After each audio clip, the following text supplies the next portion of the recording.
Good evening, everybody, and welcome to part 3 of The Outer Worlds Murder on Eridanos. Good to have you here with me this evening. It's an unusual time because we are in unusual times. At least I am in unusual times right now. As I said on Twitter, I'm finding it increasingly difficult to find reliable childcare. And I have been able to maintain my live streaming schedule and my lore video schedule with a few alterations, mainly because I've been able to hire a series of wonderful full-time nannies to help me with the children's remote learning and, getting meals prepared and making sure they're on the bus on time and stuff like that so that I can get in front of the camera. But I don't know if it's because the coronavirus is starting to become less scary and people are going out and doing other things, or because people are finishing their college degrees or something. I don't know, but it's been really difficult for me to find reliable childcare. So, in light of that, I'm doing it myself, which is fun. It's a blast. It's wonderful, and I cherish every moment of it. But of course, it means that I can't be here during the same schedule to be in front of the camera with you. So here we are after my kids have gone to bed. It's 9:08 p.m. and my brother came all the way up here to help me out today, and that was extremely kind of him. And the kids are sound asleep. They had a wonderful day. They got all their schoolwork done. They got every meal. They made it to the bus on time. And now they're asleep. And here I am to do a live stream with everyone today. We're going to pick up with The Outer Worlds Murder on Eridanos, where we left off on Friday, because I really want to get this DLC done. I'm intrigued by the story, and I just plain love everything so far. So we're going to tackle that. As for the rest of this week, I don't know what my schedule is going to be like. I can say that I have a number of promising interviews lined up, but I've had a number of promising interviews lined up for the past 2 weeks. So I've had 2 weeks to try and fix this problem, and I have been working on it every day, and it hasn't really worked out yet. So I don't know what's going to happen, but bear in mind, I will let everybody know on Twitter any update to my schedule. Now, let's see if we are live on YouTube, and it looks like we are. My schedule. There we go. Let's pop out the chat. And let's go to Facebook. See if we're live on Facebook. Hope you guys enjoyed my videos for the weekend. I had a great time doing the latest episode of Fallout Tactics. And man, was that a doozy. And I hope you guys enjoyed my videos for the weekend. Whoa, there we go. All right, Facebook is all cut up now. And I hope you enjoyed the Mod Muster. I got my latest Mod Muster out on the Responders, the Commonwealth Responders, which is one of my favorite quest and lore mods that I've found for Fallout 4 so far. On Facebook today, we've got Quincy, Ty, Aga, Jeanette. Matthew says hello from the dead of night, Ox. Thank you, Matthew, Ryan. I've seen your tweets over the weekend, and I don't know if you're on the same schedule as me, but I hope I'm not going to be keeping you up late. I know I'm going to be up late tonight, but I hope I don't have to keep you up late. But I appreciate you coming on by. And then he says, I believe most of us understand your situation. We are here to support you. Well, thank you very much, Matthew. That's extremely kind. And it's good to see everybody on YouTube today as well. Cliff Sains, Jocelyn Ryan, Sean Fernando, Gertie D, 200 Angel, Sarah R, Quintius, Rachel, Ryder Wheeler, Captain Howdy, Sinfully Unique, Alt Grendel, Deuteronomus, Sean Fernando, Weird Beard, and then Runt Sun with a tip. Thank you very much, Runt Sun. Douglas Delegard says, yay, an Oxhorn stream. We miss ya, but understand. Hello to you and all. Thank you very much, Douglas. I'm here now, so let's make the most of it. The easy life says, good evening, Oxhorn. Love the return of the Mod Musters. I'm wondering, do you have a video going through the process of putting mods into your game? If not, would you consider doing one?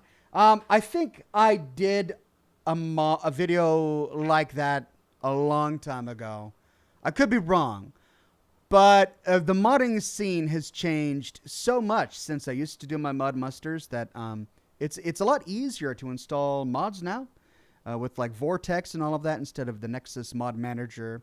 But I'm still doing it the old school way. I manually install all of my mods, which means you got to understand the installation folders for meshes and textures and sounds and all of that. It can be a little bit complicated, and the way I do it probably isn't the easiest way to do it. So probably wouldn't be good to do a video on it. But doing it the way I do it makes sure and ensures that it gets installed correctly and that there isn't a conflict, right? So that's why I do it the way that I do. The Poor Dad says, hello, Ox. How would you convince me to buy this game? I'm interested, but I know nothing of it. Sorry, I've missed your last couple of streams. Thanks. Well, just watch the gameplay that we're going to go through here in a little bit. I can say that if you're expecting it to be like Fallout New Vegas or any of the Fallout games, you'll be surprised because it's not like Fallout at all. The Fallout games are big open worlds, and the Outer Worlds is not a big open world. Basically, you go from little zone to little zone. It's kind of like Metro Exodus, where when you land in a new area, you can explore it freely, but once you've done all the story there, you hop on the train to go to the next section, which you can then explore freely, but once you're done with that area, you hop on the train to go to the next section. It's kind of like that in the Outer Worlds, where each little planet has their own little zone, and you finish everything there, and then you hop on the spaceship and go to the next planet to finish everything in that little zone. And you can go between them all, and there are lots of quests that send you all over, but it's not really a true open world like you would think. That said, it's by no means a bad game. It's clearly an RPG. They put a lot of thought into the different reactions you can get based on your character. There are plenty of consequential endings. So it's a lot of fun. It's got its own unique character, which I hope will be on display tonight.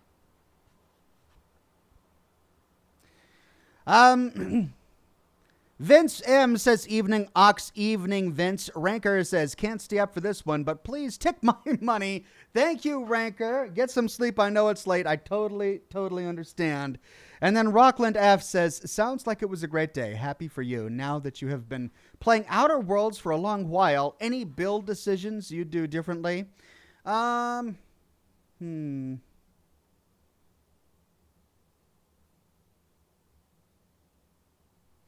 don't really know. I haven't found combat to be that challenging. Every now and then I'll get torn up by something, but combat hasn't really been that challenging. Honestly, I'd probably play the same character. I've really enjoyed my long-range sniper kind of, but he's not really a long-range sniper. I've used a variety of different weapons, including grenade launchers and stuff. No, I wouldn't do anything differently. Jocelyn Ryan says, evening, Ox, and a big thanks to Ox's brother for helping out. Don't worry about the childcare. It'll sort itself soon enough. I believe so. I have faith. No Name says, wait, Oxhorn After Dark? Where's the robe? I didn't have a chance to put it on. I've been just... I'd sat down in what I've been wearing today just to get start the broadcast. Martin says, good luck at 5 p.m. New Zealand. Good luck. It's 5 p.m. in New Zealand. Well, then it's it's dinner time for you. Error 404, gamer not found, says, got my first gaming rig. It's Skytech Chronos 2. If you are interested in checking it out, it runs a GeForce GTX 1660. That sounds really interesting. I'll have to look it up after the broadcast. Julian Z says, hello, Oxhorn. I just finished the DLC. I don't know how to feel about it. It was a good story, but, well, I'll let you finish it to hear your thoughts. Okay, well, thank you for avoiding spoilers. I'm looking forward to finishing the plot myself. Brony fan, hell of a fan, says, there is a strong chance someone already asked you this, but would you ever play a stream of Minecraft? I'm not opposed to Minecraft on principle. I just don't really think there's anything about the game that I would be terribly interested in. I do like building, but I've got Fallout 4 for that, for settlement building. I know it's very different, but I don't know if it's my kind of thing. Wormy says, Oxhorn After Dark, robe ×2. Any props soon? Yep, I have a few more props on the way, but I don't have them yet, so I can't show them off just yet. Mark Khalif says, first stream from me, not first time watcher. Love you, Ox, and you look thinner. Love it. Well, thank you very much, Mark. It's extremely kind for you to notice. I appreciate it. And I'm glad that you made it to the broadcast today. Rachel says, loving the tactics videos. It's so close to home. Pretty sure Bunker Delta is at Fort Riley, Kansas, a military base just outside Junction City. That would make a lot of sense. I'm going to have to look it up after the broadcast to see if there's any correlation between the two. Sounds interesting.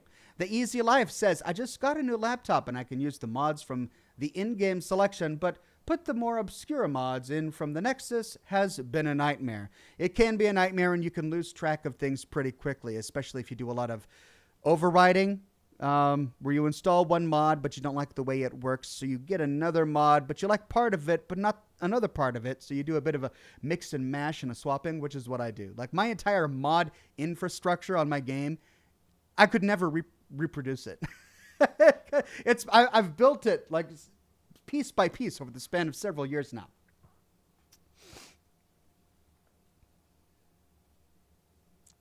Alt Grendel with a tip. Thank you very much, Alt Grendel. Joshua Golden says, hello, Ox. This is my first stream, but I've been watching for years. I just thought I'd see a new game that's not Fallout. Well, I'm glad you stopped on by. This is a great new game to see. It's loads of fun. Julian Z says, Ox, have you seen the new roadmap for 76 4-star legendaries and legendary power armor? What are your thoughts? I haven't seen the roadmap yet, so I really can't share my thoughts. I love the idea of more power armor, though. Sarah R. says, a tip for your local Oxhorn, scheduling and staffing has been crazy everywhere, I feel like. Cheers. Light that cigar. Yeah, I've heard the same thing from friends of mine who own businesses in the area, and they've had a very hard time keeping staff.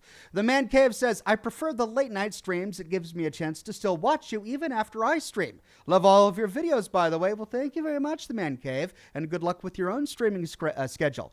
Brian Sanchez says, I'm curious, what is your favorite type of bed? Water, foam, memory, or spring? Personally, I can't sleep on anything but memory foam anymore. Well, I had a hybrid spring and foam mattress for a while, which I liked, but eventually the springs became noticeable. I switched to an all foam, memory foam bed, and I've never looked back. It's the best bed I've ever had. And then Nick says, hey, haven't seen you since 600. Glad you recovered from that Doom boss, lol. Yeah, I looked it up after, and man, I was not the only one who had a really hard time with that Doom boss. If you take a look at the Twitter feed in response to any of Doom's latest tweets or id Software's latest tweets, it's just people complaining about that last boss. He was nuts. But we got it done. Ron G says, hey, Ox, how's it going tonight? I'm in the same boat right now with sitters. Can't have just anyone watch the kids, though. I stayed up late just to catch your program. Great to relax to. All the best. Thanks. Yeah, I mean, between finding someone willing to work full-time to getting a clean background check to finding someone with a driver's license and who can take the kids to their music lessons, it's a challenge. It's a challenge. The Poor Dad says, thanks for that last question. After all this time, is there any Fallout video you've made that you wish you could go back and change or add to? I wish I could redo my video on Kellogg for two reasons. The first is that I feel like I skipped over a lot of the Fort. What is it? Fort. Where do we find Fort? We find Kellogg at Fort. It's right on the tip of my tongue. I feel like I could have spent more time Fort Hayden. It's like right there, and I can see it, but I can't say it. Fort Hagen. I feel like I could have spent more time focusing on the pre-war lore of Fort Hagen, and I also feel like I could have spent more time better understanding Kellogg. I think I tried to psychoanalyze him too much, which came off wrong a little bit upon watching the video again. So if I could do it over, I would make that two videos. One, the lore video of Fort Hagen, and the other, an analysis or profile of Kellogg that was less about exploring Fort Hagen and more about just getting to understand the man. That's the biggest change I would make. Philip G says, hey, Ox, if you get a chance, check out the Atomic Heart trailer that dropped today. Can't wait for it. Feels like Russia version of Fallout. Can't wait. Atomic Heart, which sounds really interesting. I'll have to check it out. Matthew Ryan says, just got into Doom Eternal. I'll catch up on your streams of it later. It's 11:15 here, so I'm good. Plus, getting insomnia every now and then. Got my gaming laptop a few years ago, but my HP Omen has been amazing for graphics and running games. Well, congratulations, Matthew. I'm glad you've got a system that you like and that works for you. Jocelyn Ryan says, yesterday I got charged $10,000 for sending my cat into space. It was a cat astro fee. I am so glad you're here, Jocelyn Ryan. Thank you for that. Oh, it was a cat astro fee. Wonderful. Well, let's Let's continue where we left off. Oh God.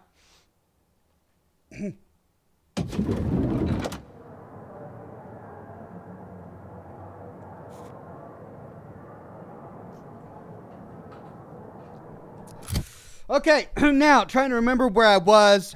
It's frustrating because I remember when I ended my stream on Friday, I had it all organized in my head. I knew exactly where I was going and what I was doing. And now that I'm back a few days later, I'm completely lost. Let's see. The man who was chafed. Oh, that's right. I completed that side quest where we learned about the guy whose body we found in the employees section of the hotel. We need to go do the Prince of Tossball, which is on the VIP section of the hotel. That's the primary quest. But I'm really interested in the man who chafed. This is in regards to the autopsy report. The autopsy report noted that Spencer Woolrich had complained of intense stomach ailment recently, raising the possibility that whoever poisoned Helen also poisoned Spencer. Speak with him in his room on the VIP guest floor. All right, that's what we're going to do. ASMR Artist says, are you into Final Fantasy? I have fond memories of Final Fantasy as a kid, in particular Final Fantasy Tactics, but I'm not really into Final Fantasy now. The Poor Dad says, that's a great answer. I personally love your character profiles in Fallout. Any chance you'd be willing to do some for Fallout 76? Last question for reals. I'm totally open to it, but we don't have a whole lot of characters. Really, Elizabeth Taggarty is the most interesting character that I'd want to do a profile about, but I kind of covered all of her lore already in my video on the Brotherhood and how the Brotherhood got to Appalachia. So maybe someday. Danger Jim says, sorry for the disruption, but I also like the night streams. I just got a job again, and it has really eaten into my daytime stream watching.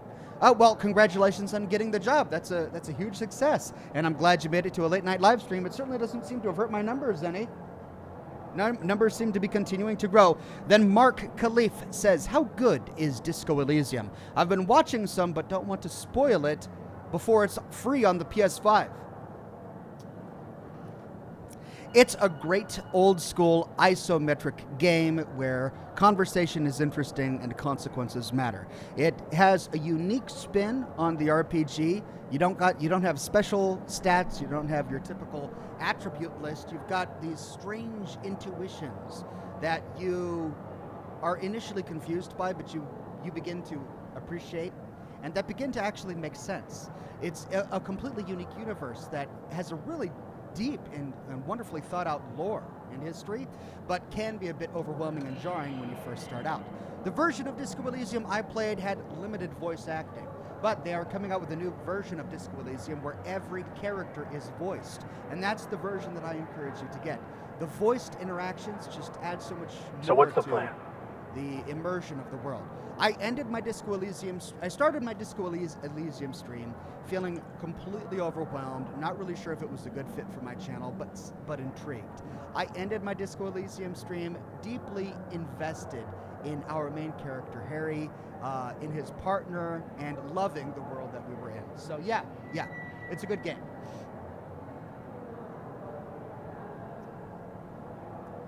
Warden Harold says, hello Ox, how are you liking the DLC so far? I'm really enjoying it. I do love a good murder mystery. And Ryan2 Gamer says, I love your West Virginia song. Do you have a CD out? I don't have a CD out, but I'm working on possibly getting a song version available for purchase.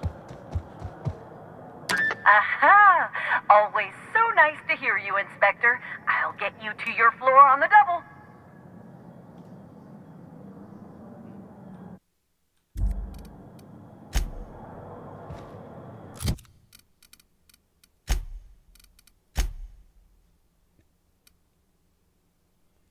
Oh!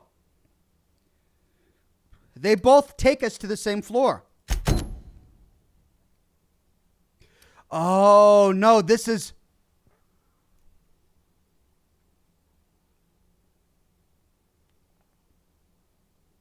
Okay, so this is this is the Rizzo's mascot whom we found in the VIP suite. He's dead, by the way. He's already dead. I'm calling it now. He's already dead. But we need to meet him over here. I haven't gone there yet. I've explored over here, but I haven't explored over here yet. We'll do that a bit later. Maybe this stream. Maybe we'll do that afterwards. Then there's End of the Spectrum, which is collecting the Spectrum vodka. I need one more. And to get it, we need to go to the VIP section of the hotel, which is where we're going to complete The Man Who Chafed. Then there's the Productivity Queen, which I believe is a side quest. And then there's this, which we completed. We just have to turn it in. And I've been waiting to turn it in until later, just in case we want to reload and experience different outcomes. So, back to The Man Who Chafed. Let's go to the VIP room. Aha! Always. If you see Black Hole Birdie, be sure to get an autograph for me. Just joking. I've already got one. Rendo says, what's your progress on the full story of Fallout 76? I'm really enjoying listening to your series while working. Keeps the time rolling. Anyways, hi, Oxhorn. Keep up being one of my favorite YouTubers. Thank you, Rendo. I have probably 7 or 8 episodes worth of footage already recorded and organized, ready for production. But I haven't started on it. And I've had that footage shot for well over a year now. I keep finding myself overwhelmed with other projects. Or like right now I'm finishing Tactics. After Tactics, I have a new series that I'm going to do that isn't Fallout 76 related. Maybe once I'm done with that, then I'll start tackling the full story of Fallout 76. But the story of Fallout 76 is a really complicated story to tell because it's told almost exclusively in notes and holotapes and terminals. Everyone we meet is dead. It's depressing. It's a good story. It's just really depressing. but I'll get to it. I will get to it eventually. Matthew Ryan says, hey, Oxhorn, your voice seemed to get quieter. Check. Test. Vesuvius. Paranormal. Vesuvius. Check. Yeah, I think I'm okay. Yeah, it's okay.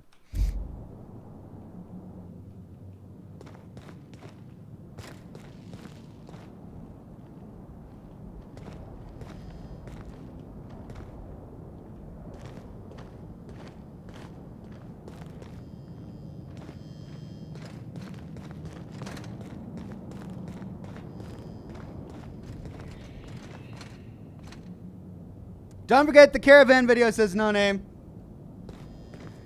Yeah, you're right. I'll get there eventually. All right, so that's Spencer Woolrich. You're an artist, Captain. I know. Thank you, Max.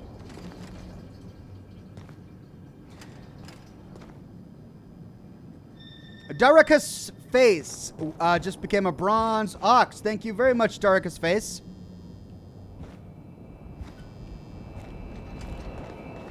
What's this? Pick up Fedora Red Banded. Man, I hate how we always find Stimulotion in very conspicuous places. Classicware Express, Classicware Umbra. What's this guy doing with a bunch of lockpicks? Fall Plaid Collection.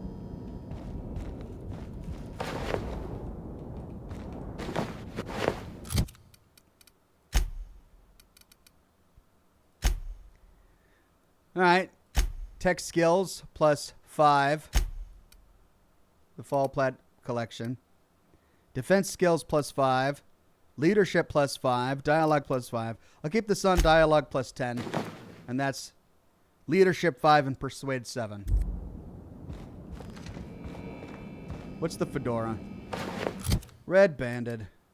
Determination 5. Revolver Mark 3. Oh, I can't access the terminal. Oh, bummer. All right, so we just looted someone's private hotel room. Okay, but we can do it. We're an inspector.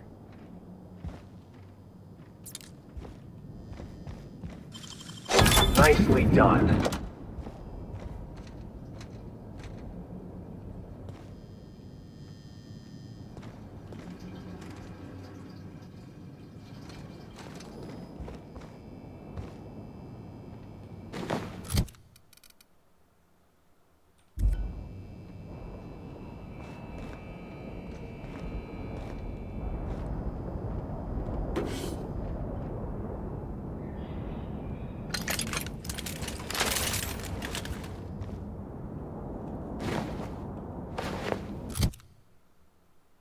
Night on the town. That's Dialogue 5. Freeman Business, that's Tech 5.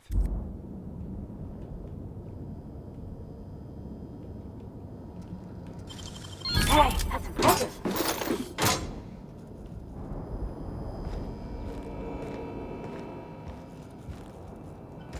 Am I encumbered? How could I be encumbered? I've got all these clothing items, right? Well, dialogue, tech, leadership, tech.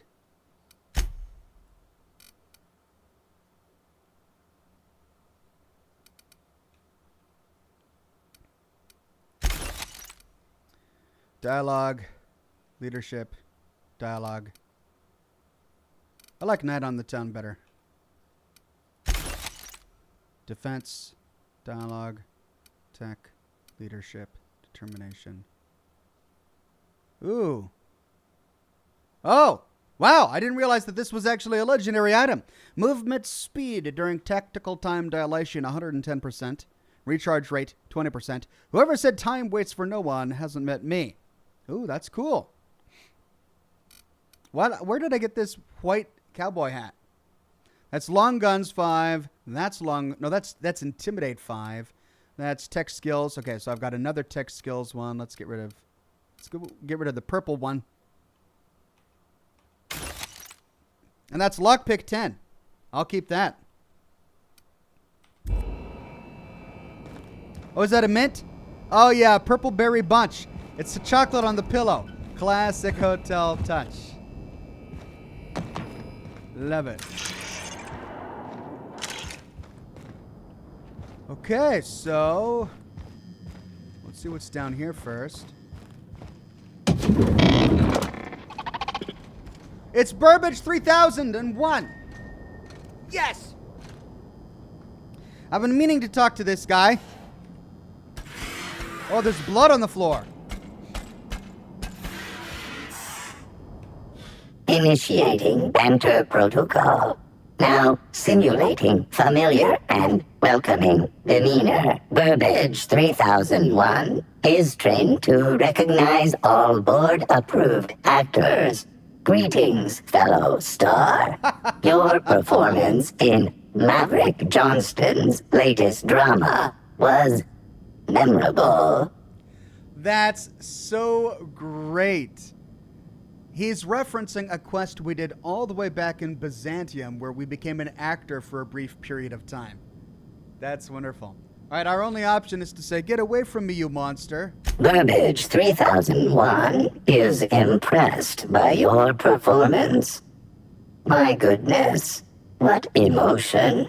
Has your employer considered transferring you to your company's entertainment department? Banter protocol exhausted. Reverting to default behavior. Grieving and despair. Oh, Halcyon Helen, may your atoms be commended to the aether. We could pass a determination check of 45 to take a deep breath and say, everything's fine. The machine's not about to murder me. All Burbage 3001 units have our hostility protocol disabled by default. This unit is only capable of slaying an audience. Ah, good one, Burbage 3001. You knew Halcyon Helen? Burbage 3001 was designed to disrupt Halcyon Helen's monopoly over the Aetherwave serial market. This unit's programming is based on Helen's most famous roles. Burbage 3001. Anything Halcyon Helen can do, this unit can do slightly worse.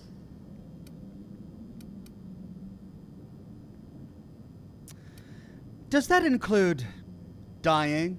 This unit has been programmed to simulate existential dread. Watch Burbage 3001 contemplate its mortality in the critically acclaimed drama, Waiting for Results. This unit has not yet completed its grief cycles, randomizing despair tables. Oh, Helen, is there no justice in the world? We can pass an engineering check of 45 to say, I see you've had some work done. Who upgraded you? Burbage 3001's programming is frequently upgraded to adhere to board-certified standards. The most recent upgrade was performed by Spencer Woolrich. This unit has not yet completed its grief cycles, randomizing despair tables. Oh, Helen, is there no justice in the world? He randomizes his despair table and says the exact same line. Bye.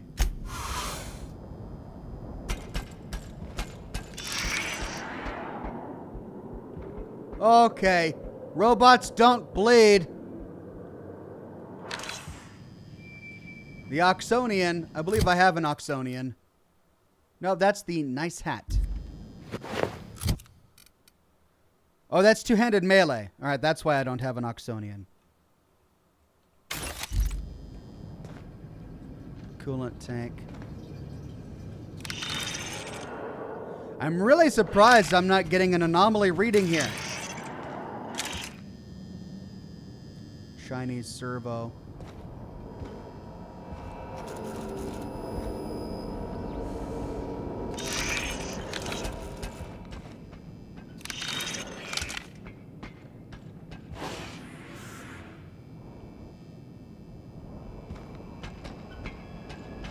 There's an energy canister on a pillow instead of a mint.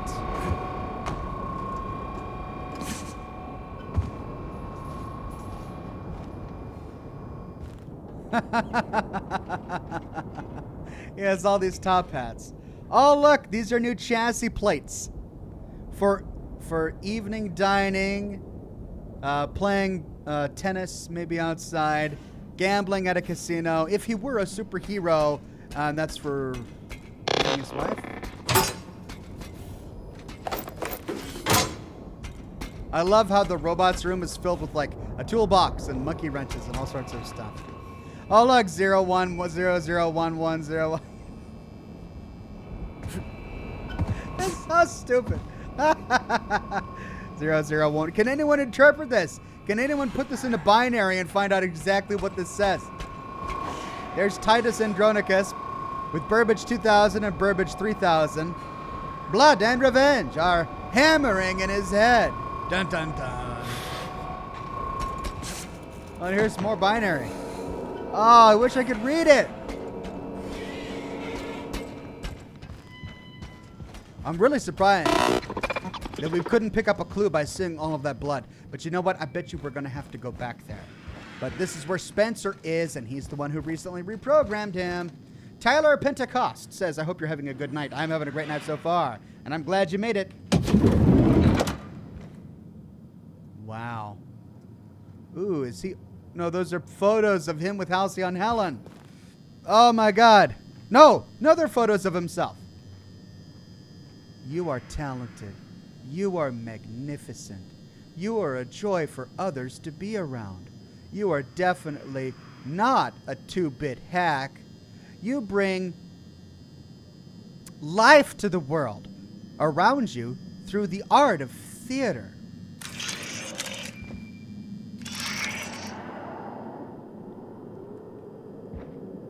Something great, something to you. Spencer Woolrich. Timeline discrepancy detected nearby.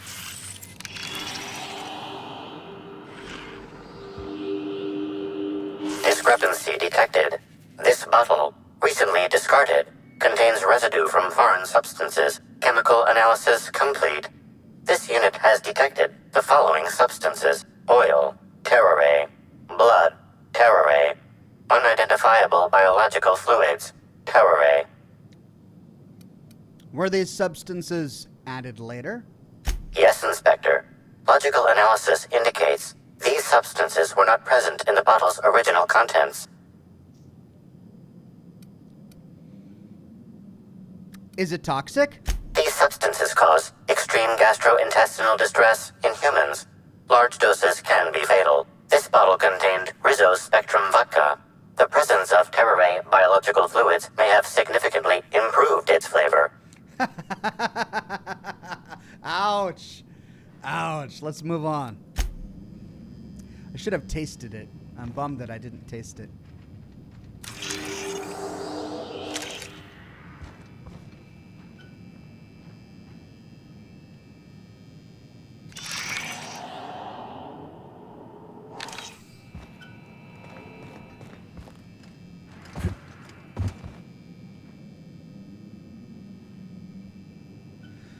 He's the guy that we auditioned for when we got our part. Is she the clothing merchant in Byzantium?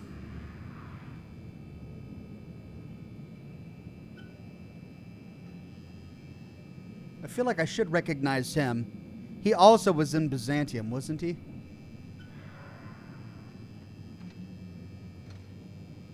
Can't believe all of these are photos of himself. Spencer Woolrich. Halcyon Nights. Odeon Pictures presents It Came from Edgewater.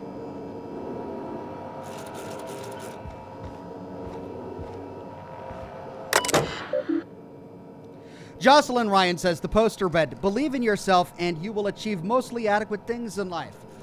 Oh, is that what it says in binary?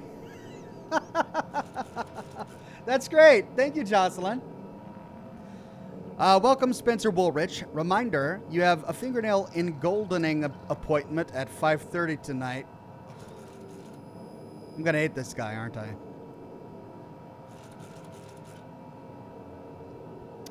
From S. Woolrich to management, subject new room urgently demanded. There seems to have been some kind of mistake. When I first arrived at the Grand Colonial for this unveiling, I was led to a small sitting room, the kind that an individual might be allowed to relax in with moderate comfort before being led to his actual quarters. It has been a week and a half, yet no one has arrived to deliver me to my actual room yet. If I didn't know better, I might assume that this was meant to be my actual room. If I didn't know better, I might assume that you tried to play Spencer Woolrich, star of hundreds of serials, the hero of Aetherwave sets colony-wide, in a room where he can hardly walk from one end to the other without bumping his toe on the foot of his bed or his shoulder upon his desk. I might even assume that Ruth Bellamy was placed in the Grand Colonial penthouse suite on purpose rather than by mistake. But I'm sure the issue will be rectified soon, and our positions will be swapped. I hope you won't try to tell me anything to the contrary. S. Woolrich. Quintius with a tip. Thank you, Quintius.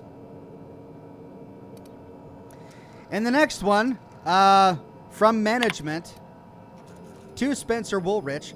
Mr. Woolrich, while the Grand Colonial staff understand your consternation at being placed on the VIP guest level of the Grand Colonial, we're afraid that there was no mistake. Ruth Bellamy, as current spokeswoman for the Spectrum Brown unveiling, is currently slated to have the penthouse suite. An actress of her station deserves only the best. Oh, I bet that burned. I bet that was like salt in the wound. The VIP guest floor comes in very close as the second best section of the hotel. The penthouse suite is only about twice as large as your current lodgings. Oh, here it comes. This is the big burn. And the amenities it provides are only perhaps 3 or 4 times better than those you have access to now. Your current lodgings are proper for an actor of your caliber. If you have any other requests, we'll be sure to respond to them after we get to Ms. Bellamy's. The Grand Colonial Management. This was the most passive-aggressive response from hotel staff ever. I love it. Then from management to all guests, subject guest safety. We're sure you've no doubt heard of the horrible event that occurred in the Grand Colonial Ballroom earlier today. While we know that many of you are concerned for your safety, take heed. We've heard your concerns and know that nothing quite says safety like dozens of guns. Armed security will be present all throughout the Grand Colonial, on every floor except employee floors, 24/7. Freely go about the hotel premises and spend to your heart's content without worrying about someone shooting you in the back of the head. Management.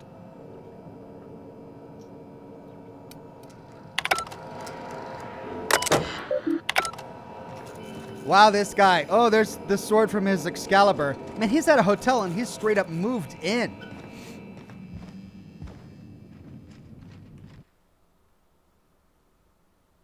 Oh, God. He wrote a play. No, it's a screenplay. Danger Close by Spencer Woolrich, Act 7, Scene 15.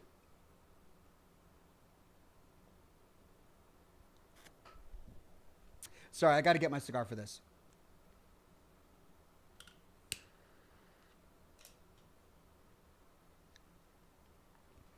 Open at the pilot house. Night. Johannes Danger, played as always by the dashing Spencer Woolrich, stands hands clasped on the roof of the pilot house. He is deeply absorbed in thought, his furrowed brow and downturned lips making his refined face look all the more handsome. There is a knock at the door. Enter Lionel, Danger's faithful manservant. Sir, what's the matter? Everyone's looking for you. They want to celebrate how you single-handedly saved Eridanos from Boss Masher and the dissident junk ship. Ah, Lionel, thank you for coming to get me. I'd love to rejoin the others, truly I would. But when I fired my home-built anti-craft cannon, destroying the junk ship with a single shot, and a flaming piece of the shrapnel landed in the middle of the Rizzo's distillery. Several workers were killed, but worst of all, the damage to the facility will take thousands of bits to repair. Sir, you are much too hard on yourself. Though the facility was damaged, you saved hundreds of lives by destroying the dissidents. If those people had been freed by the dissidents, that is, killed, the losses in the future capital would have been much worse. You've saved our corporations from that fate. Perhaps you're right, my friend. Perhaps you're right. I am, sir. Now come along. Let us drink a refreshing bottle of Rizzo's Spectrum Brown in celebration of your victory. I'd like that very much. So his screenplay is just him being consoled by his manservant for saving humanity with a little bit of human loss. Oh, God. Now we have to talk to this guy. About time you arrived. I see you haven't dressed the way I asked you to, but I suppose that was expecting too much of a non-industry lout. Expect a complaint to management. Now, unless you'd like to waste more of my time, I suggest we begin rehearsing. Ready? You've fallen right into my trap, Captain.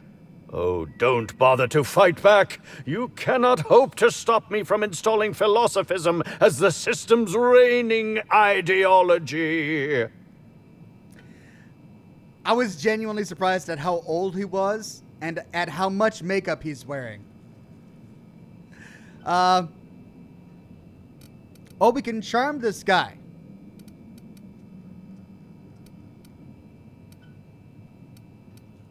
I kind of want to play along. Is there an option to play along?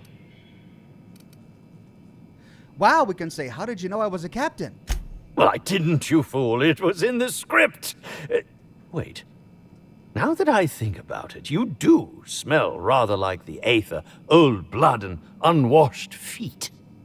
Oh, now, this is curious indeed. Who are you? And how did you get in here?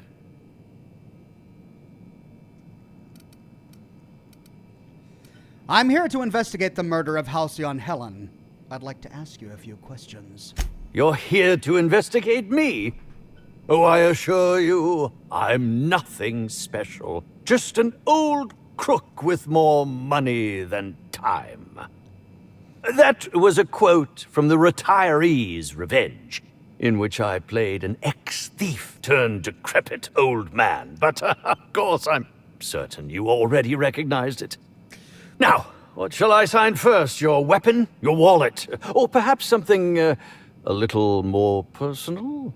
Undergarment signatures have been popular of late, or so I've heard. He wants to get in my pants. Lindsay on Facebook with a tip, thank you.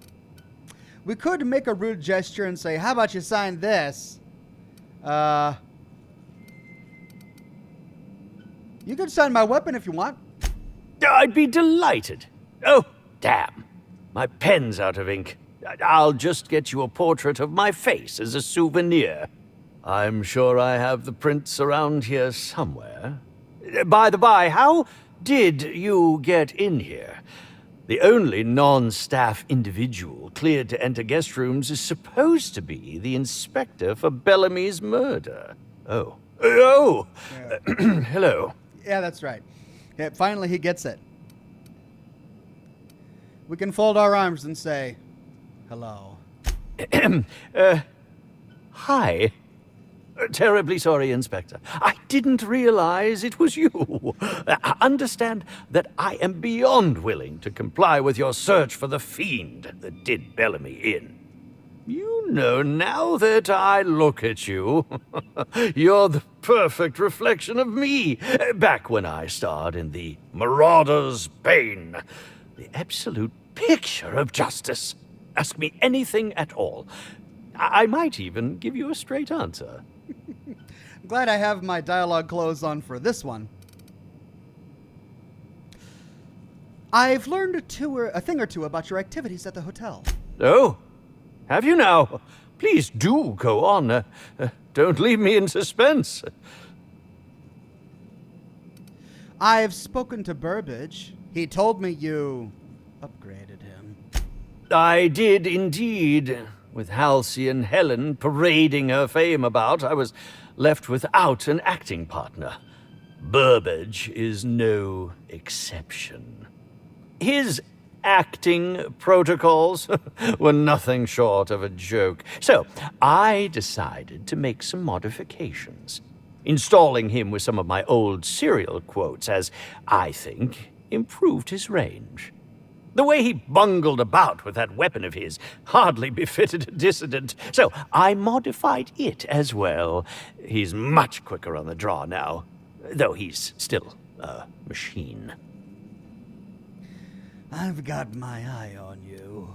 I'm quite used to being breathlessly watched. I'd like to ask you about the murder. Certainly, but one quick question before we begin, if I may. How was it that Bellamy met her end?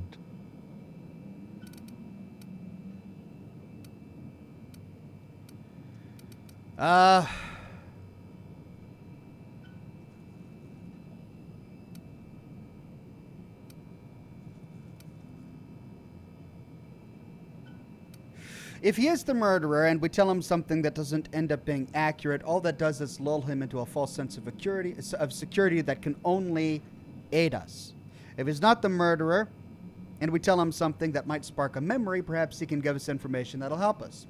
So we'll be open and honest with him and say she was poisoned and shot with plasma. How awful. Whoever did this must have been quite heartless. What were you up to at the time of the murder? I was meditating, of course. That's how I get into character. Josh Lozana says, howdy, Ox. Time for fun? Time for fun indeed. Got anybody who can corroborate that? Respectfully, Inspector, it is rather counterproductive to commune with others while meditating. You were meditating? Really? All actors have their methods, and this has been mine ever since I met that wonderful prophet of profitability. She taught me it for my role in The Unemployed Cometh. I had to lie face down on artificially heated pavement. The director wanted our suffering to be convincing. Needless to say, being able to leave my body helped to mitigate the pain, both during the 8-hour shoot and with the second-degree burns afterwards. I owe that woman much. I just love that touch. He was in a play called The Unemployed Cometh. He had to lay on artificially warmed concrete. How long have you worked with the prophet? Yeah, actually, only since I've been at the Colonial. The unemployed cometh was shot on sight. That makes it, a few weeks. I cannot recommend her services enough. If you haven't been to see her yet, you really should. We do need to meet her. Okay, back to my other questions. I'll answer whatever you wish. Did you know Helen well? Bellamy has been my co-star throughout the autumn of my career. I should like to think I knew her. In fact, I cannot name a single role in the last 10 years that did not involve her in some way, unless you count the uncredited silent shopkeep on Melissa's Meteoroids. He was in an uncredited role? Ouch. Must not have been too flattering always starring alongside a younger actress. Oh, it wasn't. And don't think I haven't picked up on your tone. Resenting Bellamy is one thing, but killing her is another completely. It's also beneath me. All right. Speaking theoretically... Actually, hold on. Let's see if there's any more in here. Bellamy has been my in... Did you consider yourself a friend of hers? I'll ask you this. If you'd been the star of cinema for years, then suddenly found yourself scrounging for bit parts while a younger person stole the limelight, how would you feel? In short, the two of us weren't close. But that's not to say my dislike of her was so extreme that I tried to do anything drastic. Resenting Bellamy is one thing, but killing her is another complete. Bellamy has been my Why did you keep starring alongside her? I'm not too proud to admit it. I couldn't get work on my own. Whether or not I wanted to accept it, Bellamy had captured the eye of the colony. People kept talking about the charisma we had on screen, but I felt more chemistry with certain teacup canids than with her. As you may have been able to conclude, I wasn't terribly enamored with Bellamy, but that doesn't mean I'd kill her. He's very forthright. All right, speaking theoretically, how would you have killed the victim? Oh, come now, Inspector, what do you take me for? I'm an old man. I neither have the time nor the willpower to kill people for fun. Besides, I have my reputation to think of. Enough about that. Back to my other questions. I suppose that is enough on that grim subject. I hear you were poisoned. Indeed. The agonizing bowel pain was most undignifying. While I've certainly had no shortage of inadequate hotel meals, this was most explicitly pronounced. I suspect poison. And who would be most likely to poison me but Chef Anwar? Oh, we've clashed almost non-stop about his slop preparation. He must have tainted my meal in retaliation. Of course. Chef aside for now, can you think of anyone other than the chef who would want to harm you? None that I can think of. I treat all hotel staff equally, and with the minimum level of respect that they deserve. At least he's egalitarian about it. Why didn't you go to the clinic for your stomach pains? Is that a jibe? Could you imagine the tabloid headlines? Spencer Woolrich, Aetherwave star, spotted in gastronomic distress. Oh, unseemly hardly describes the half of it. According to the coroner, Helen was also poisoned. How alarming! Whoever targeted her was certainly targeting me. I can only thank my ironclad constitution that I'm standing here before you. Of course. My God, this game is exactly what I needed tonight. This is great. Helen wasn't killed by the poison. Oh, that's very good to know. Perhaps the poisoner simply meant to incapacitate us both, disrupt the product launch. I couldn't say, Inspector. I'm merely an actor. Actor. Very well, then. Who are you exactly? I'm sure you're joking. Perhaps I'm not in my prime, but you've no doubt seen the name Spencer Woolrich on many a serial advertisement throughout your travels. Oh, sure. You were, that guy, in that one serial. Come now, I'm sure I would have made more of an impression than that. Could I have really fallen so far behind the times? Oh, poor Did you ever guy. see me in The Masked Marketeer? The Busker of Byzantium? What about episodes 13 and 190 of Princess of Hephaestus? And who could forget From Halcyon with Love? I was great in that movie. Even if I was starring beside a 2-ton bucket of bolts and a woman with no talent. A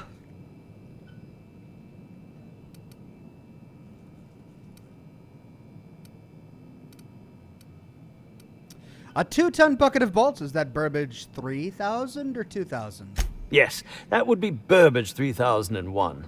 I'm sure you've heard the clomping around. It's over in the next room.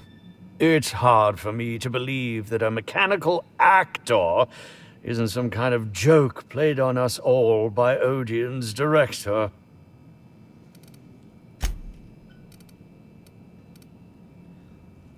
Oh, I think I've seen your name around. You think? I mean, yes, of course. You have, obviously.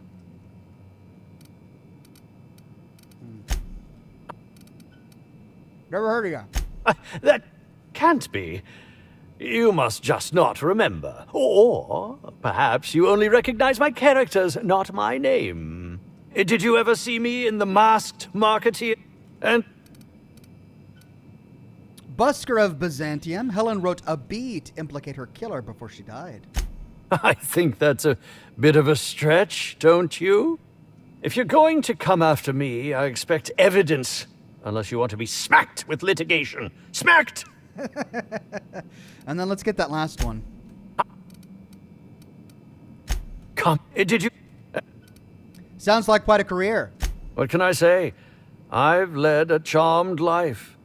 Though, of course, the majority of the charm has originated from me. Oh, must I relive that ghastly event again? My intestines still have yet to fully recover. But I suppose we may discuss it further.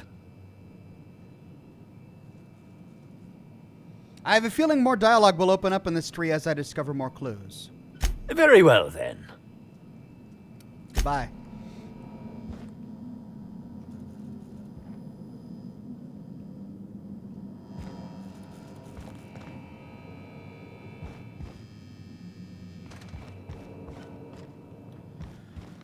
Right. Well, I'm really frustrated that I'm not getting anything from this blood trail. I mean, this is ridiculous. Look at all of this blood. And I can't use it as a clue or anything? All right, let's finish exploring the VIP section.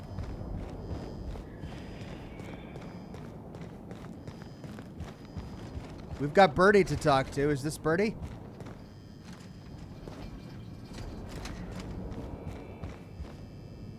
Vodka black and violet.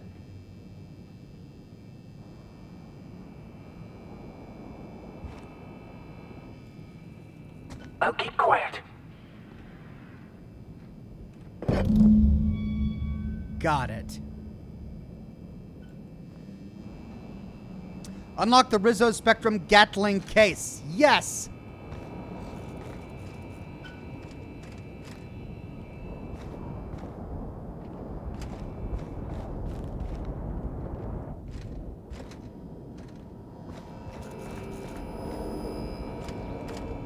Zeke Hannigan, Rizzo's Ranger's 16th back. Pleased to meet you. What can I do for you? Ask your question about Rizzo. Oh, you must be that inspector people have been talking about. It's a damn shame about Miss Helen. She was always real good to me and the rest of the Rangers. Birdie's taking it pretty hard. Miss Helen was the love of his life. So, what did you want to know? Where were you at the time of the murder? I'm ashamed to admit it, but me and a couple of the other Rangers spent the night in Constable Keen's cells down at the Spaceport. We didn't do anything serious, just a bit of pranks and vandalism. It's what usually happens when we all get to drinking. Guess Constable Keen saw things a bit differently and had us hauled off. Julian Z says, Ox, I think that's just oil from Burbage, but it was red. Wasn't it red or was it black? It looked red to me. Well, sounds like this guy has an alibi if he was in jail. Was Birdie in jail with the rest of you? No, we lost him somewhere along the way. Or maybe he managed to get away? I can't rightly remember. But he was definitely not sharing a cell with us. That much I know. Tell me about Birdie and Helen. Oh, Brady was mad about Helen. He was certifiable. The big galoot loved Helen about as much as he loved the game. Trouble is, Birdie was not blessed with an abundance of temper. Helen kept Birdie steady. If he lost his temper around her, it'd be because something broke between the two of them. Do you think Birdie could have killed Helen? What? Law, no. Birdie's got a fierce temper, but there's no way he'd ever have laid a finger on Miss Helen. Can you think of anyone who would want to kill Helen? Miss Helen was outspoken. She made her share of enemies on account of her expressing herself. Just between you and me, I heard rumors the Prophet never much cared for Helen's brand of blunt honesty. What can I do for you? How long have you been with the Rangers? About half my life. You know I was named third most profitable investment on 2 non-consecutive seasons? Ain't a lot of players who can make that claim. Except for the guys who came in first and second, I guess. I spent the last season injured and almost got sold to the Hephaestus Hammers, but now I'm all convalesced. Ready to lay into some Cleo darlings, you know? Really break some legs. What brings the Rangers to Eridanos? Since it's the off-season, we're helping support the launch of Rizzo's Spectrum Brown. Meet the fans, sign tossball cards, that sort of thing. Just between you and me, Rizzo's ought to cancel the whole event out of respect for Miss Helen. I agree. Vic Hickerson on Facebook says, I've been watching for many, many years. Here, have a tip, buddy, with a very generous donation of stars. Thank you so much, Vic. I'm glad you're watching today. And then Ian Harrison says, I'm loving the Rizzo's Gatling. Beauty of a weapon. All thanks to you, man. You're great. Also, that was oil. Okay. So it was oil. All right, well then I won't worry too much about it. Yeah, I'm going to go get that new weapon as soon as we finish up here. And we're done. Can we access the terminal? No.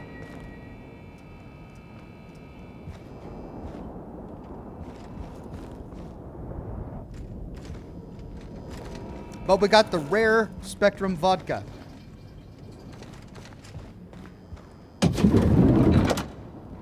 Whoa. Is that a woolly cow? Why is there a woolly cow in the hotel? Also, why do I smell alcohol?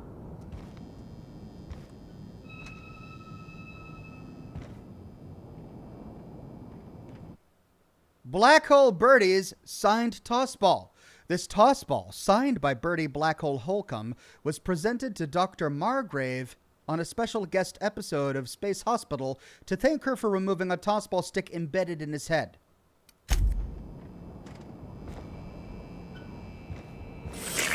Timeline discrepancy detected nearby. Multiple discrepancies detected. First discrepancy. A woolly cow is present in this hotel room. Woolly cows are an import species for the Wilderness Exploitation Reserve and are incapable of affording upper-class accommodations. Really? Second discrepancy. This woolly cow is dangerously inebriated with Rizzo's Spectrum vodka. Alcohol sanguinization ratio exceeds recommended maximum. A drunk woolly cow. We can pass a science check of 70 to say, there's some worrying discoloration in his eyes. An accurate observation, Inspector. This woolly cow is suffering from symptoms consistent with a hangover. A brief survey of this area reveals that the most recent occupants were athletes belonging to the Rizzo's Rangers Tossball Club. How can you tell? A brief survey of localized property damage, divided by the area of this room, yields the following estimate. This unit was likely occupied by every member of the Rizzo's Rangers. -1. Bertie.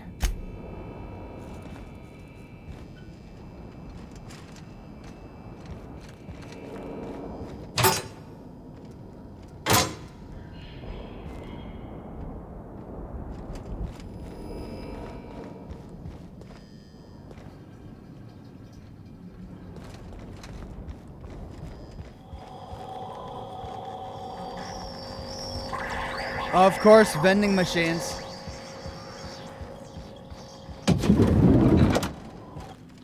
Ooh, that's a lot of bones. Timeline discrepancy detected nearby.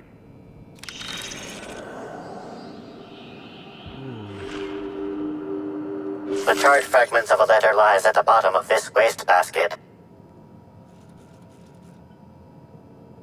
We can pass a perception check to say, I can make out the words station, meeting point, and emergency. Your observation is correct and quite astute. Station, meeting point, emergency. You think it's talking about the atmospheric station? Or maybe the pilot house? Could be anywhere. We can poke at the ashes cold. Any idea when this happened? Someone burned this letter shortly after Halcyon Helen's death. I need a more solid lead. Better keep looking around.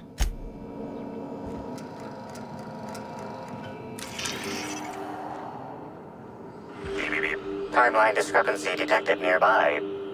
A single footprint, size 10, tossball cleat sized. A single footprint? Okay.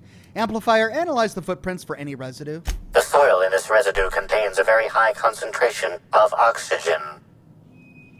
We can pass a science check of 45 to say, high concentration of oxygen usually points to a terraformer. Well done, Inspector. The weather monitoring station at the pilot house substitutes for a terraformer.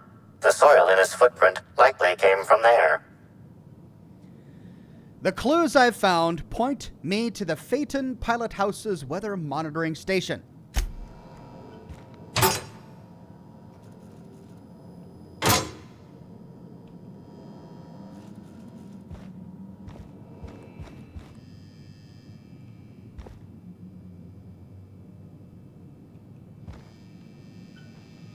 Ooh.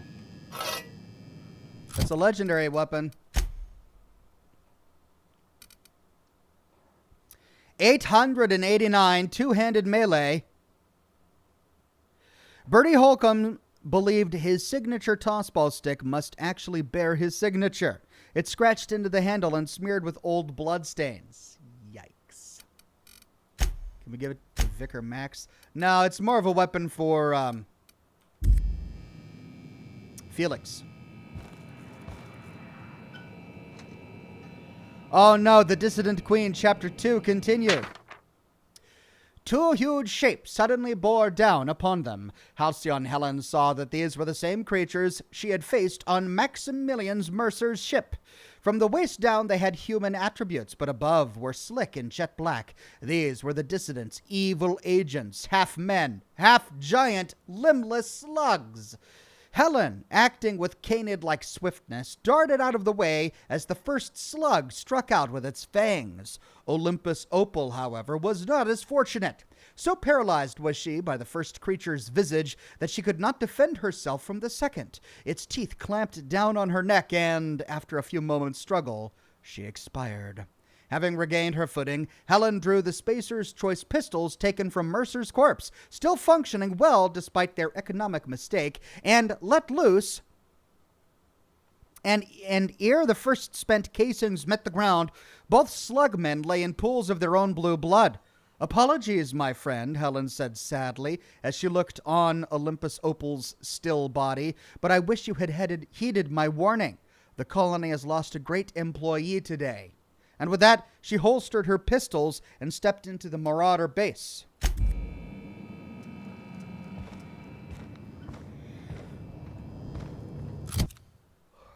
Right, I need to get rid of something.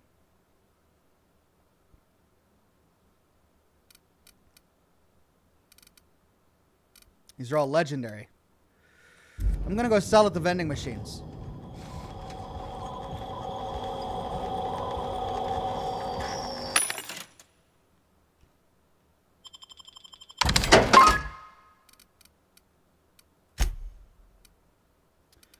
What can I sell? I could sell ammo. I've got a lot of ammo.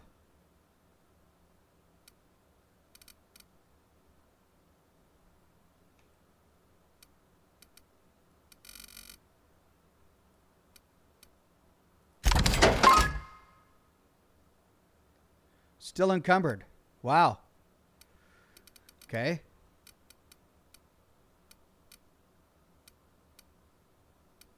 Oh, these have 0 weight.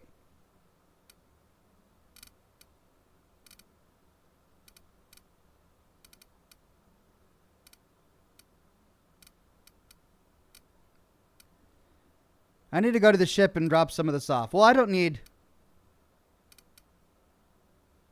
all these mods.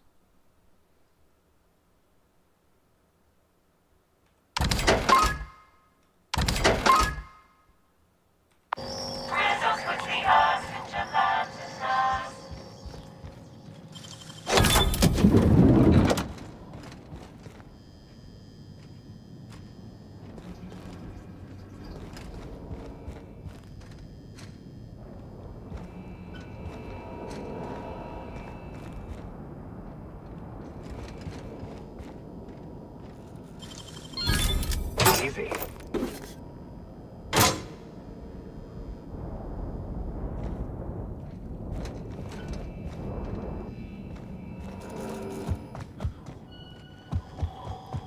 All right, so that's it for the VIP floors.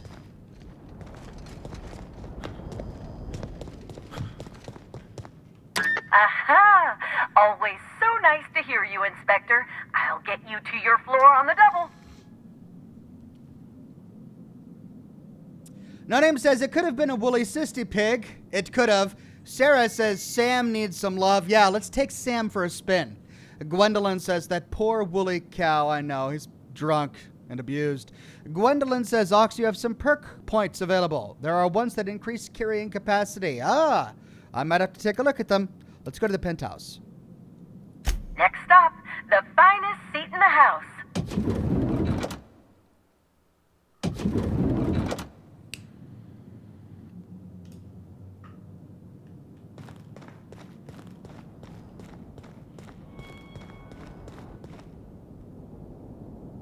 Right. Do we have an inventory box?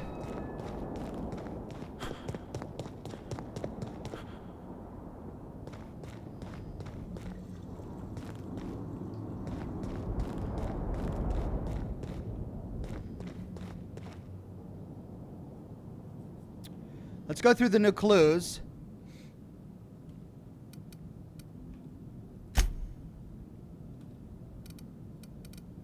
Suspects. Let's look at Spencer Woolrich.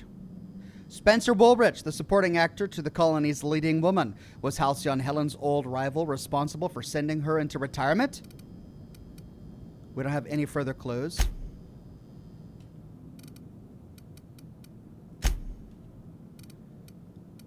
Burbage 3000. The most sophisticated acting automechanical since Burbage 3000. If an automechanical lacks science, then can they truly be guilty of murder? Or sentience? Can they truly be guilty of murder? Or was Burbage 3001 merely an accessory? We can examine his prop gun.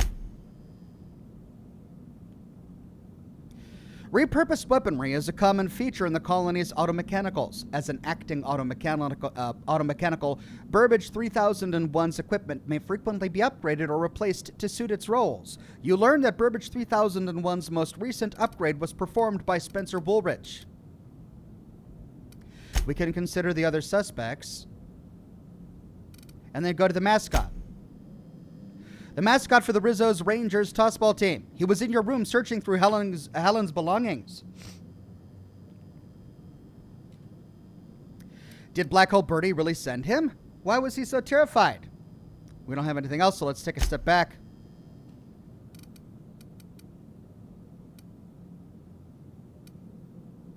Let's see if the victims... Nope. Consider the atmospheric complex. Nothing new. Additional evidence. Look at the bottle of Spectrum Brown. Spectrum Brown, Rizzo's newest flavor of Spectrum vodka, or a disaster waiting to happen. At the bottom of each bottle lies the corpse of a parasitic life form, guaranteed to enhance flavor and improve your mood.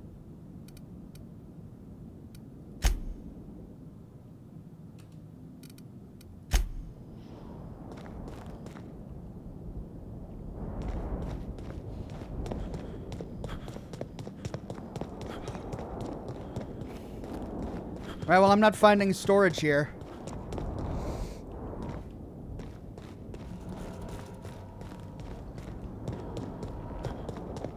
Guess we got to go back to the ship for that. I suppose I can... Oh, let's level up. Mark says, do you think Simon 2 is still alive without Catherine and Soma? Also, stop taking my money. Well, thanks, Mark. I'll stop taking it when you stop giving it. Simon 2. Well, Simon 1 is clearly dead. Once Simon 2 realizes that he's a robot, well, he just wanted to go to the orbiting space station. It depends on the choices that he made. I mean, we could have made any of the number of choices available to us, only one of which was going to the ship. I really don't know what the canonical choice is. Nick says, hey, Ox, just wondering if you ever got Half-Life Alyx to work. Sadly, I did not. Perks. All right, we could do carry weight.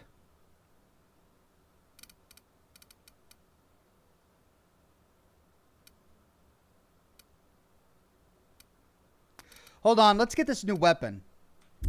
If it's a science weapon, I'm going to want to put points into science weapon damage.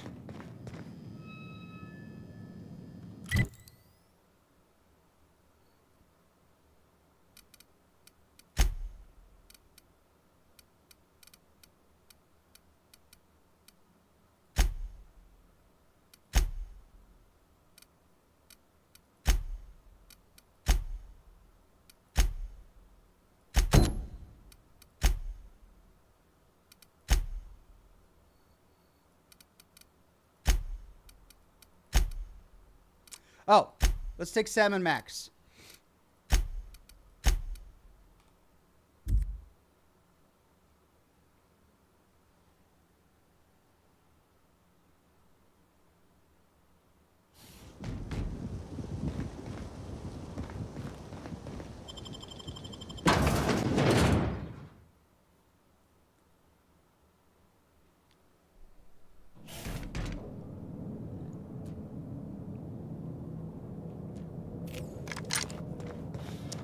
Right, we cleared this place, so we don't need to worry about enemies. Open case. Hey. Much better use for Spectrum than drinking it. Ironically, almost as lethal. All right.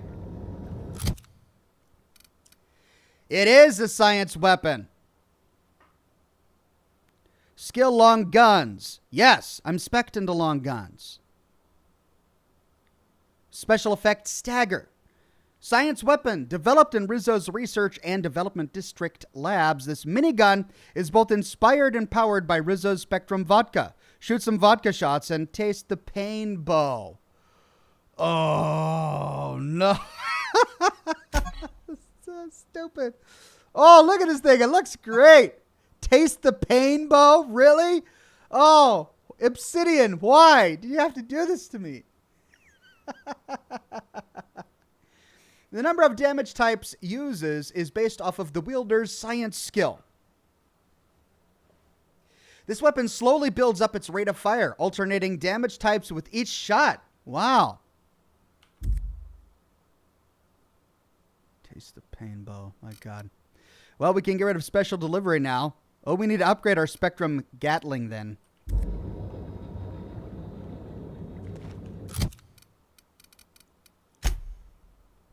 Right, I'm going to do science weapons. Further increase the damage dealt by science weapons. Stacks with weird science. Do I have weird science? Applied science increases the magazine size of science weapons. I've got 2 perk points available.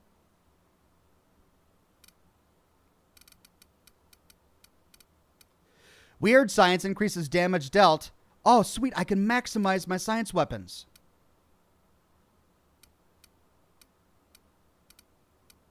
Or I could get Super Pack Mule.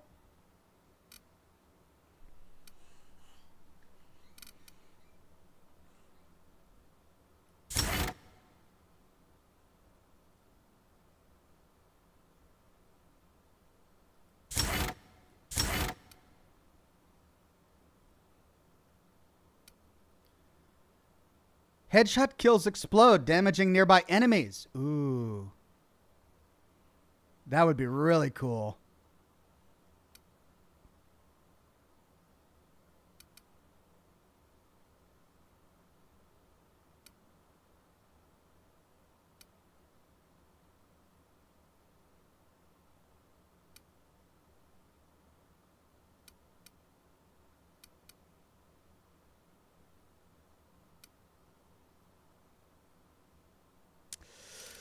Well, I'm tempted to do this. It's like the Bloody Mess perk.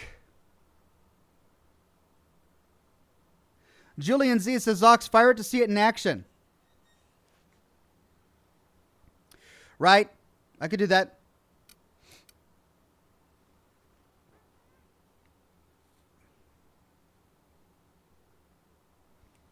I'm not going to do carrying capacity because I can always just dump a lot of my gear. I'm tempted to do applied science. That just increases the magazine size. I want boom headshot. I gotta do it. All right.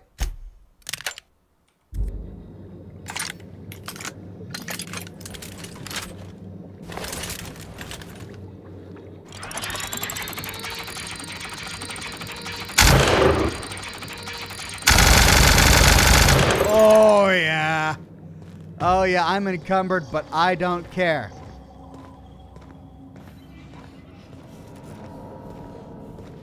Let's get to the ship and drop off some stuff. I'm encumbered by 2 pounds. Okay, let's just get rid of something really, really lightweight.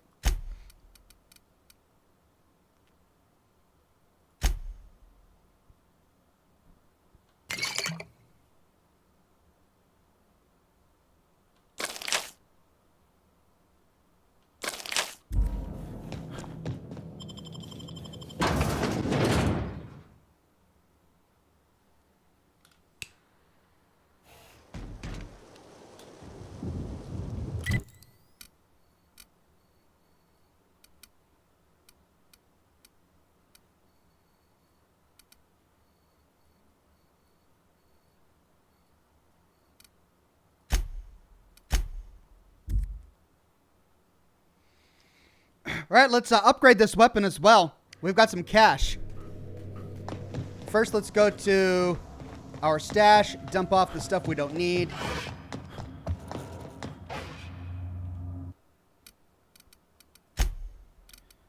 I'll give this to Felix. Hold on. Yeah, he's got the Hall of Famer toss ball right now. Oh, it just does so much more damage. There you go, Felix. Cool. That spade is pretty cool, but it's just really low level. I just like the way it looks. I like the idea of using a spade.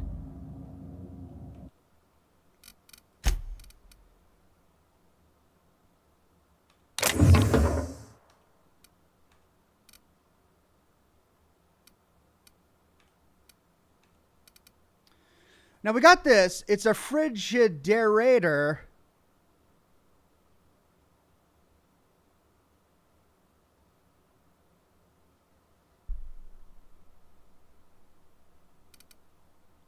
I really enjoyed Special Delivery. That went up to 488 DPS.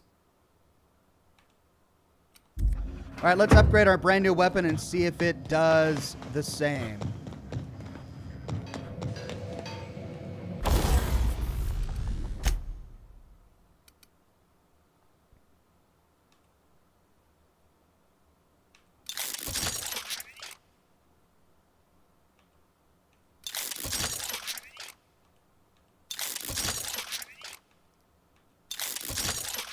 Ooh, the DPS is going up slow. 488. Can we get up that high? Ryan2 Gamer says, I have a theory. I think the Flatwoods monster is a deformed Zetan alien. I noticed he has small shriveled up legs. The other aliens must have abandoned because of his handicap. He also has the same head. Maybe he was specifically bred for certain missions on the planet. 1,000. Oh, 3,000. I'm only getting 6 damage. I got it up to 400. But to get it up to 88, 488 is going to be really hard. It's going to be another 5,000 to get that up there. What's this? The pet. Oh, two-handed melee. That's 438 compared to my current sniper rifle, which is 601 plasma carbine.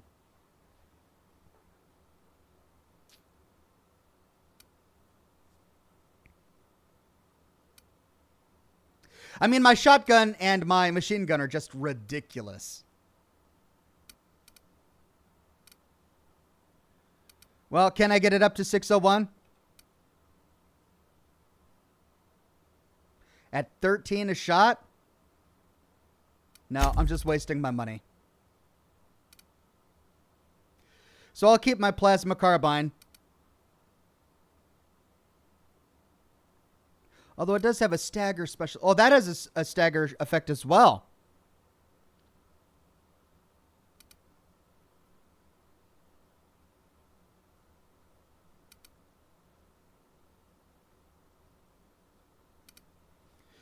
All right, we'll store it. I'll just keep my plasma carbine for now.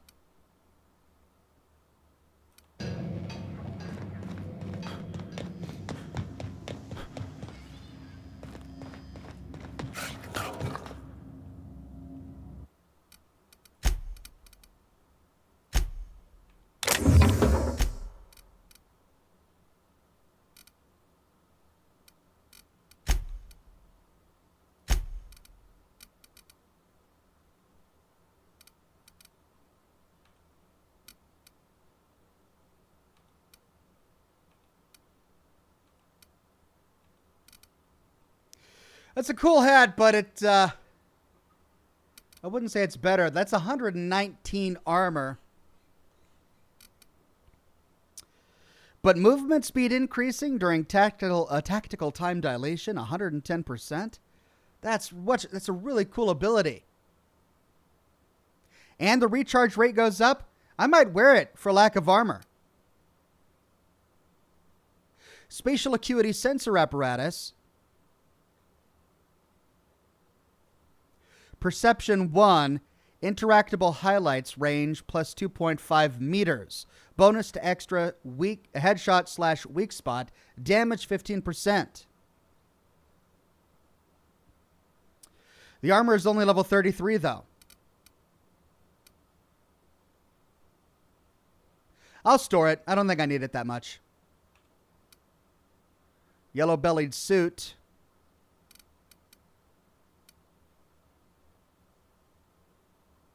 Damage to humans, Engineering 5, Engineering 5. Don't need all of those. Long guns. No, that's Intimidate 5. Long guns 5. I'll keep the long guns just in case. That's Lockpick 5. Lockpick 10.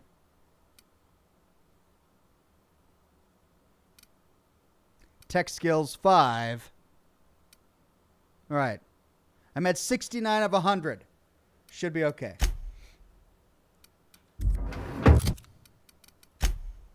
All right, so now that I'm not doing... Look at that. That is so crazy.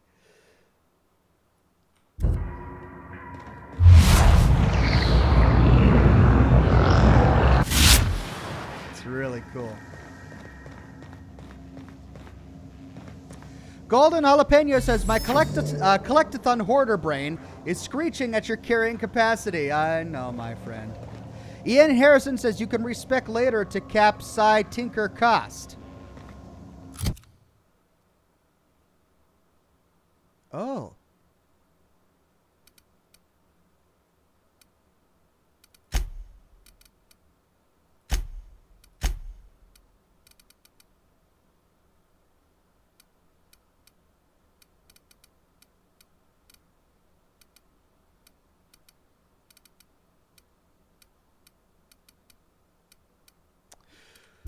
Well, maybe I'll do that later, but for now, let's keep going.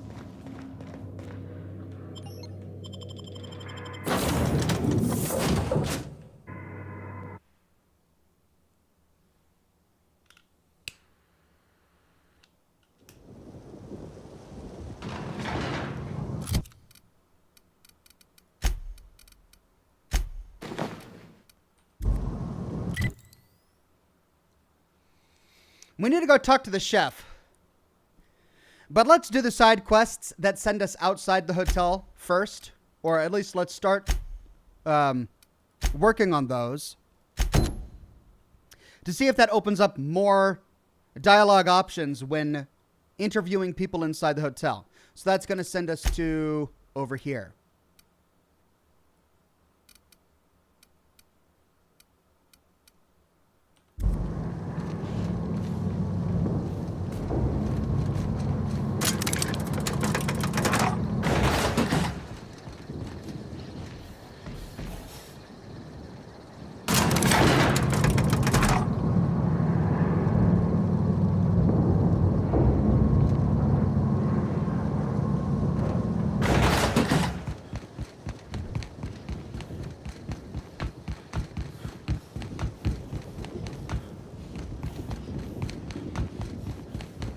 Come on.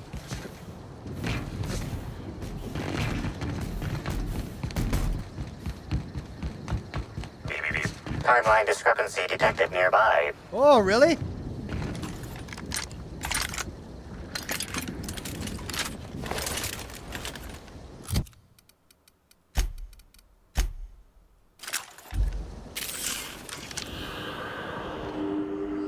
Physical analysis reveals this to be a crate of Rizzo's Spectrum vodka, based on bottle shapes and label types. Chemical analysis reveals that this is not a crate of Rizzo's Spectrum vodka, based on flavor notes and presence of excess ethanol. We can examine the crate. The crate is packed with Spectrum bottles of all colors. It looks identical to any regular Spectrum shipment. Shipping counterfeit goods is definitely something Sublight would do. Perhaps Slug aren't as different from their sister group as they claim. Going through the effort to encroach upon Rizzo's territory seems particularly targeted. You wonder what Slug's angle is. We can sample a bottle. The flavor is semblant of old socks and damp canid. It's more than a little nauseating and definitely not a legitimate Rizzo's product. Damn good in my life.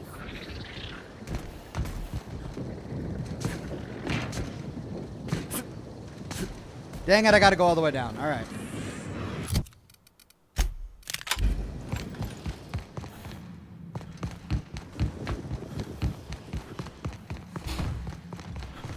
Hope you've been enjoying your stay.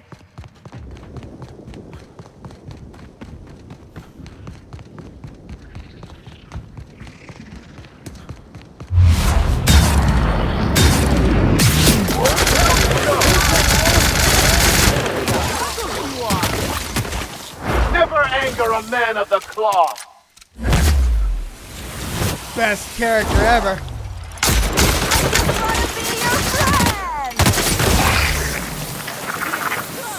Deal, come on!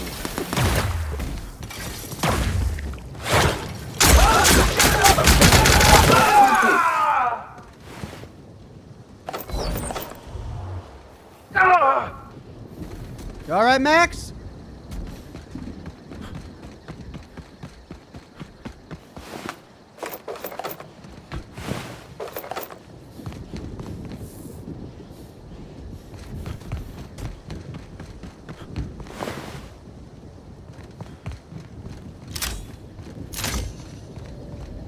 Well, let's cross our fingers and hope he's not dead.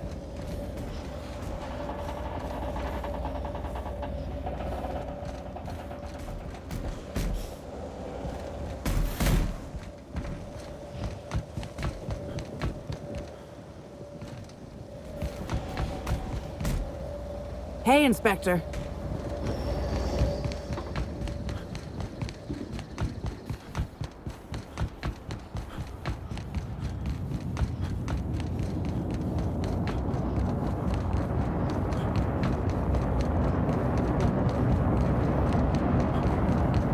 Oh, look here.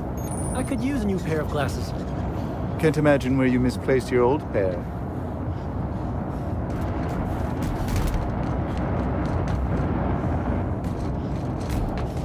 Security.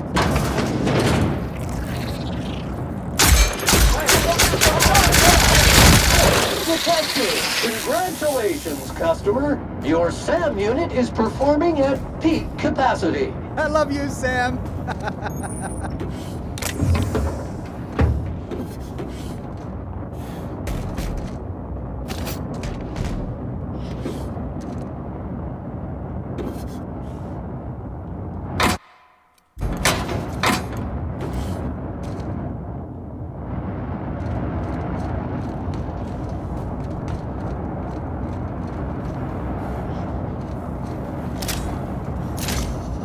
Hey, you! Come take a look. What is it? Hey, you look like you need some stuff. Fancy watch? Spare cufflink? Single earring? You want it, I've got it. What is all this junk?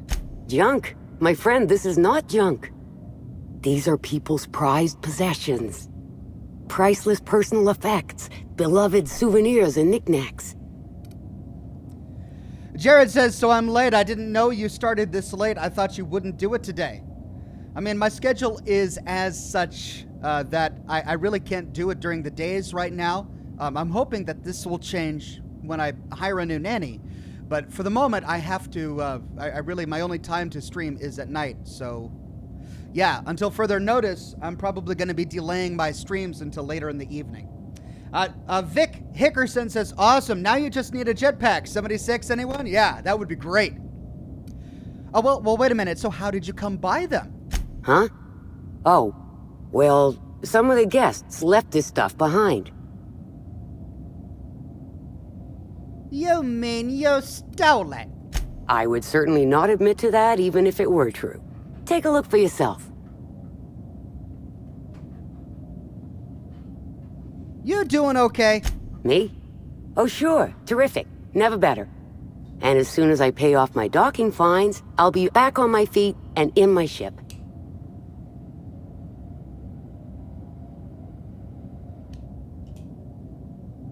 Docking fines? So it turns out Slug has some pretty strict rules on vehicle docking, and I may have broken a few of them. Who'd think Slug would be so strict? Docking rule? Let's see. There's docking without prior authorization, double docking, docking into adjacent vessels, docking while under the influence of alcohol, docking while under the influence of caffeinoids, and loitering. Sounds like a Tuesday to me. Well, I'm sure they'll go easier on the inspector than on little old me. But say, maybe you could help a stranger out? Buy some of my goods? Okay, show me what you got for sale. Junk.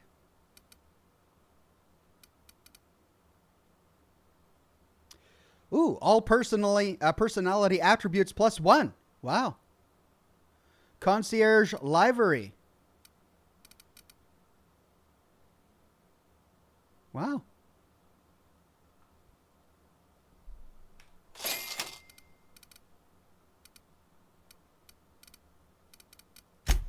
No weapons, but ammo. Cool.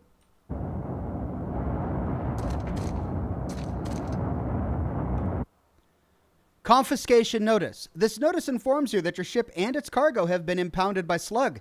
They will be released to you when you have paid your outstanding fines for docking without authorization, docking with forged authorization, docking into adjacent vessel, that is crashing, drunken disorderly conduct, and loitering. Please see Slug docking agent for full list. Please note that you will be charged a delinquency fee for each day these fines go unpaid. Yikes.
Well, exploration doesn't really pay off that time, but we'll get it next time.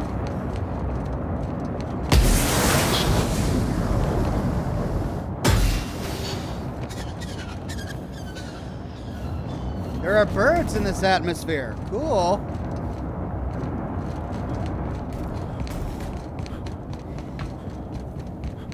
All right, buddy. Stay alive, Rizzo's mascot. I don't want you to die. You've got information I need to solve the murder.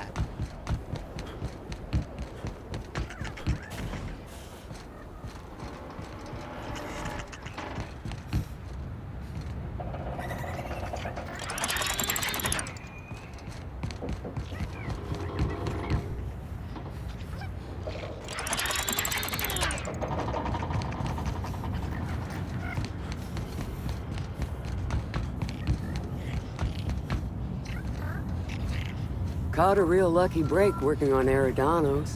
I could have been stuck on Terra too.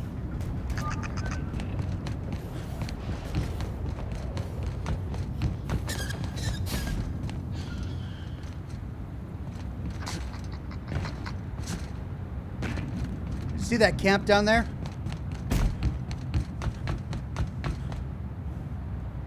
We're all family here. Rizzo's takes care of its own.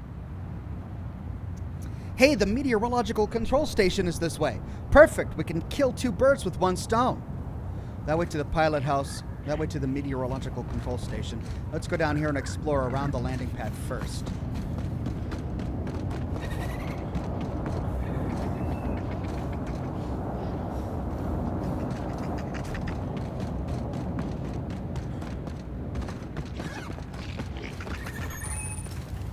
Engineers camp. Ooh, my lockpick can't take it. It's because I got rid of Parvati.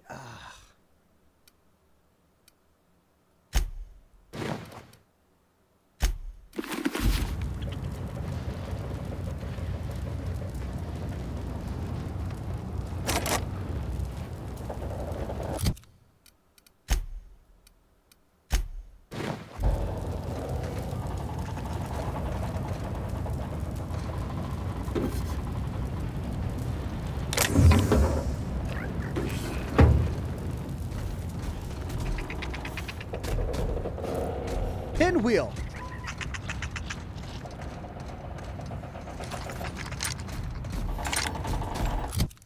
Can't believe there's nothing for my thing here.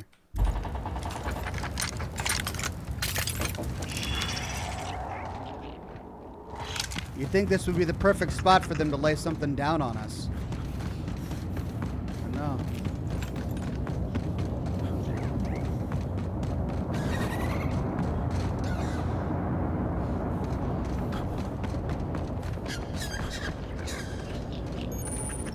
Exterior engine.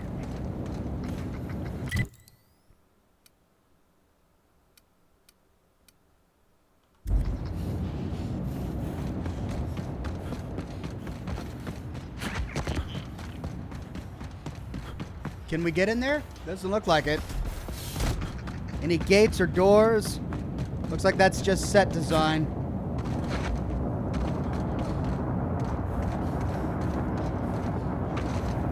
Yeah.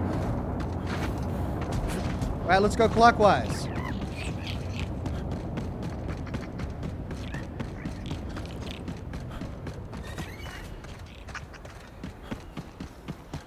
Okay, big building on the northern side. We can't get past there. See if there's a door up front.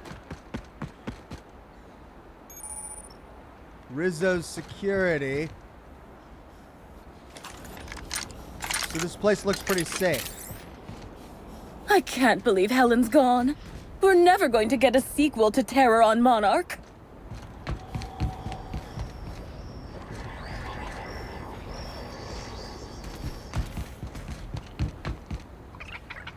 My last quarterly review said I had an attitude problem. Morale improvement program fixed me right up.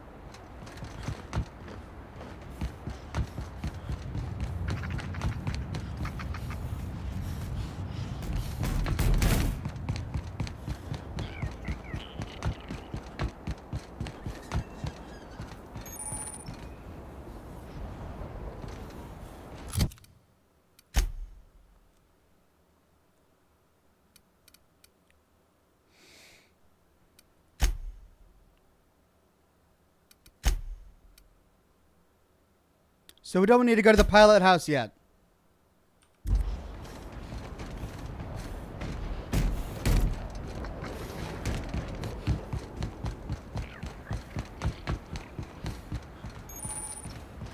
Here's the meteorological control station.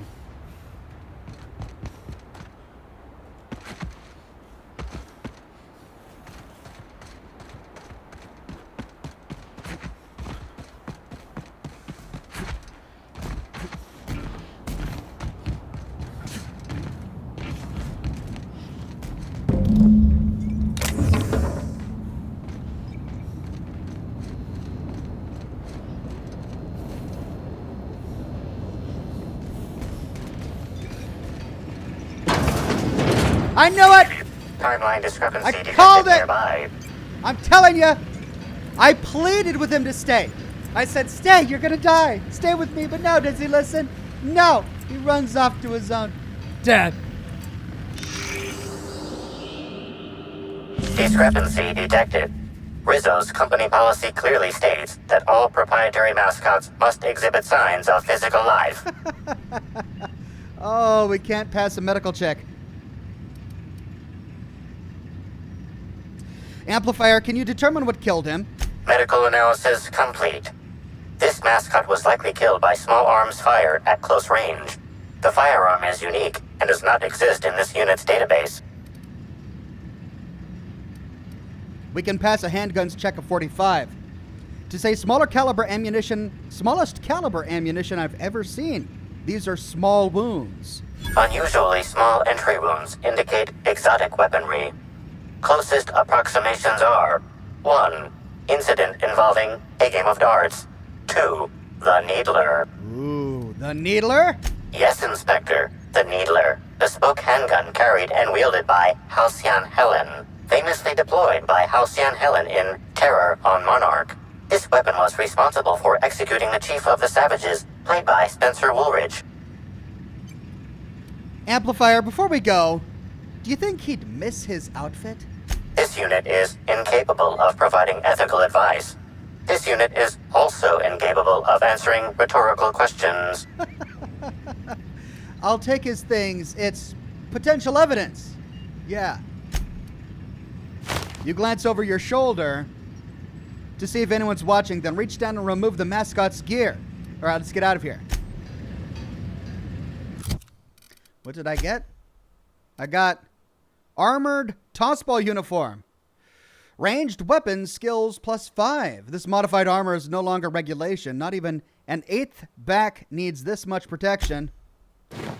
Oh, yeah. Let's get that hat. Timeline discrepancy detected nearby.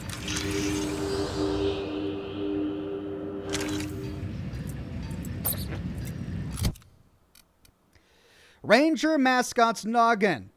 Block +10, inspiration +10. This unique helmet was worn by a particularly hyperactive mascot. There are some small blood stains inside. At least it's probably blood. Oh man, I'm looking great now. Oh, it's Rizzo's. Yeah. All right, let's put my armor on.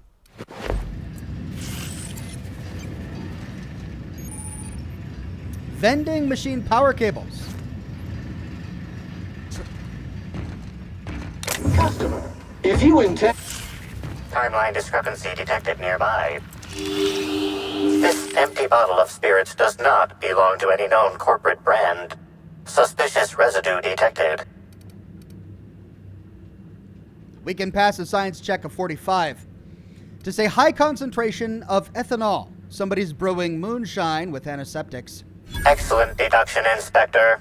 Imbibing of unauthorized beverages is strictly prohibited under Rizzo's company law. Ingredients include antiseptic alcohol, sucrose, and unidentifiable miscellaneous organic material. Closest match. Counterfeit spirits available at the Piraeus Spaceport. Ooh. Looks like we're going to a spaceport.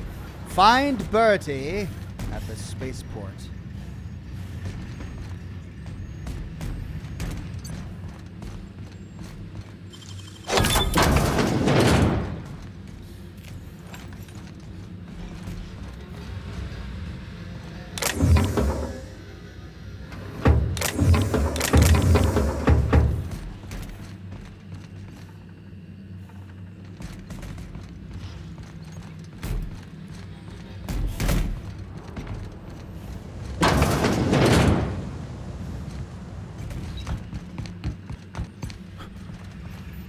customer, if you intend to use this telescope for sightseeing purposes, please cleanse the eyepiece prior to skin-to-metal contact.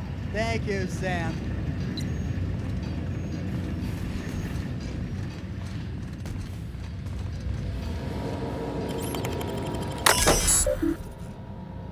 Rizzo's Candlely has been scientifically proven, asterisks, to not give cavities. 5 out of 5 Rizzo's company doctors agree, based on the average lifespan of colonists. A meteorological observation station, Rizzo's reminds you that all equipment is to be used for the express purpose of monitoring Eridanos weather patterns. Use of monitoring equipment for any other purpose is expressly prohibited. Well, first we can view regular logs. Day 523, clear skies. 524, distant storm, Phaeton steered around it. 525, distant storm, Phaeton adjusted course. 526, clear skies. 27, clear skies. 28, distant storm, Phaeton revised heading. 29, clear skies. We can then pass a hack check of 70 to read unofficial logs. I've password locked this directory. Pretty sure no one in management can crack it, even if they do start checking up on us. Have fun. We've got celebrity sightings. I saw Spencer Woolrich order 4 different meals and send them all back. What a refined palate. H. The other day, Halcyon Helen was enjoying a spectrum on the terrace. The stars really are just like the rest of us. P. Some of the rangers started tussling in one of the fountains. The gardener automech spent hours propping the flowers back up. What fun guys! Fun guys. Station bingo. Initial if you see one of the following on your shift. First to 3 wins. Teacup canids in matching outfits. D, this should really count twice, 1 for each canid. Someone falling off the edge of the island. No initials, so it's not common, I guess. A tryst in the greenhouse. H, it's all windows. Why would anyone do this? Tarot ray slams into a hotel window. D, Raptidon or Primal on Hotel Island. No initials.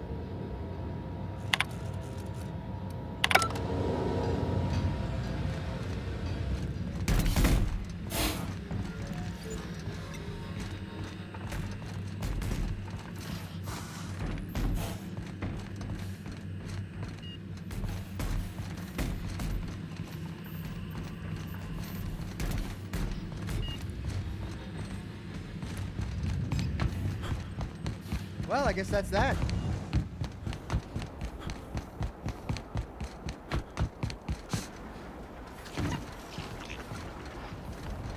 Well, I'm surprised that's all this is. I mean, I've got no quest sending me here. My next destination is over here. But I wonder what's in the pilot house. Let's go see.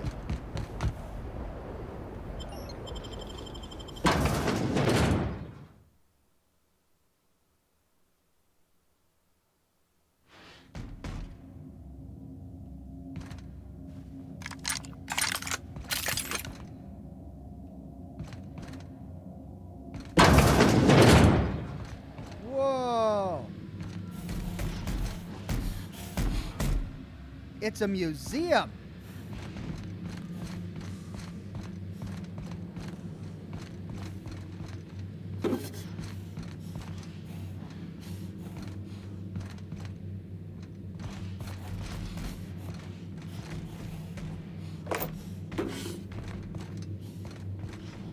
Oh man, none of the exhibits have any recorded dialogue.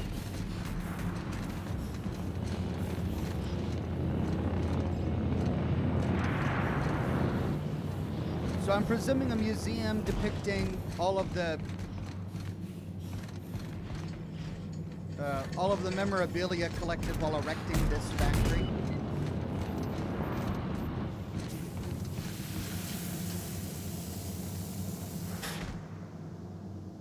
Whoa, you scared the daylights out of me. Don't sneak up on a fella like that. Say, you wouldn't happen to be the inspector investigating Halcyon Helen's murder. You look like you might fit the bill. You can barely... More people saying they can barely hear me.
Let me try something.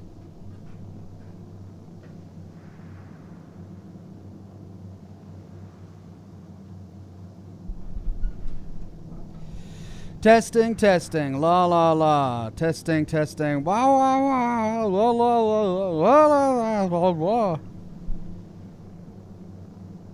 Check, check, check, check, check, check, check. Test, test, test, test, test, test. Ah! Oh! Oh! Oh!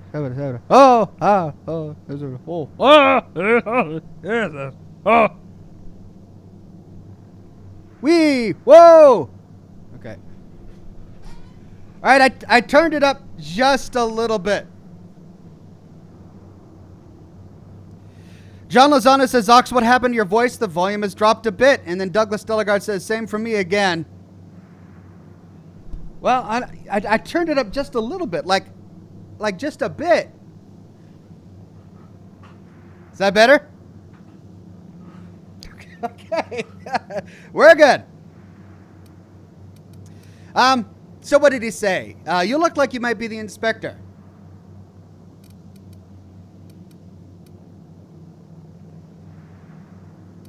Pretty observant, we can say. Hey, I got it right. You must be a real top runner to be in charge of a case like this. Oh, wait. That's why you're talking to me. I'll help however I can. Warden Harold says, good night, Ox. It's 1 a.m. here and I need to sleep. No worries, Warden. Have a wonderful night's sleep. Douglas Delegard says, better now. Okay, good. Well, I'm not exactly sure what I did, but I'm glad it's better now. Okay, well, tell me what you know about Halcyon Helen and her murder. Oh, I hate to say it, but I never met Helen. Not even in passing. I've seen a couple serials, but otherwise, I don't know anything about her. But I do know a thing or two about traps. This here's my Terra Ray Grounder, and once it works, it'll zap those wing sprats out of the sky. Okay, interesting contraption. You say it's not working? Not yet. I'm missing a few parts before I can power it up. Actually, you seem capable, and I need some help getting those parts I'm missing. I can make it worth your while. Well, what do you need? I've got an incomplete list here, but I'm a tad on the scatterbrain side. You mind taking a look at my terminal to certify I ain't forgetting anything? Oh, a half-melted battery. We just saw one of those. Where was it? I've already got some of the items you want. Thanks. I'll start working these things into my machine. Come back when you found the rest, and we can get to Terra Ray burning. You're back. Any luck finding what we need for the Terra Ray Grounder? That's it? Okay, there was a half-melted battery.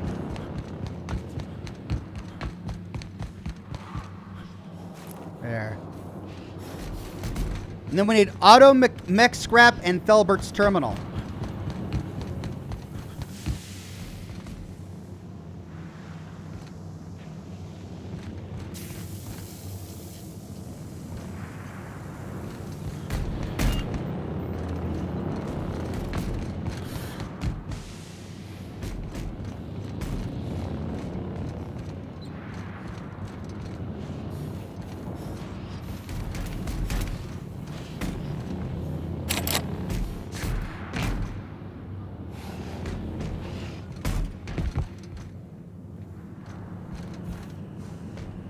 Sean Fernando says, you can do the best Pee Wee Herman impressions.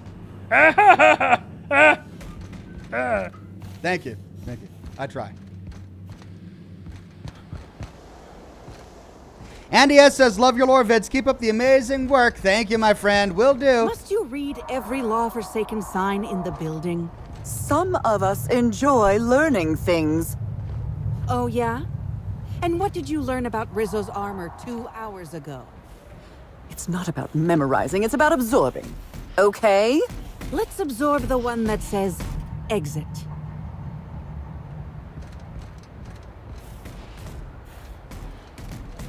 Purpleberry puzzle hedges. Hey, here's one. Can you imagine life without Purpleberry Bunch? purple berry crunch, purple berry fizzy tea, purple berry juice, purple berry liqueur, purple berry lunch, purple berry munch, purple berry punch, or purple berry wine? We sure can't. That's why the hardworking brand managers of Rizzo's developed the purple berry, an irresistible fruit with more sugar and less fiber than anything you'll find in nature. Why not book a tour for purple berry orchards and treat yourself to a Rizzo's purple berry product today? You deserve it.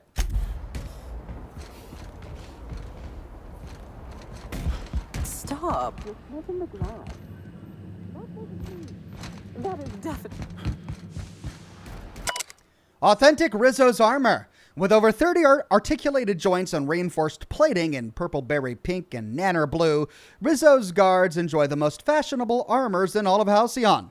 These brave troops show their corporate pride, whether they're battling dissidents, guarding factories, or simply giving our workers a friendly pep talk. Raise a glass of lemon slap to show your support for the corporate soldiers who protect us all.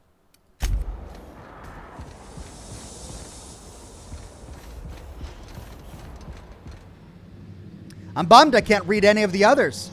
Oh, here we go. Rizzo's Rangers. This tossball stick was used by none other than Bertie Blackhole Holcomb during the historic match between Rizzo's Rangers and the Happy Dale Farmers, where Bertie's triple tackle of rival hacker Claude the Bull Payne set the record for the most simultaneous rule violations. Champions like Bertie stay energized with Rizzo's Purple Berry Munch. Be like Bertie. Enjoy your favorite Rizzo's product today.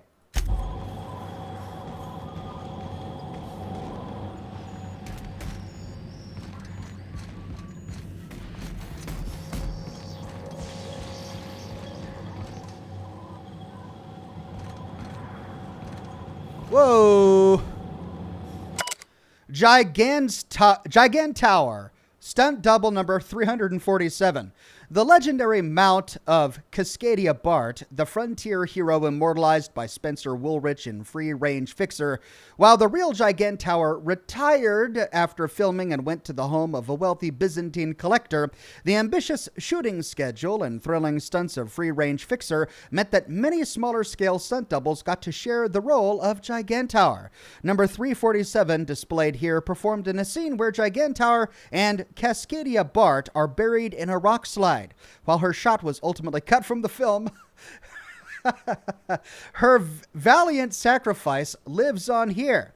Did you know Gigantower was named after Rizzo's Gigantower energy drink, enjoyed on screen by Cascadia Bart while he battled against the vile philosophists? Prove you're loyal to Halcyon and try a Gigantower today. Available at a Rizzo's vending machine near you.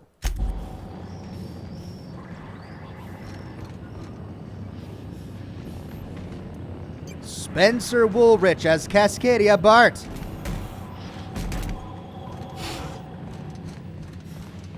Right, that's the full loop. See if we can find those machine parts upstairs and that terminal.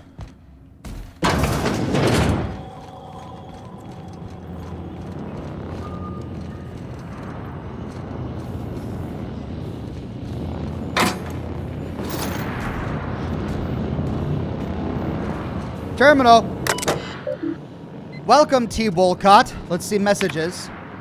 Subject. Regarding the tarot trade trap.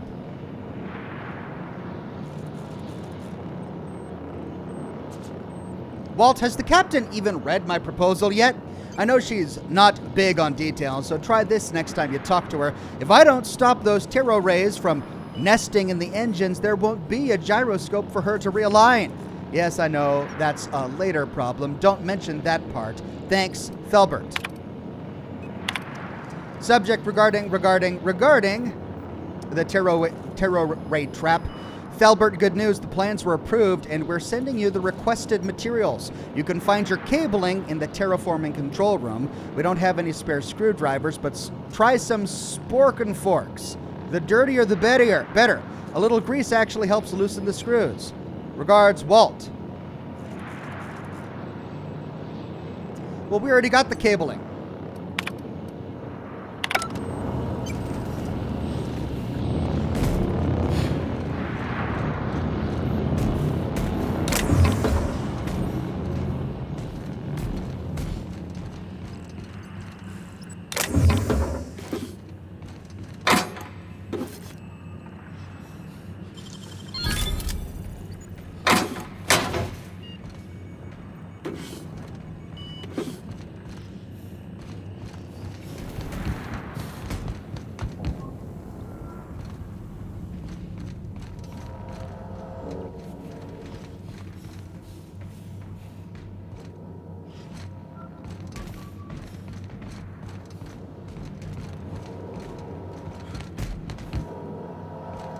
Greeting protocols initiating.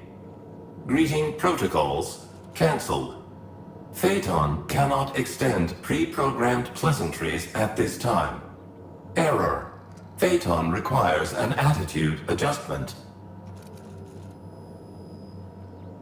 Oh man, we need an engineering of 65. A what? Clarification. Phaeton requires a gyroscopic axial realignment.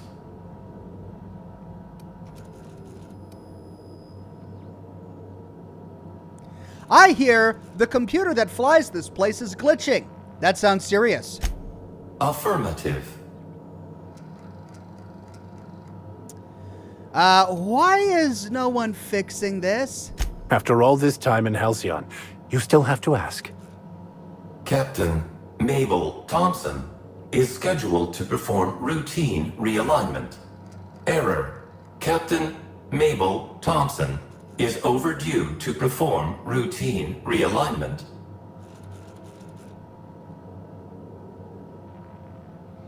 That sounds bad. What happens if you don't get realigned? Gyroscopic misalignment creates an increasing likelihood of a critical flight path error.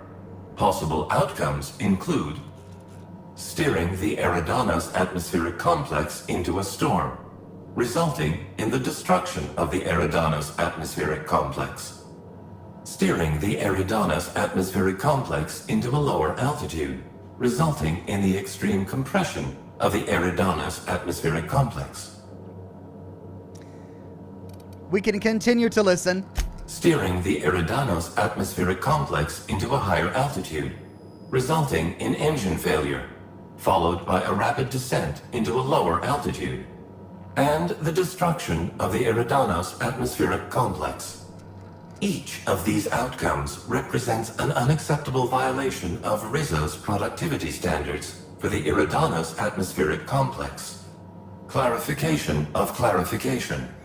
Phaeton must be realigned with the ship's internal gyroscope in order to calculate a flight path with an acceptably low margin of error. Okay, I get the point. How do I fix this?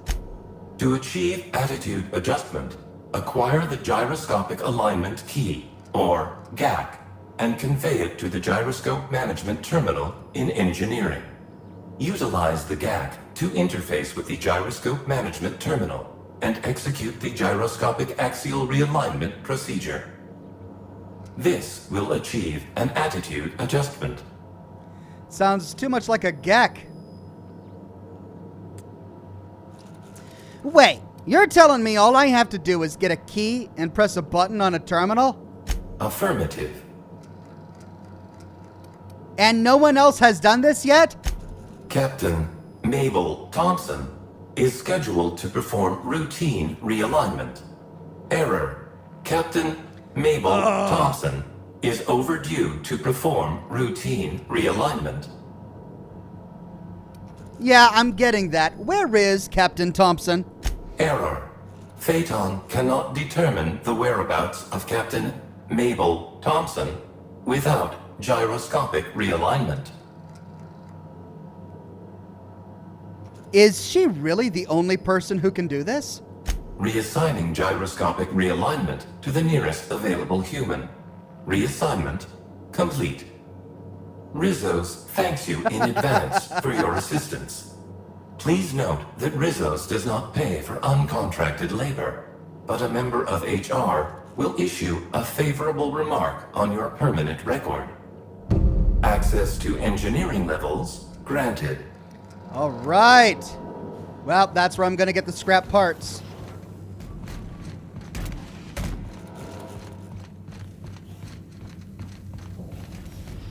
Oh, wait, no. There it is. Spork and forks. No, I got the greasy spork and forks. I need the automech scrap. Okay, that's what I'm going to find in engineering. Automech scrap. Spork and forks. Wow. I mean, we're orbiting a gas giant right now. Isn't this the most insane thing ever? What a cool idea. I wish we could fly deeper into it. Okay, well, let's see if we can find a way down. Is that a retired fertilizer automech? Or just a replica? Who cares?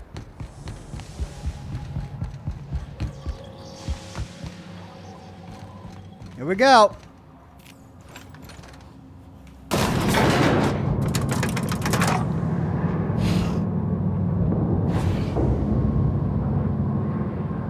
Get the GAC and take it to the gyroscope management terminal.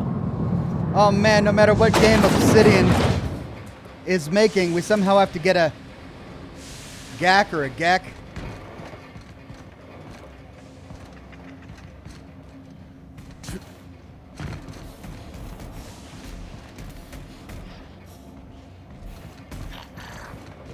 I hope I find a clue to the murder mystery down here.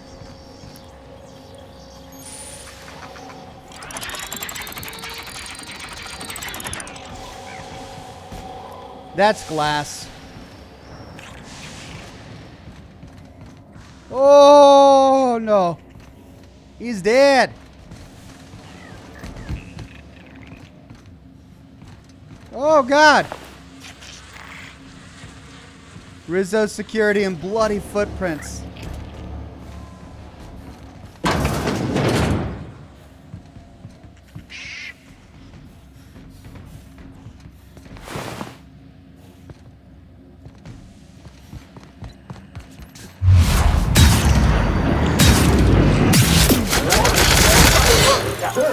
Alert!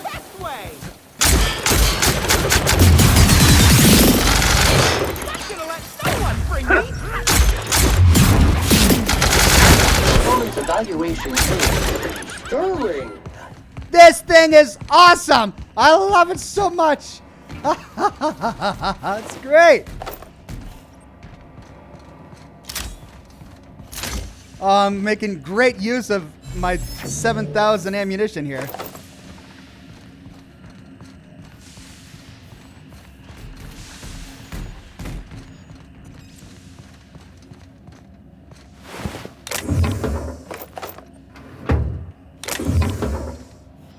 Rizzo's Purple Berry Punch.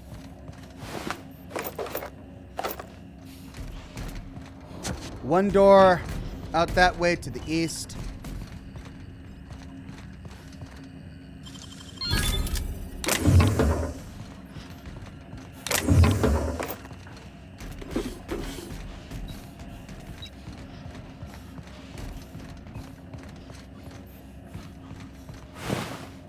Okay, and then a platform up in the middle.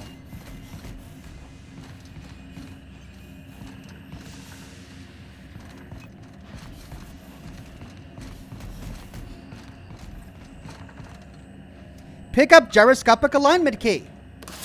All right, we got it. That was easy.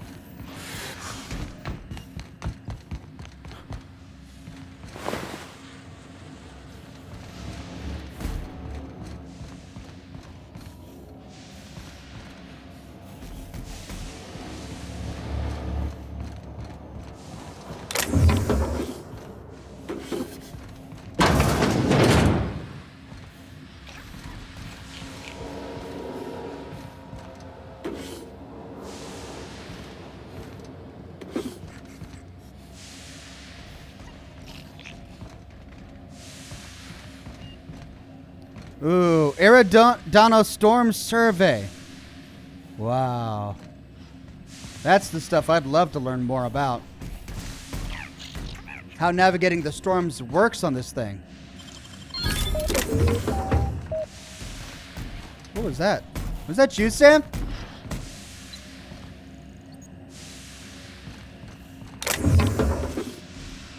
Is this it? No, there was one more mirror over there. And one more window over there. Did we go there? We didn't go there.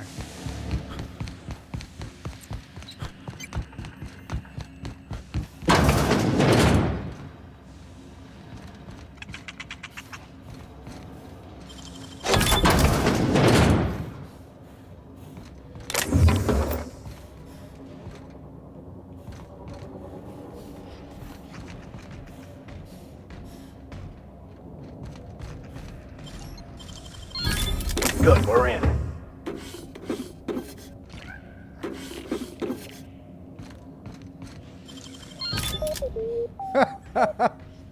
A beanie.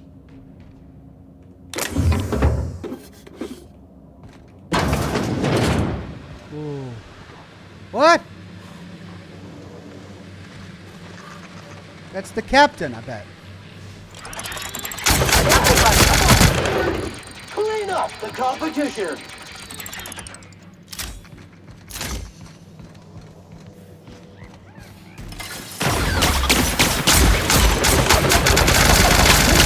Customer, all germs and contaminants have been neutralized. I love you. You're my favorite. I'm assuming if I went this way, it would just lead me around the corner. Around to the other side. That's where I came in. That leads around. Well, what's this?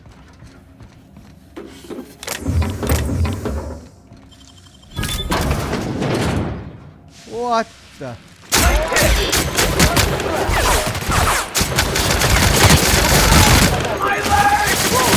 For the job.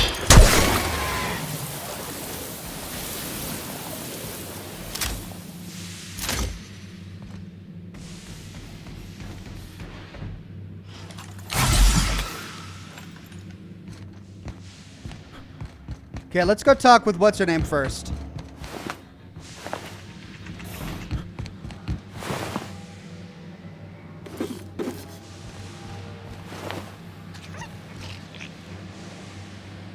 You there. By the law, you seem to have your wits about you. I'm saved. Saved? That's a bit presumptuous, isn't it? I mean, what are you doing here?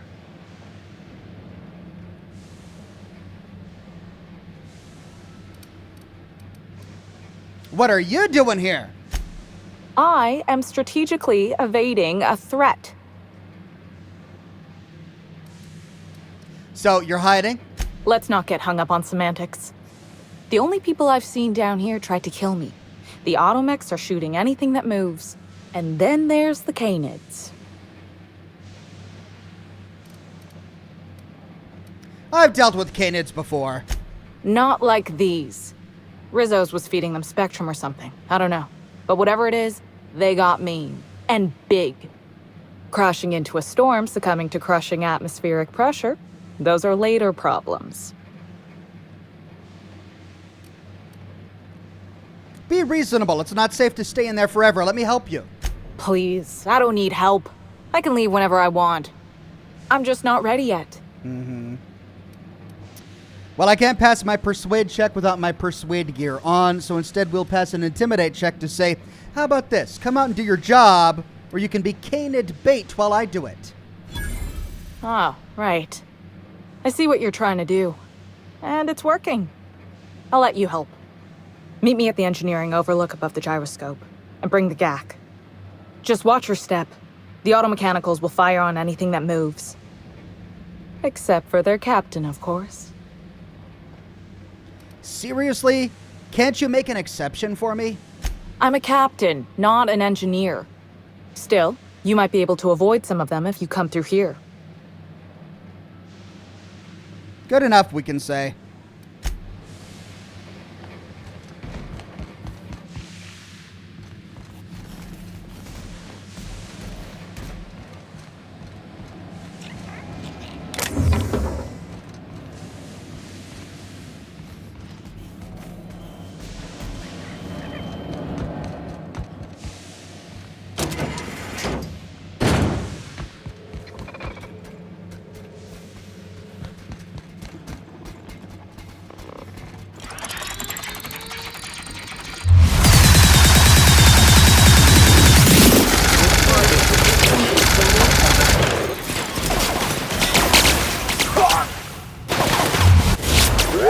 Quite enough of you!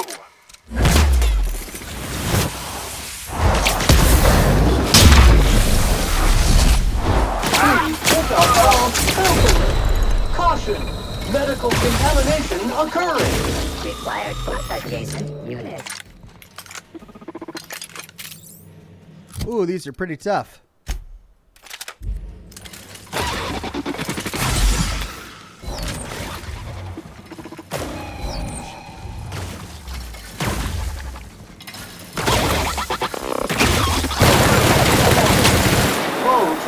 the job.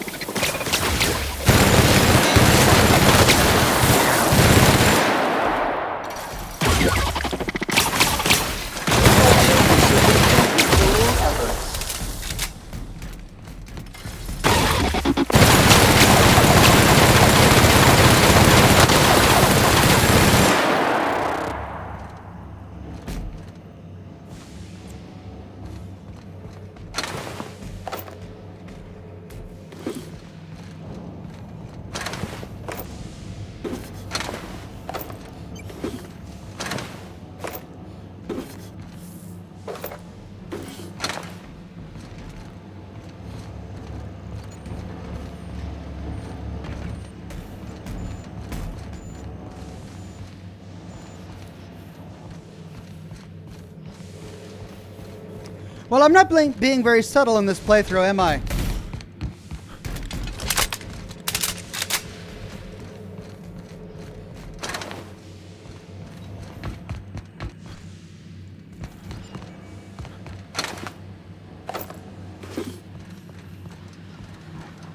But I've got the ammo, I might as well use it. Plus, this allows me to explore every inch of the location.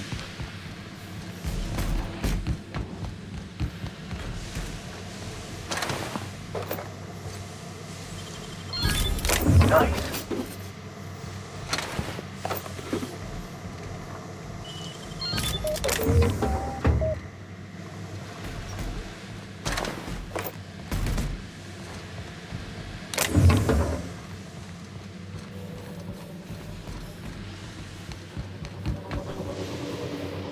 Wow, this place is busted up.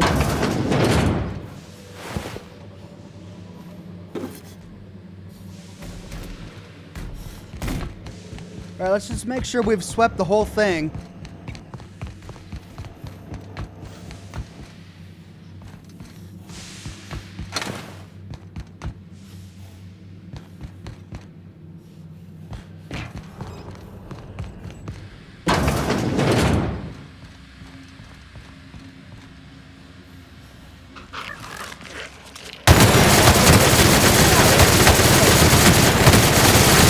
I'll take your confession now!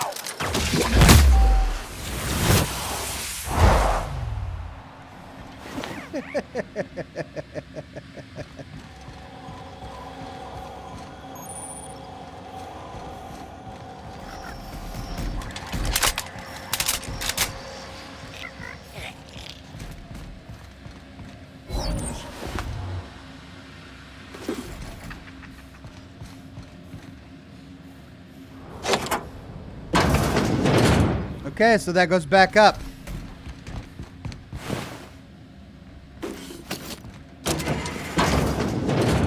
There we are.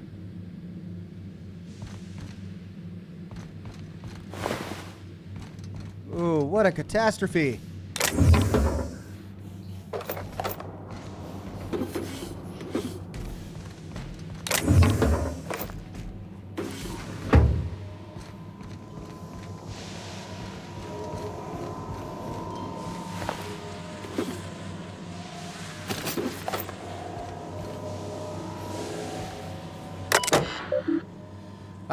Let's see. Pilot House Engineering, view the recent requisition requests. Requests Spectrum Brown 20 units by J. Fields. Comments, time to celebrate all of our hard work this quarter. Fulfilled. Sodium Vapor Lamp 3 units, L. Vargas. Comments, please, I've been trying to make reports in the ductwork for a week. Or repairs in the ductwork for a week, but I can't see a damn thing. I got lost for 16 hours last time I went in, and I'm starting to see things in the dark. Pending. Quartz vacuum tube, 1 unit, anonymous. Comments, one of the tubes in the breaker room mysteriously shattered. Need to replace. Fulfilled. Toss ball, 5 units, J. Fields. The team needs to blow off some steam. A little rec time would do wonders for morale. Fulfilled. Knee guards, 1 unit, L. Vargas. I'm crawling around in the guts of this place all day and my knees are all but shattered. Pending. We can pass a hack check of 105 to unlock the breaker room. Breaker room unlocked.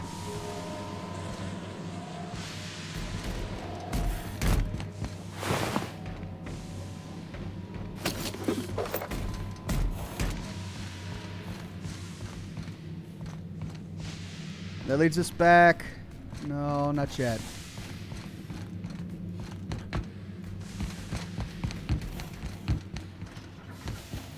Yeah.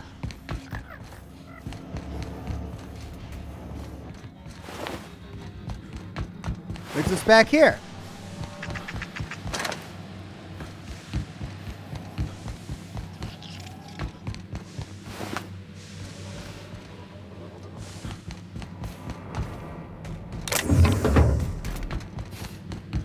Bit of a maze, this. Let me see if I can finish my mental map before we go on. So we had come through here. We saw that to go around the corner. This goes back in there, which is where we came from. Instead, we turned around, went around here to go and let her out. There she is. Right behind you. I'm just plotting my route. Of course you are, lady.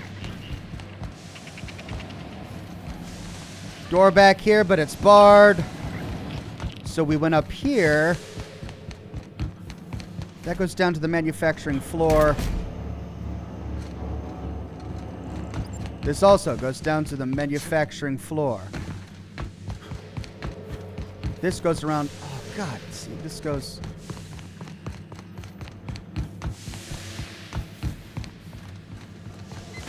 Yeah, we came up here and looted all of those racks. But then where does this go? Oh, this goes back out there. Wait, if that connected there, then this went to the cell. Okay, so that leads to the other side of the cell, where she was hiding. That connects back to the factory floor. So then we can follow the factory floor back through this overpass to manufacturing.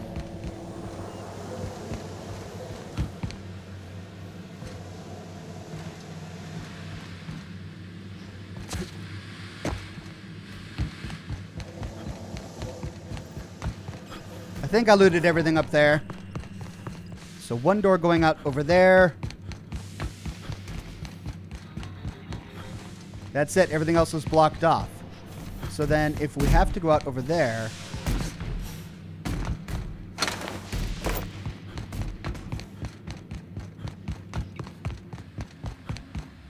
what I didn't find is the scrap that I was looking for. There's where we killed the Canid. Remember I came here looking for scrap?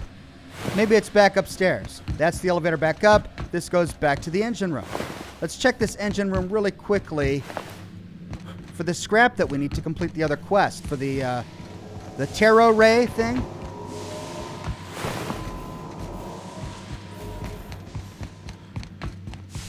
And that just leads back out. All right. Well, let's go upstairs and turn it on, I guess.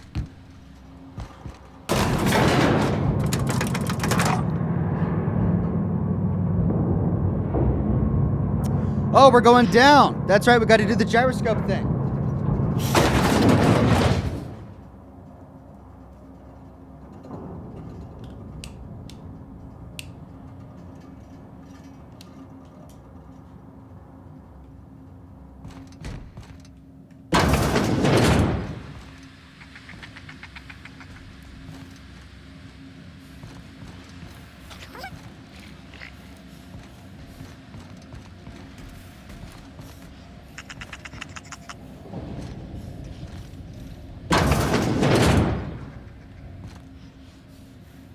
Well, there it is. There's the gyroscope.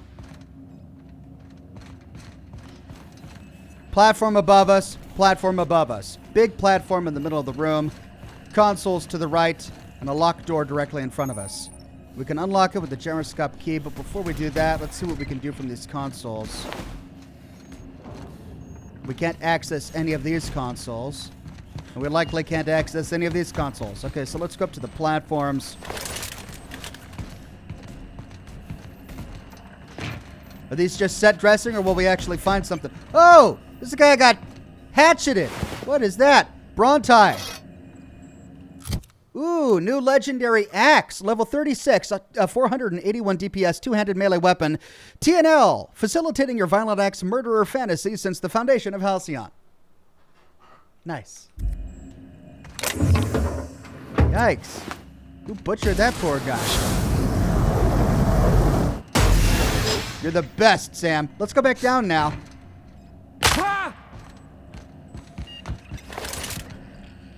I like how it's just a minor falling damage, and yet we hear my ankle snap. Let's hear that again. Oh, yeah, that's... Oh, it's painful. It's quick save. It's run and gun. Who wants to die? Your life was merely an illusion anyway.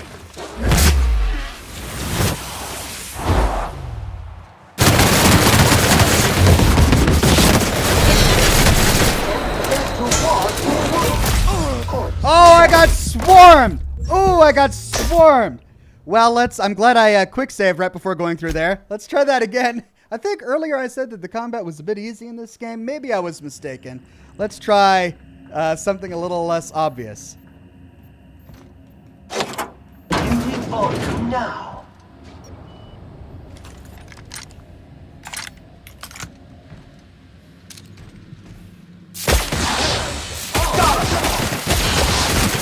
Main cycle step 2, industrial. Here's a little trick I learned in prison.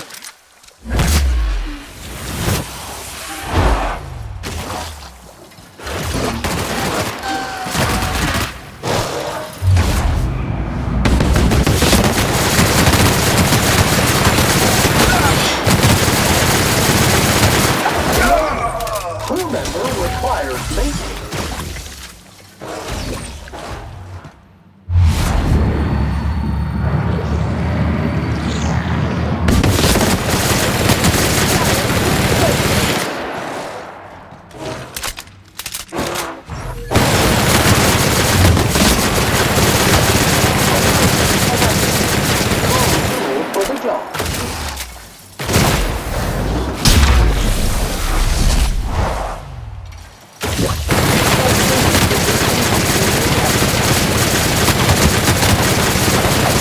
Oh my god! All germs and contaminants have been neutralized. Jeez, those guys are tough. Maybe I should have used my shotgun.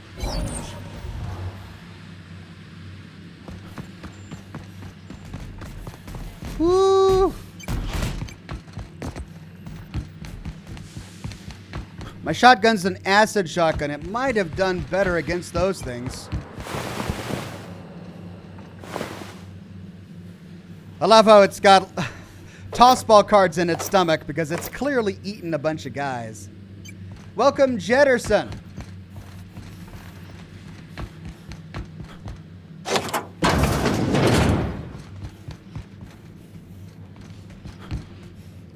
Are those the tunnels that we read about?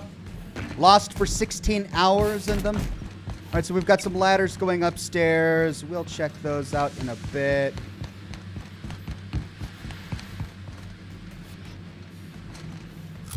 I should probably have this equipped somewhere.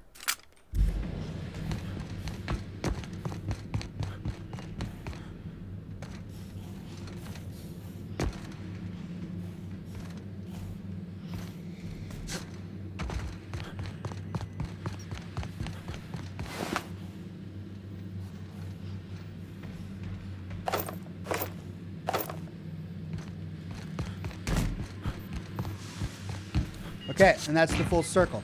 So let's go upstairs.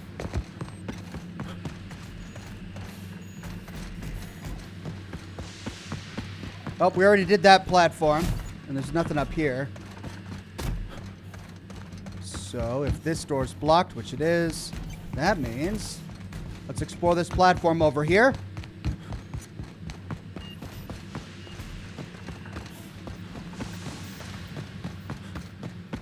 And that's it. So let's go to the gyroscope.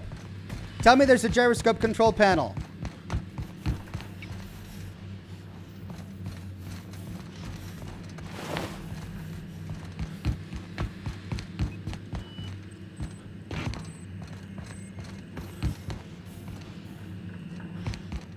Oh!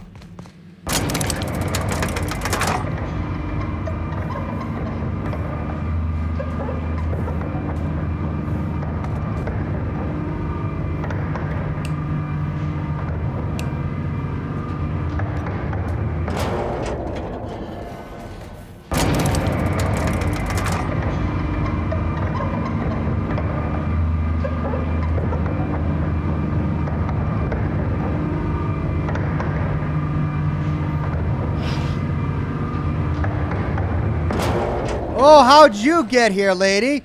You said the robots would ignore you, but not the giant canids.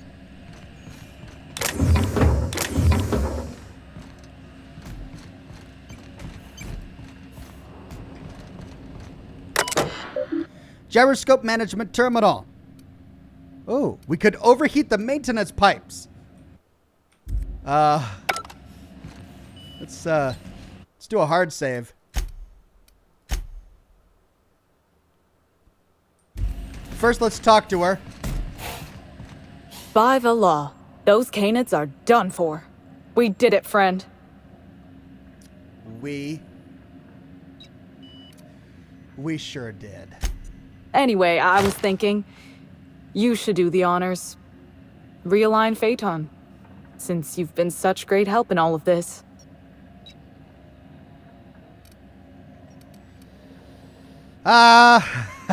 Lady Rizzo's should be making me captain at this point. Oh, that's it? Well, let's see what happens if we overheat the maintenance pipes. I'm curious. What? We can't do it after we talk to her.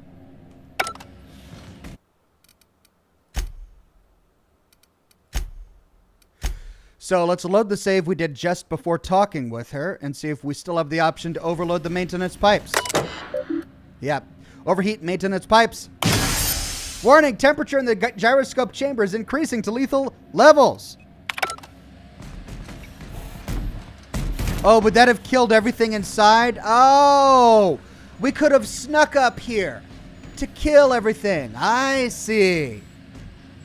So, there's a viable solution for getting through this if you're not a big guns guy. If you spec into stealth and hack, they programmed a way for you to get through it. Love it. All right. Well, let's talk to her again. By the law.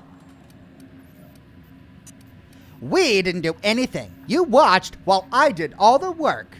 Yes, well, that's a supervisor's job. Anyway, I was thinking, you should do the honors. Let's get it done.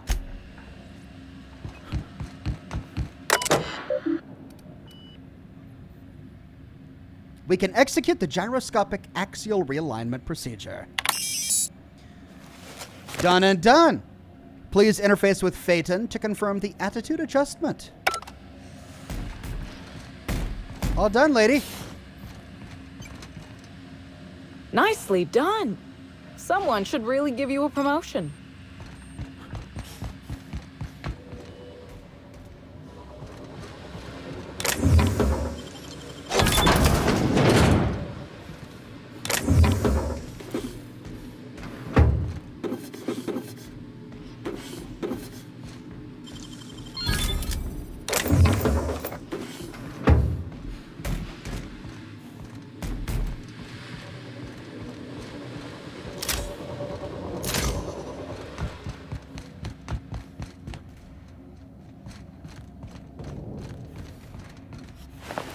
Oops, someone killed a sprat. Was that me?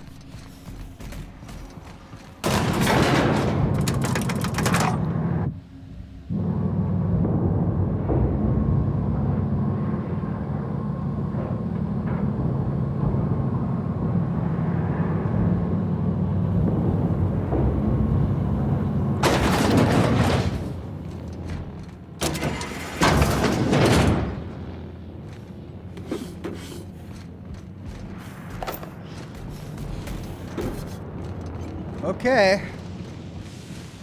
Let's give this guy what we have. You're back! Any luck finding what we need for the Terra Ray grounder? Thanks! I'll start working these things into my machine. Come back when you found the rest, and we can get to Terra Ray burning! Well, what am I'm missing? Filbert needs scrap metal from a wrecked Sentry Automechanical.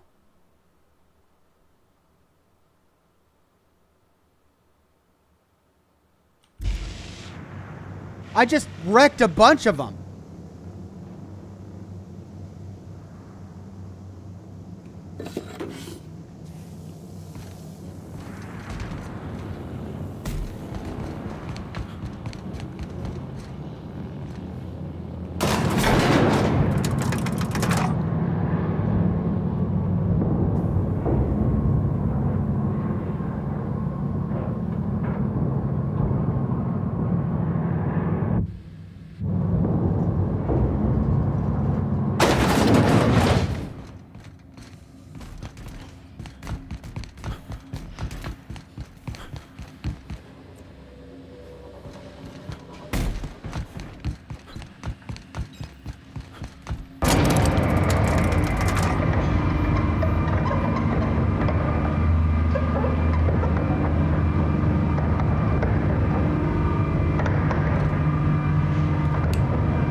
There were all of those ruined auto mechanicals that were on those platforms.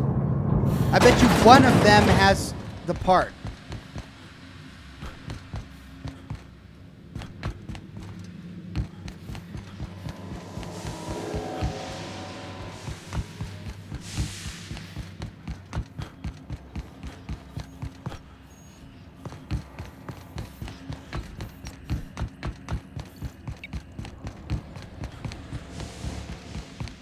My God. Running in circles here. Such a maze.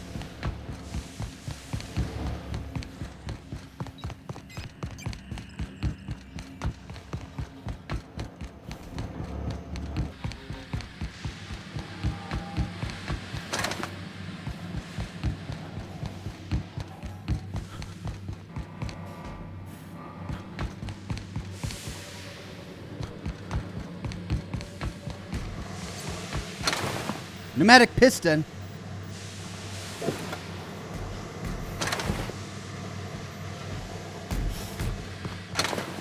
Shiny servo.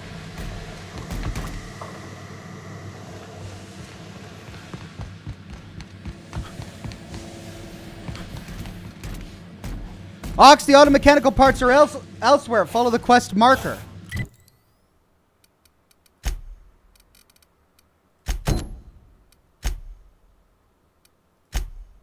What? Wait, that's where I am.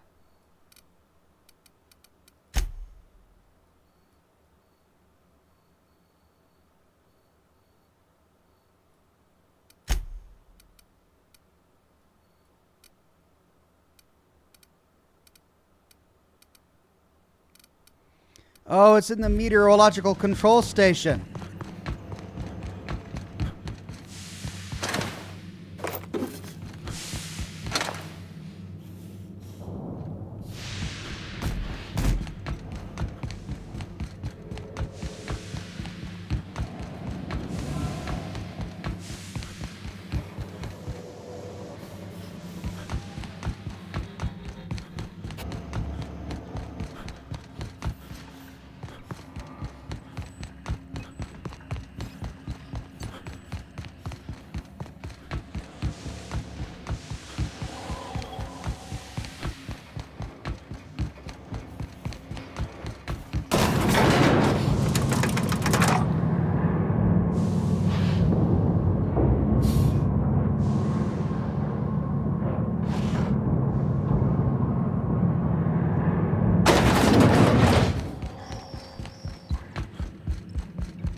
Greeting protocols suspended.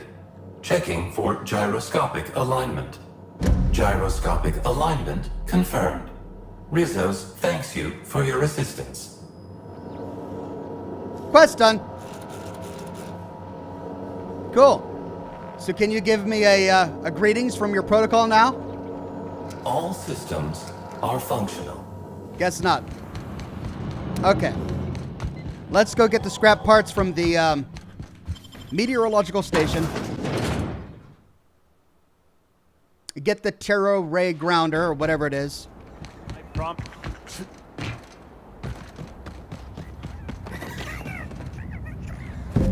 So it's just laying out here? Come on.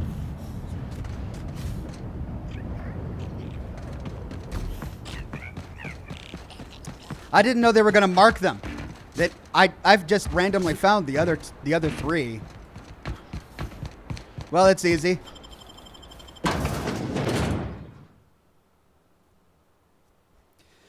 WBitson420 says, do you recommend buying the DLCs now or wait for some discounts? Well, it depends on how much money you want to spend on gaming. If you want to invest, if you want to spend money on something that's going to give you hours and hours and hours of entertaining gameplay with a good replay value, then yeah, it's a great game. If you want to wait for a discount, that's also a legitimate strategy, depending on your finances. You're back! Any luck finding what we need for the Terra Ray Grounder? Yes. Excellent! I should finally be able to get this thing working. Here, take this. It's the least I can do for all your help against those leathery abominations. Oh, wait. There's one more thing. You don't happen to have a pinwheel, do you? I found the pinwheel. The one that we saw outside. What do you need a pinwheel for? It'll help generate electricity as we move through the atmosphere. Plus, all Rizzo's products are supposed to have an element of whimsy. You mean one of these?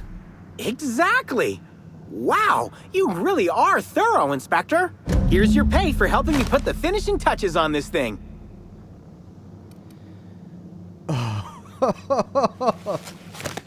We could try to intimidate him. I'm not going to. Thanks again for your help, Inspector.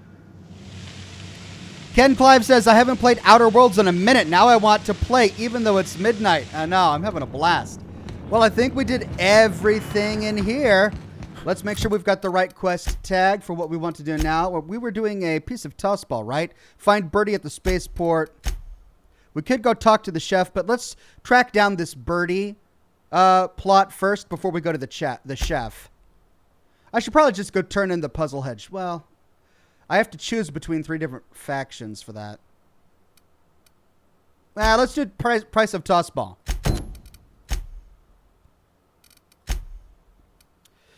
Oh, that places us here. Okay.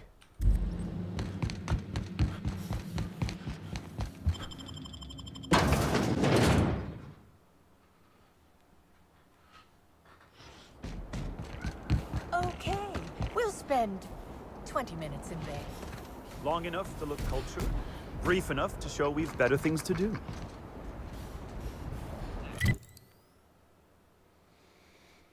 This map phasing thing is really weird. There we go. All right, we explored everything over here. We explored everything over here. That's 2 of the major islands. We've got a few more islands to explore. Looks like this part of the quest is going to take us to the entrance of this 3rd island.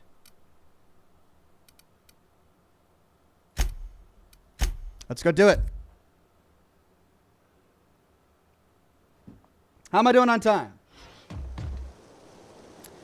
Got a bit.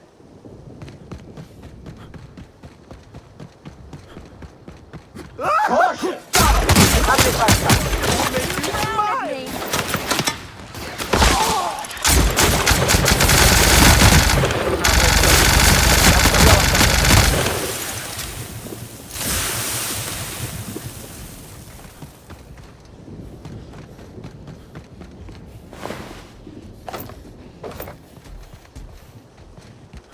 It's a cool gun, but it's got some major recoil. Sublight Underground takes care of its own.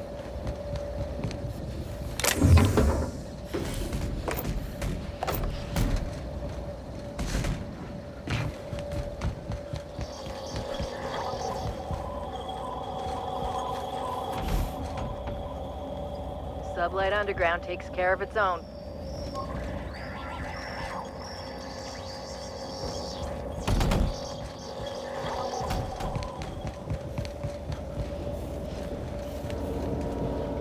Inspector, good to see you. Let me just grant you access and...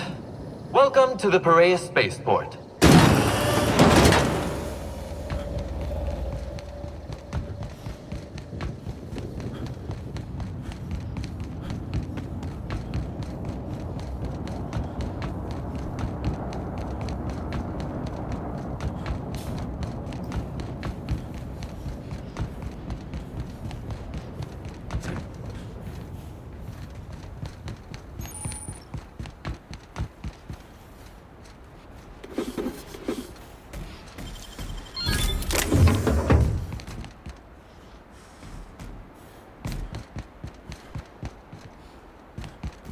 So there is a ground down there. I'm curious how we would get down there. Is there a ladder? I'm sure we'll find something inside.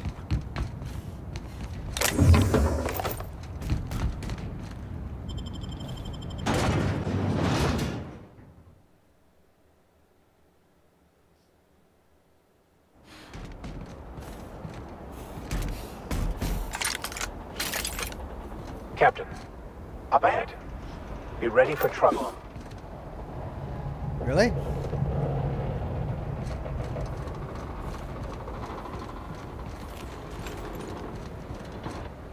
Hey, you!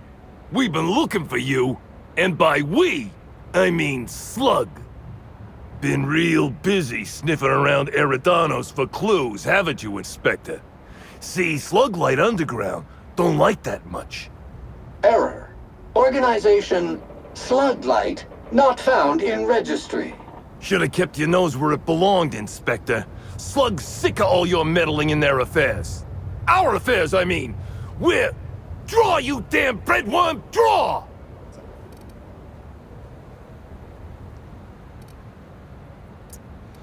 We can pass an intimidate check of 5 to stare at the thug, hand hovering over our weapon. What? Why ain't you doing nothing? You scared of us? Huh? Huh?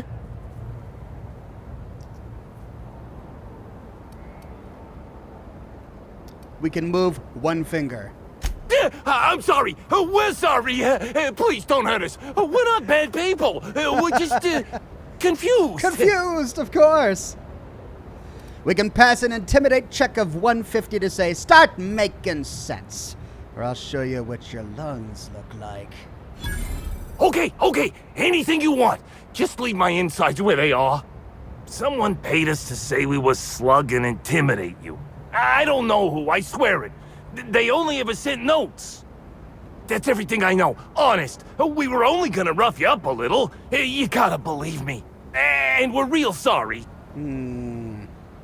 Get out of here. I don't need to tell us twice. Come on, all. Let's get the hell out of here. Yeah, you better run off, mysterious assailants. Right, well, we found a little town here.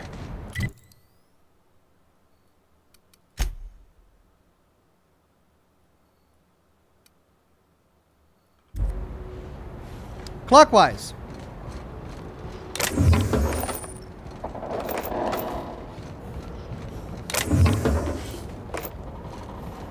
Constable. Deputy Wine Taster 3006B. 36B. Greetings, non-criminally associated individual. The Rizzo's constabulary is currently not closed due to a sprat infestation. Bureaucratic processes are currently suspended. At present, criminal reports do not require paperwork.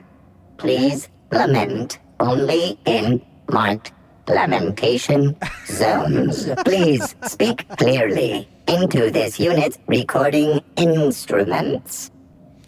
Lament in the marked lamentation zones. Your designation is Deputy Wine Taster. What are you doing in the constabulary? Error. Unit designation no longer Wine Taster.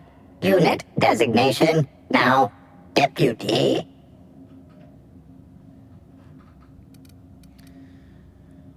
You used to be a wine tasting mechanical? What's your favorite wine?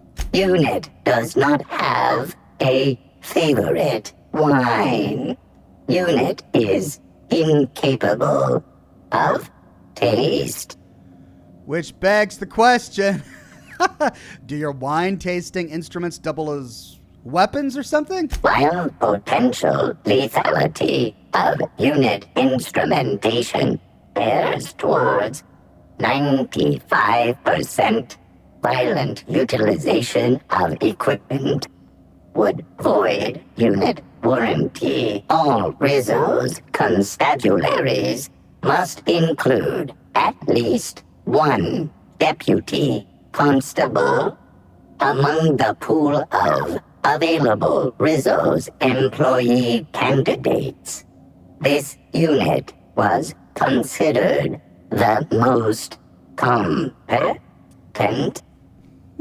All right, then. How may this unit be of service to you? Did you say something about a sprat infestation? Checking logs. Error. Informational limitations found. 2. Reciting limitation 1. Do not tell users about constabulary sprat infestation. We do not need to pay the health inspector's bribe. A third time limitation 2. Do not read informational limitations aloud, especially not to any of those void-damned snot-nosed guests, or I'll have you sold for parts. Whoops. Goodbye.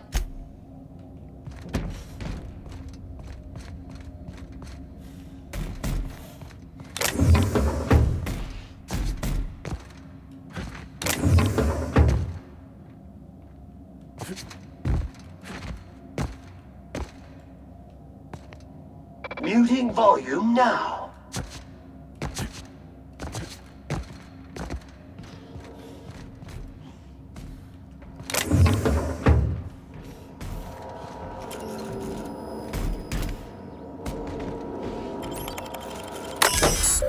Unauthorized use of this terminal is punishable by a monetary fine or indentured labor in the cantina kitchen. Intermittent logs. Displaying logs. Delinquent log Cassidy Mills.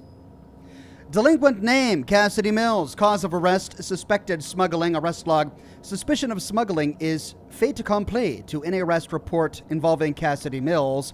Cassidy has made attempted smuggling a hobby, and with a few more years of unsupervised practice, will likely elevate attempted smuggling into an art form. The key term here is attempted. I'm not at all confident in Cassidy's ability to successfully smuggle anything. She's clumsy in the extreme, obvious to a fault, and couldn't hide sand in a desert. Suspicion of smuggling nonetheless constitutes dissident, irresponsible, or otherwise untoward behavior contrary to the high standards of Rizzo's company law. Because Cassidy Mills falls under the purview of Sublight Underground, I expect Mr. Kincannon to pay her internment fees within 36 hours, as usual. Delinquent log and delinquent name, Zuber Oza. Cause of arrest, disorderly conduct. Arrest log, Mr. Orza was found semi-conscious earlier yesterday morning, lying amongst the remains of a crate of Rizzo's confectionaries. Material value 15 bits, market loss approximately 1,500 bits. When approached by guards, Oza began to rave and yell, uttering phrases such as, "Rizzo's has slugs! Slugs! They'll kill us all!" Mr. Oza was apprehended and brought to the constable's office. Slug bureaucrats have begun work on the defamation papers, which, in tandem with the price of the goods Mr. Oza destroyed, will likely force him into hard labor for the rest of his life. At least he won't be stoking any trouble between us and Rizzo's anymore. Delinquent log and name, Alexis Lamb. Cause of arrest, public drunkenness. Arrest log, 6th arrest of Lamb this month. He's getting close to his record. We can return to route and check out the security footage archive. Nothing. Messages. Please enter your passcode. We can pass a hack check of 70 to enter a passcode.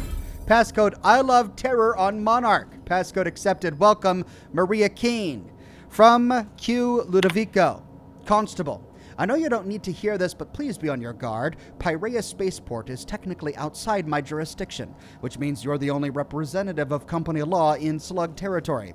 This is more than I can reasonably expect from you, but I'd appreciate it if you kept an eye on Cedric Kincannon. He's looking for any opportunity to seize control of the entire complex from me, and you're keeping him in check. You are the first, last, and only line of defense between Slug's lawless hooligans and our project. I know you have dreams of something bigger than Eridanos. If this product launch is successful, if Spectrum Brown spreads to the rest of the colony, I promise you, I'll find you a place where you can be happy for the rest of your life. You're a valuable part of the Rizzo's family, and I will look after you. Quinton. We can check diagnostics. Message system pass, security footage archive pass, internment logs pass, record archives fail. Error. Record archives not found. Pursuant of Rizzo's company policy, all constabulary terminals must provide for the maintenance, archiving, and disposal of official records. We can query the record archives. Record archives not found. All Rizzo's constabularies must maintain detailed archives of official records. Deleting record archives requires higher-level clearance. Any attempt to delete official records without clearance is a punishable offense. So instead, we can pass a hack check of 45 to run a data recovery operation.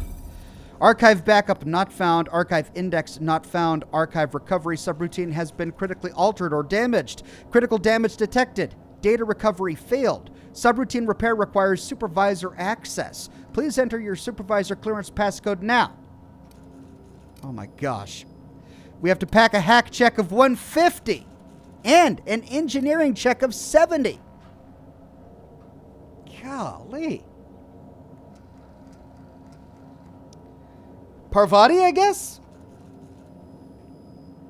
Hack of 150 and engineering of 70.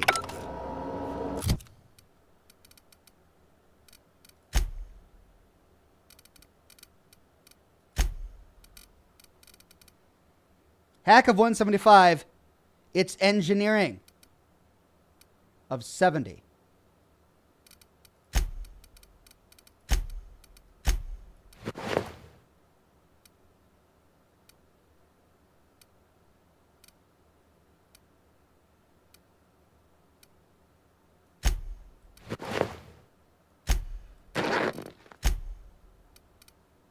Gotcha.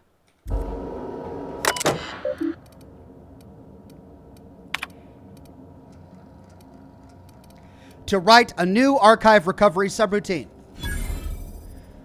Supervisor clearance granted to Alex Hawthorne. Welcome, Alex Hawthorne. Now running archive recovery subroutine success. Now restoring archive backup partial success. Error, irreparable corruption detected. Only one entry recovered. Accessing. Warning, entry text redacted by order of Q Ludovico. Access redacted text. User Q Ludovico. Unit Burbage 3001. Maintenance records logs. User accessed unit behavior overrides. Unit behavior override successful. Unit hostility protocols updated. Unit protocols destination sent to Grand Colonial Hotel Ballroom. Unit targeting parameters updated. Unit weapon systems activated. Memory wipe contingency successfully installed in unit. Memory wipe timer activated. Maintenance record successfully redacted. Now recording data. Success. Ejecting data cartridge. Success. We just found evidence that Ludovico programmed Burbage 3001 to use his weapons and then sent him to the ballroom. And then tried to cover his tracks. Ooh. Well, well. Something's rotten in Rizzo's berry purple, what's it? Down.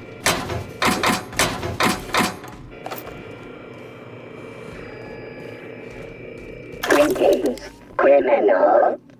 This unit would implore you to confess to your crime of landing with an expired permit. Please explicate your defense into this unit's recording equipment. My permit wasn't expired, Scrap Heap. You probably just scanned it wrong. Error. Unit's permit reading equipment was updated only last week.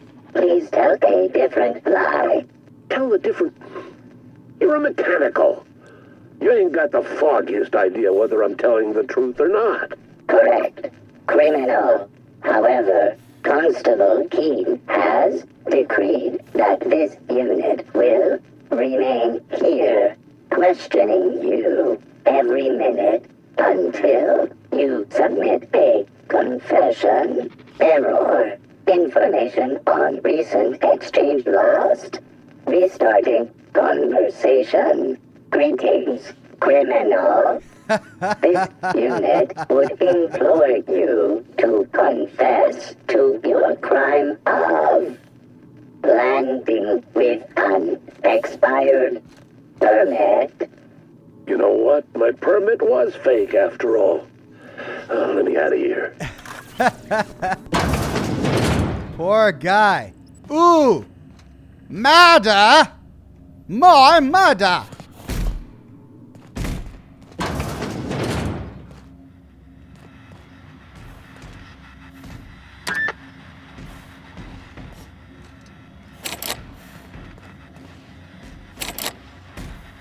If I made a bet with you at the Copper Bottom last night, let's call it off now. I can't stand the taste of life sprats.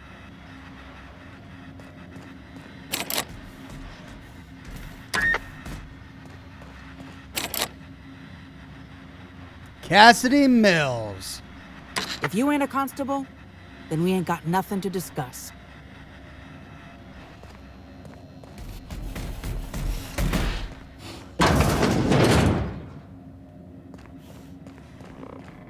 Let's find out how this guy got murdered.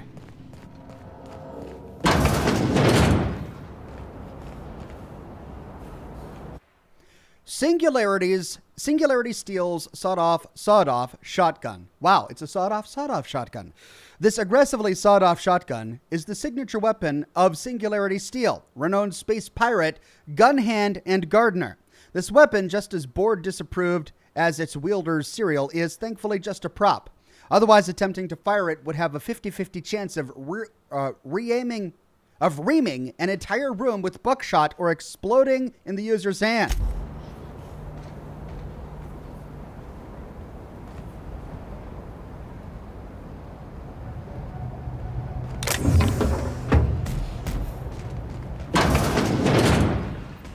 Oh no. It's the constable. She was a good sort. She didn't deserve this. Must have gotten too close to the truth for the killer's liking. Beep, beep, beep. Timeline discrepancy detected nearby. Cade says, "Hey Ox, I'm a new big fan. Stay golden." Thank you, Cade, so much for coming. An aberration in the expected timeline for this organic being has occurred. Behold, the body of Maria Keene, formerly the constable of the Eridanos atmospheric complex. No signs of life detected. Maria Keene is survived by no known relatives. We can pass a perception and handgun check to say these are small wounds. She looks like she was shot in the head and neck. Excellent observation, Inspector. Multiple wounds located in the frontal bone and between the clavicles suggest she was facing away from her attacker. Furthermore, the location and circumference of exit wounds suggest a firearm with unconventional ammunition. Hold on, we can say, by passing an intelligence check. That sounds like the same weapon that killed the mascot.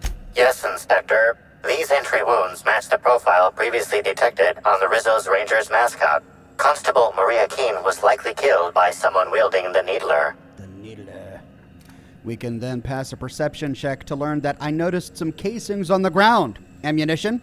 These casings are too minuscule for conventional small caliber firearms.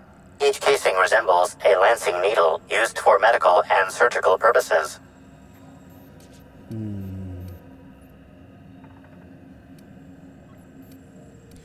Medical purposes? Amplifier? Scan her blood for toxins. High concentration of potassium chloride detected. Trace amounts of neurotoxin detected. We can then pass a medical check of 45 to say potassium chloride. That would have stopped her heart. These substances show the highest concentration near the entry and exit wounds. Cardiac arrest, rather than physical trauma, is the most likely cause of death. Amplifier, make a note. Find whoever did this and make them pay. Your memo has been noted. This unit has been programmed to offer encouragement during moments of emotional strain. Banter protocol activated. We'll find the sprat bastards responsible, Inspector. I love this thing. All right. So there's the terminal keycard, but we don't need it anymore, Entering quiet mode. as we already hacked it.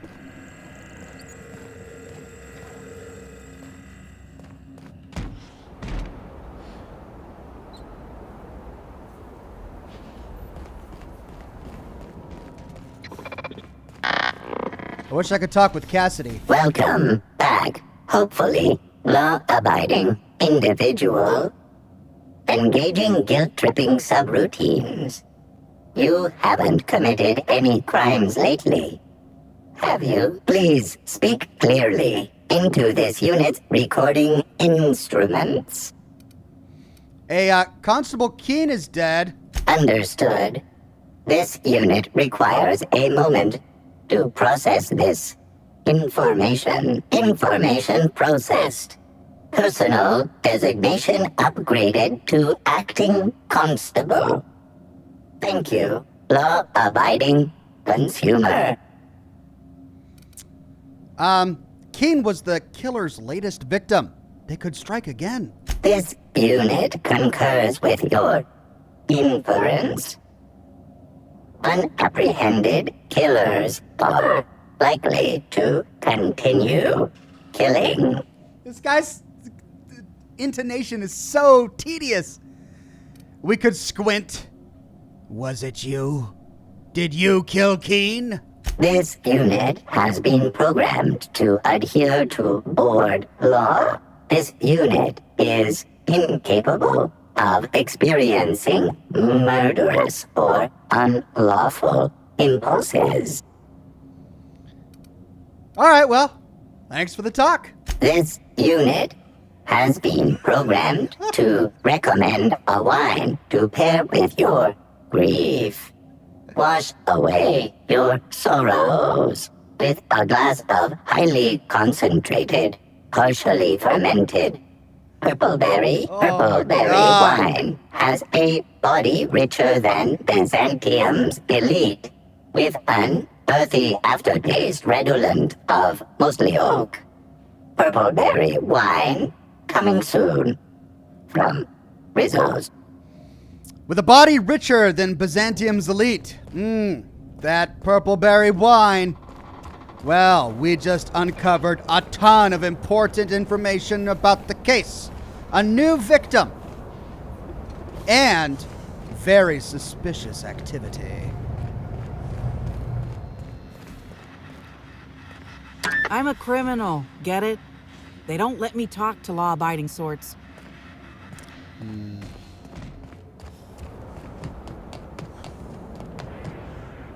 Whoa.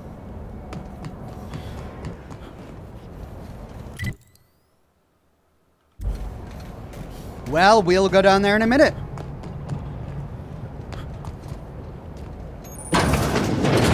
Unclean counters, unswept floor, unhygienic vendor.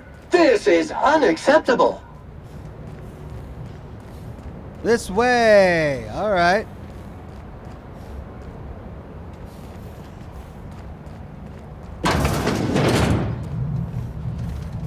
What is this? Eridanos, dry goods and sundry.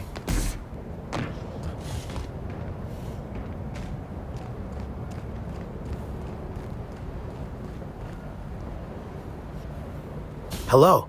Welcome to Eridanos Dry Goods and Sundry, the most standard and unremarkable general store this side of Halcyon. I'm marketeer Joseph Dempsey, here to make your shopping experience as pleasant and normal as possible. Standard and unremarkable, you said? Maybe you should invest in an advertising seminar. Hey, folks take a lot of comfort in knowing their neighborhood general store is unchanging, eternal, like the land beneath their feet or the air in their lungs. Whoops, forgot I ain't supposed to poeticize on work time. The drab nature of our store profits is what I meant. Now, can I sell you anything? Yeah. What you got? Nothing of interest.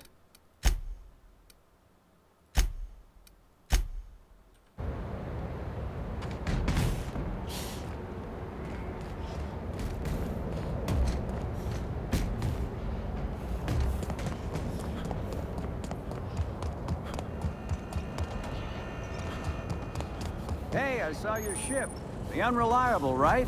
Hey, could I talk to you for a second? Dash Whitlock. Sounds like the kind of guy you'd find in a pub. Hey there. Word around the spaceport is that you came in on the Unreliable. You a new crewmate?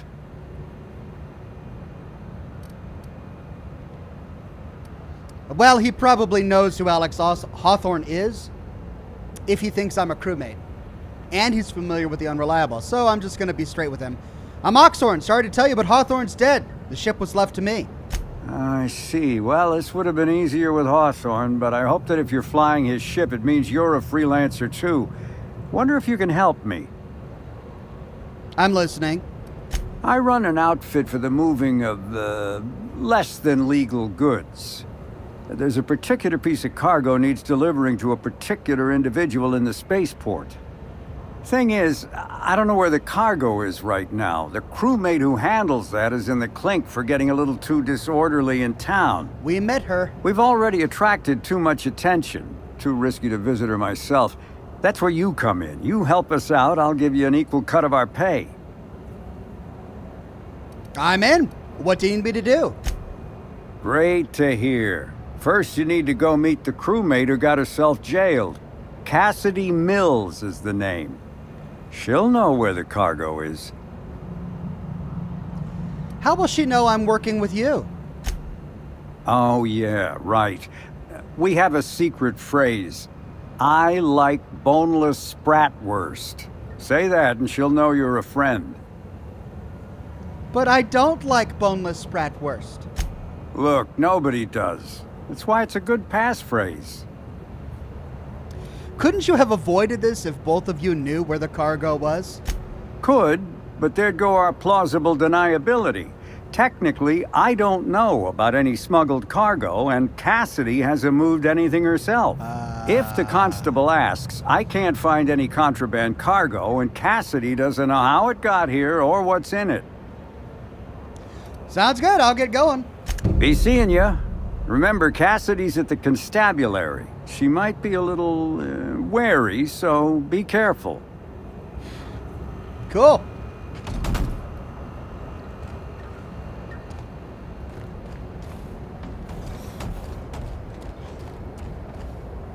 Oh, there he is. Black Hole Birdie.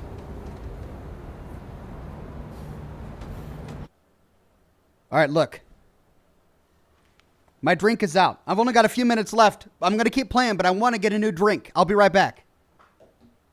I got about 40 minutes left. I'm going to get a new Coke and a new cigar, and I'll be right back.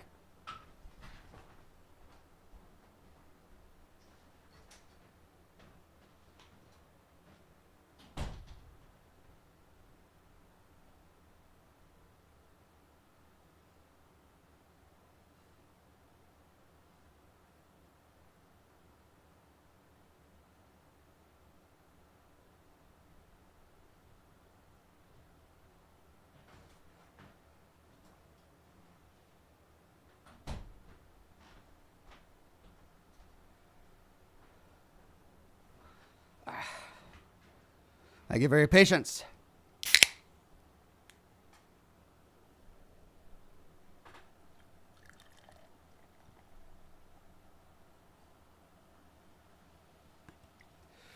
Coca-Cola should probably pay me at this point. I drink enough rum and Coke on the program.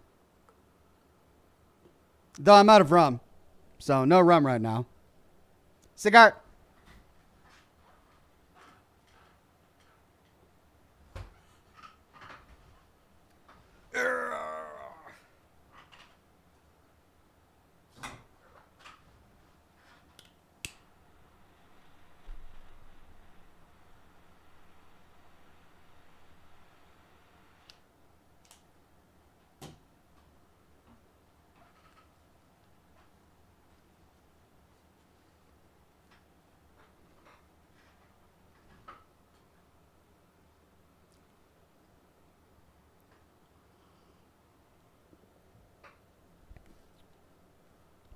Time to finally have a conversation with Black Hole Birdie. What do you want? Need to ask you a few questions, Mr. Holcomb. Shh, not so loud. How'd you know it was me? I'm an inspector, and a damn good one. Yeah, that makes sense. You must be a good one to sniff me out. I'm in no mood to sign autographs, and I hate disappointing fans. So I'm lying low. You know, incompleto. Really? Incognito? Oh, yeah, I guess it's kinda neato. Oh, what's it matter? Helen's gone. She's gone and nothing I do will bring her back. I've been trying to find who did this. That's what she would do. Track down the killer and bring them to justice. But I'm stumped. And not very clever. Being bright was always Helen's thing. There are many types of intelligence, Mr. Holcomb. For example, your expertise on the field. Your hack attack is nothing short of brilliant.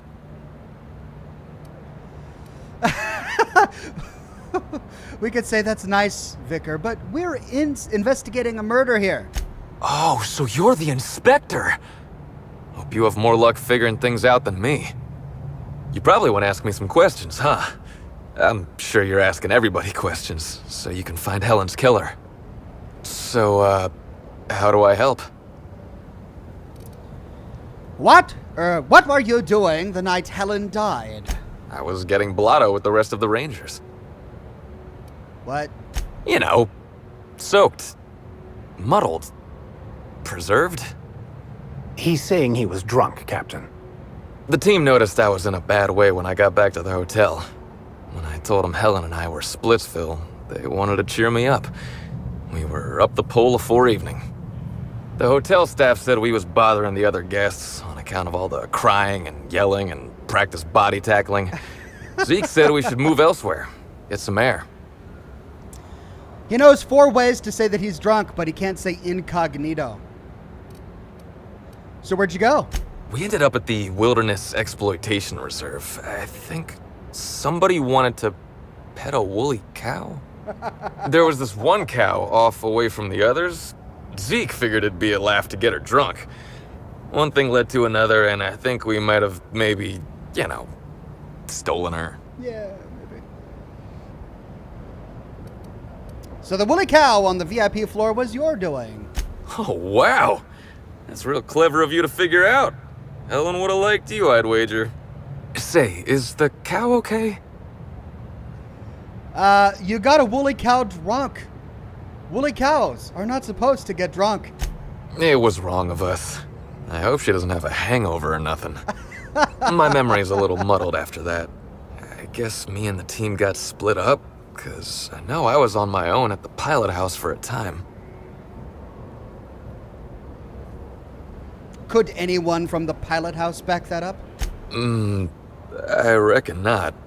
See, I went to the weather station. I was looking for where Helen stashed her data pad for safekeeping, right? She'd asked me to get it, mind. I wasn't stealing. I'm no thief.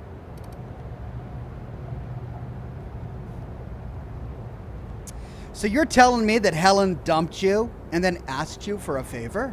Nah, she sent a note to my hotel room before we, split.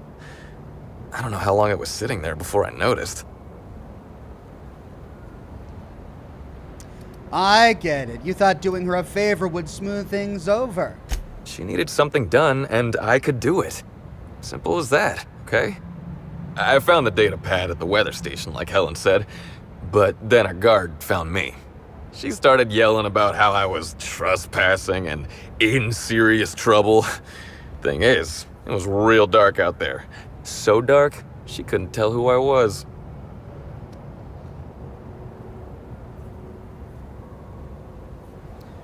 You're sure this guard couldn't ID you? Real sure. It was dark as night gets. Plus, I've got small veins. Anyway, I didn't much feel like trying to explain why I was out there, or why I was drunk, and holding someone else's data pad, and also maybe crying a little, so I booked it. Ran like the Rangers were down by 3, and I just bronzed the toss ball in the Friday zone. Small veins? She couldn't see him because he has small veins? Why?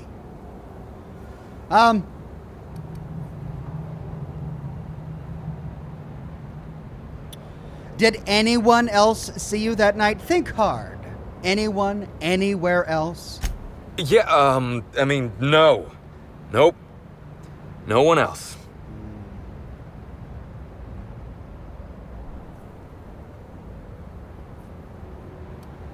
Having a witness only benefits you, unless you have something to hide. I don't. All we did was talk, I swear.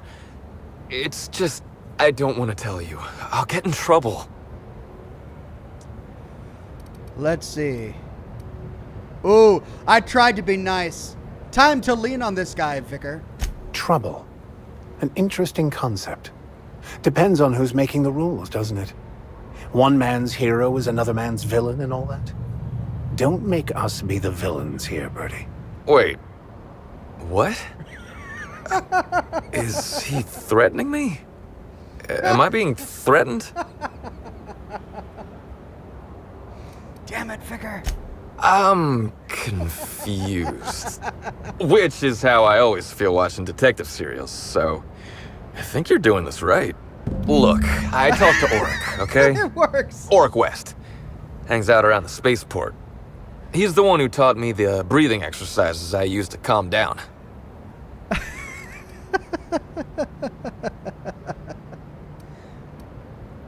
Now, was that so hard? I feel like you want me to say no, but yeah, you definitely made it difficult.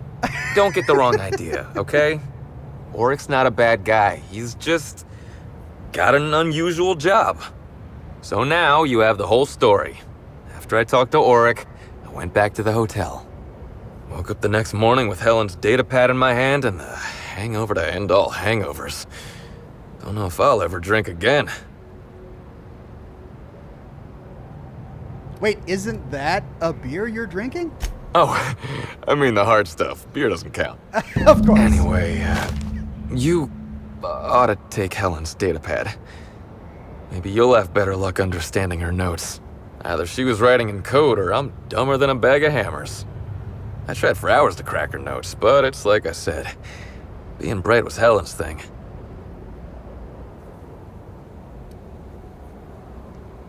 There's still a gap in your timeline, Bertie. I'm not sure a blackout will cut it. I know that. But you gotta believe me. I would never hurt Helen, no matter how drunk I was. You could preserve me in Spectrum Brown and I wouldn't even look at her funny. I want to help you find her killer, Inspector. I knew Helen better than anybody. And it could be handy to have a guy like me around, in case anybody gives you trouble.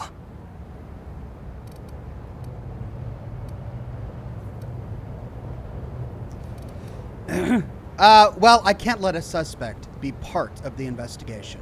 I get it. I'll head back to the Grand Colonial then. Unless you need me for anything else? I have a few more questions. What do you want to know? About Helen. What about her? What was your relationship with her like? Look, you and me, we both know I'm a big dumb tossball star, right? That's what I'm good at. Rizzo's knows it. The fans know it. Helen, she saw me as more than that. She saw someone who had more to offer than big muscles and a signature black hole stomp. Being with Helen was magic. She was magic. There ain't good enough words for something as special as what we had together. Why did you break up? I wish I knew. Must have been something I did. At the picnic, Helen just kept saying she didn't want to drag me into her world. Maybe one of the higher-ups in motion pictures was giving her trouble over us? I don't know. I tried to understand, but I don't. She knew her own investigations were becoming a bit dangerous and she didn't want to risk hurting Black Hole Bertie, which means she still loved him. Did she have any enemies? Rival actresses, maybe? I don't know too much about the motion picture industry. Except for Helen's pictures, obviously. Those I probably know by heart. Seen them about 100 times each.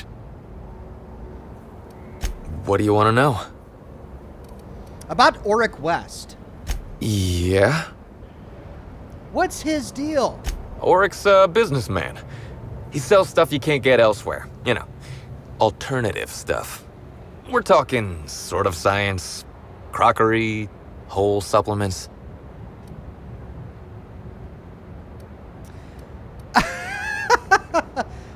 Did you mean holistic supplements? Probably. I can never remember. I just know I trust Auric more than I do any sawbones.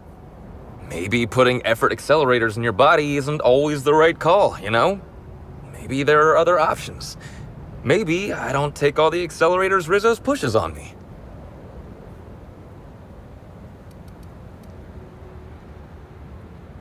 I get it. You want to keep your fringe medical opinions on the down low. People get worked up about this kind of thing is all. Not that my personal business should be any concern of theirs. Yeah? So where can I find him? Auric hangs around the spaceport most days. Since he's not here at the bar, he's most likely over by the bunks at the shipping yard. Why'd you have the mascot pull that little stunt over the recording in Helen's room? I remember sending her the recording, but... Law, I was halfway to preserve by then. I don't know what was on it. When I realized what I'd done, I panicked. If I'd said something dumb, folks might think I was involved in her death. I was scared of looking suspicious.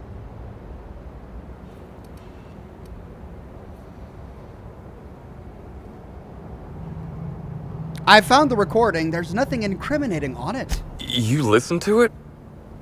What'd I say to Helen? Did I sound drunk?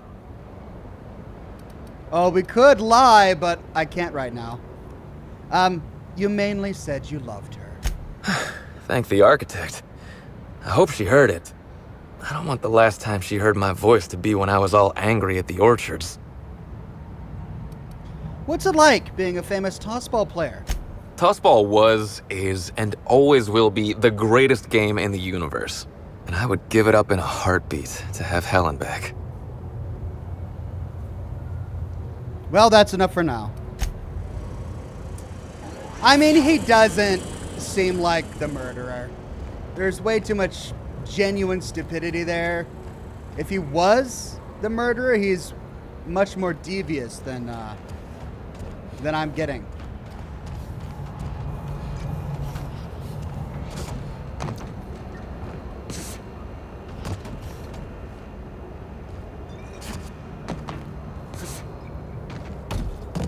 Greg Williams with a tip. Thank you, Greg.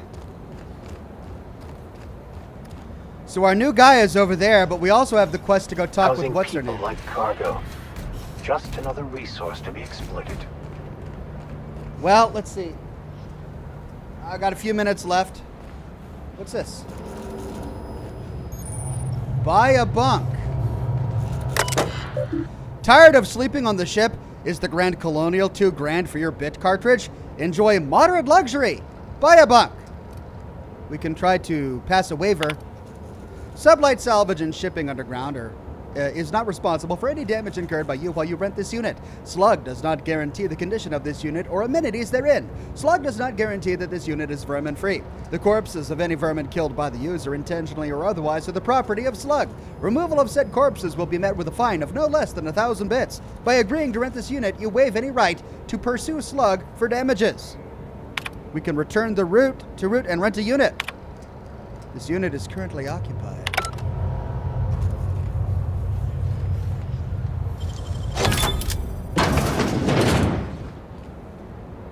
Wow, this is the state of their units? Holy cow.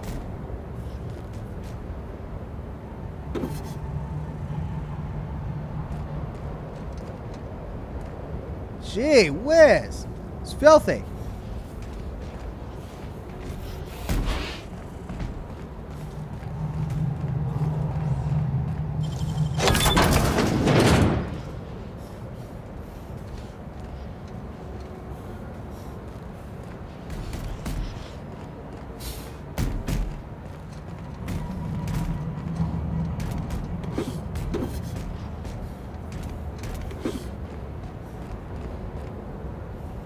Before we talk to our guy, let's check out these bunks.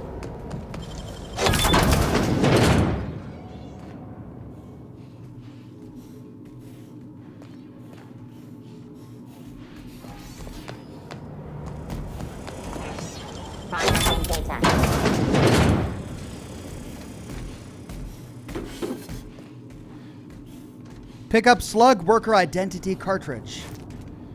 All right.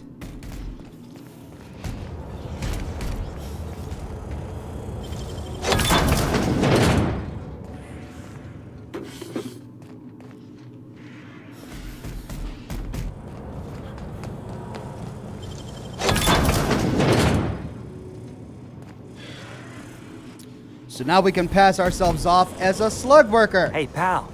Over here. Yeah, Auric West. Hey there. You looking to unwind, friend? Maybe you're on your way to the bar for a good time? Maybe you're interested in something a little better than beer or Adreno? Something with a little more kick? Better than beer? Bold claim, I know. But I wouldn't lie to you, friend. The name's Auric. I deal in, shall we say, holistic pharmaceuticals, natural substances and the like. You know, alternative stuff. I know. Ooh, it came out of the ground. That's where worms live. I get it. I do. Why go for that homegrown shit when you could be pumping your body full of effort accelerators? Says it right on the Anti-Cleo's box. Better than nature, right? Well, I'm gonna let you in on a little secret, pal. Those pharmaceuticals the corporations manufacture, not all of them are as good for you as the board wants you to believe. Really? Alternatives. That's the way to go, pal. Trust me. No matter what ails you, I got what you need. What kind of alternatives do you sell? What do I sell? I've got premium shit, my friend. Vitamins like you wouldn't believe. Calcium, vitamin D, reverse vitamin D. I got everything, my friend. You got stress problems? I got stress solutions. Aromatherapy eases the mind. Diluted mantisaur essence, best kept secret in the business. And if you're a real freak, techniques to calm yourself by fooling your own mind. If they can tame the rage of a certain well-known tossball star, they can help anybody. This backstreet drug peddler is selling vitamin D and reverse vitamin D. I'd like to ask you some questions about Bertie Holcomb. Wait, you ain't a sheriff, right? You gotta tell me if you're a sheriff.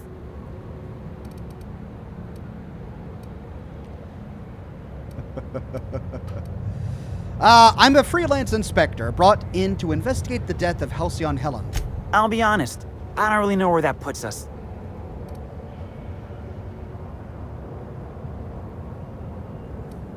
I'm not here to bring you any trouble. I just want to talk. All right, fine. Yeah, I know Bertie. So what? Was Bertie with you the night Halcyon Helen was killed? Yeah. Damn shame about that. Bertie thought the world of Helen, you know. He showed up drunk at my place wanting to talk about the breakup. Helen dumped him, he said. Boy, was he in a bad way. I'd never seen him like that before. We talked for a while, and when he felt better, I sent him back to the hotel. Told him to drink more water and get some sleep. I mean, legitimate advice from an alleyway drug dealer. I heard you taught Bertie some breathing techniques. Yeah, that was me. Bertie's got a temper, but he's not a bad kid, you know? He's trying to work on it. How do you know Bertie? He may or may not buy alternatives from me from time to time. A little diluted mantisaur essence here, a little vitamin B negative there. Vitamin B negative? What for? He's stressed out of his mind, the poor guy. Everyone knows his name. Can't turn around without having to sign an autograph. Then you throw in playing tossball for a living. Violence like that, it does things to a body. It does things to the head. What do you mean tossball does things to the head? Come on. Bertie's a damn good hacker, but taking that many blows to the noggin would scramble anyone's upstairs business. I know it's knocked a few of his memories loose. I worry about him, that's all. He's a good kid. Got a good heart. That's all for now. So the alibi checks out. As I thought it would. Okay, there are a few more things to explore down here, but before we do, let's go talk with what's-her-name.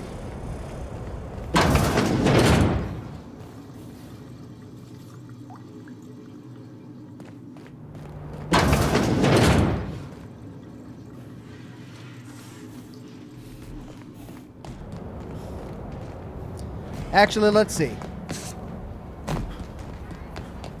What else can we see around here? Shipping yard.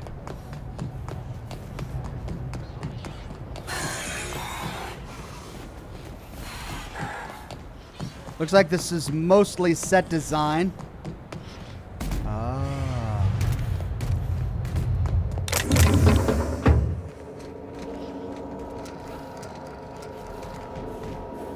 Benton Chan? You one of the new workers? A lost tourist? Wait, I don't care. Just don't knock anything over. Got a couple of questions for you. Hey, if it meant I could ignore my work, I'd let you talk to me about sprat reproductive practices. Ask away. How do you manage the shipping yard? This terminal makes it pretty easy to match a ship's cargo to its manifest. If it ain't on the terminal, then it's someone else's problem. What's so bad about managing a bunch of cargo? Nothing. I just hate working. That's it. Figured it wouldn't last. Anything else? See you around. Well, I really want to access that terminal, but he's standing right there. Can I read it anyway?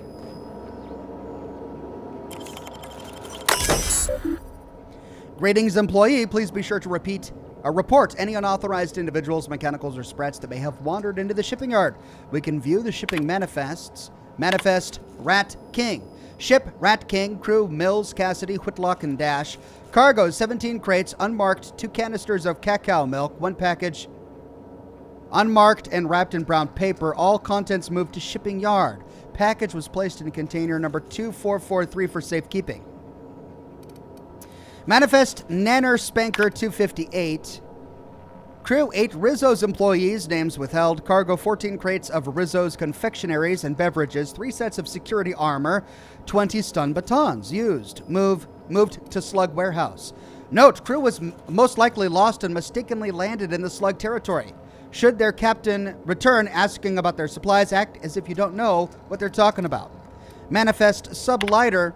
Crew Captain Leora McDervish, 2 shipping mechanicals, cargo 6 crates of weapons, 2 crates of medicine.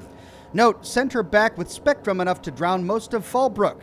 Payment was a little light. Talk to the boss about it. We can return to route and exit. All right, so we know the number of the cargo container that has the lost shipment. And the lost shipment is probably in there. But we should go talk with Cassie. Oh, hello.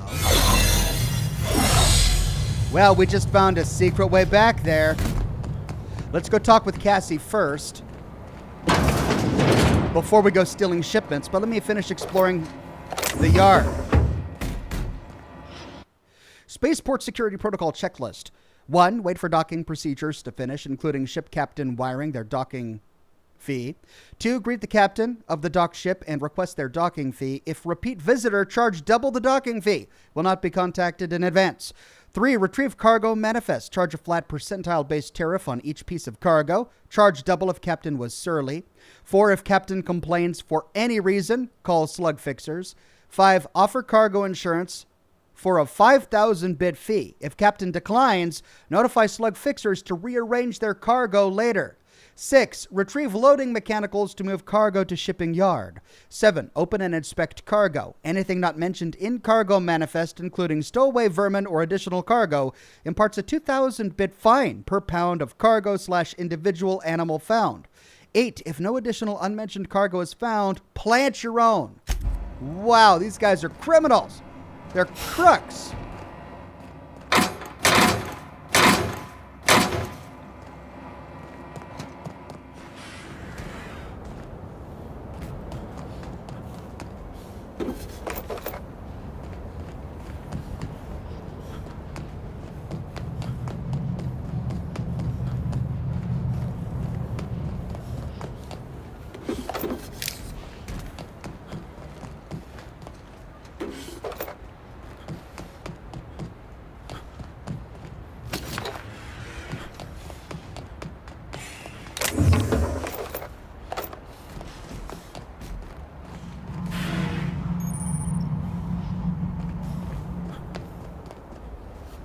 Sublight storage and processing.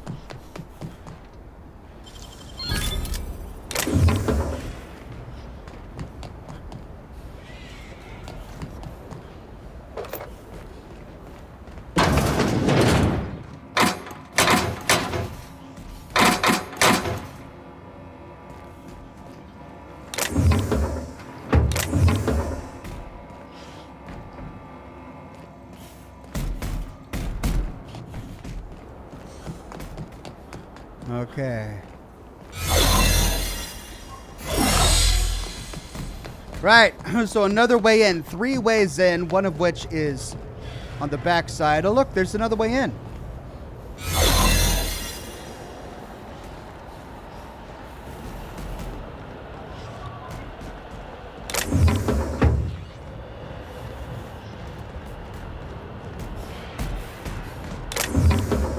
Nope. So that's just a storage unit. Okay, so this is Sublight processing. Oh, it's an interior cell. Right, well, we'll have to go there in a minute. Let's go back up and talk with the prisoner. I believe her name was Cassie. And then we'll figure out exactly what we need to do. Another way in.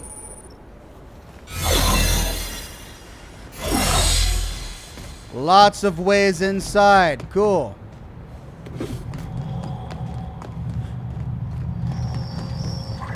Alarming levels of slime and grime are being stored in these non-regulation containers. Recommended solution? Incinerate the entire lot. Hey, grime.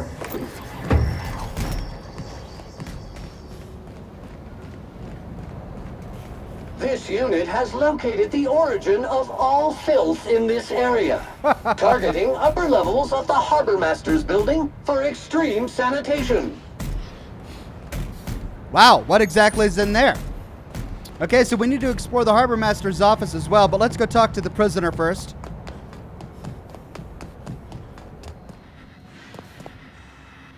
Don't think I know you. What do you want? I like boneless bratwurst.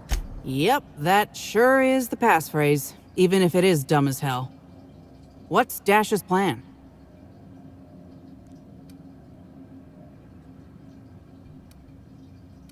Hang on. How do I know you're really Cassidy Mills and not a mole?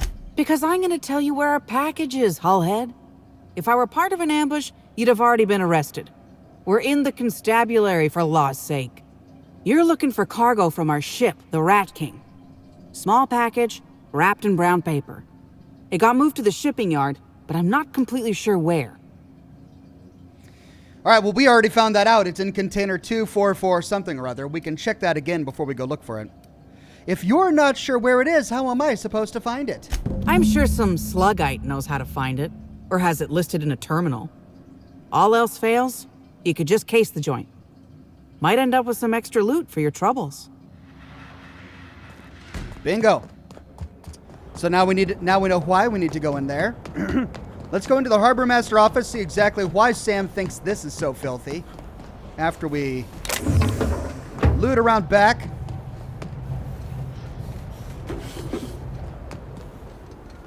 Oh, there they are.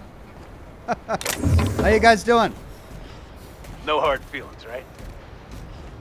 We're not gonna trouble you again. I swear. Ignore us. Ignore us. Dutifully ignored. Oh, another way down. Cool. Wow, they really give us a lot of avenues for getting through.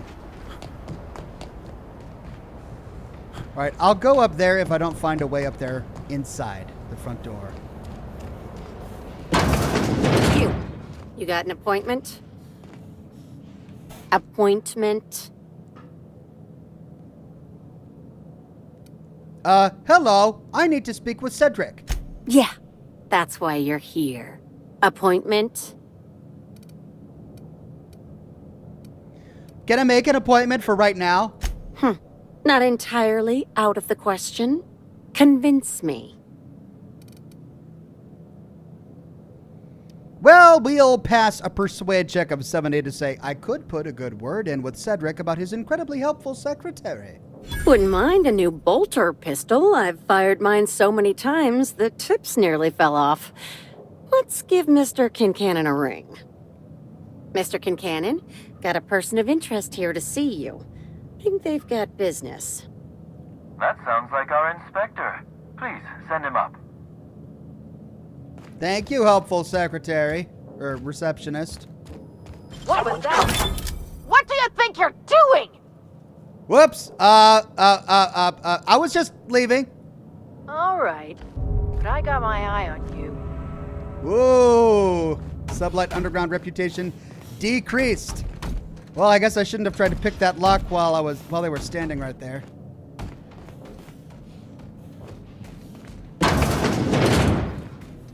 I am really curious to find out what's inside there, though.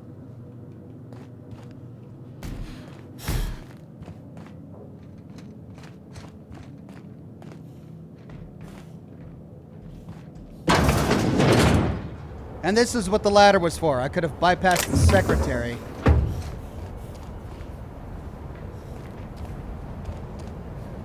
By going up the back ladder.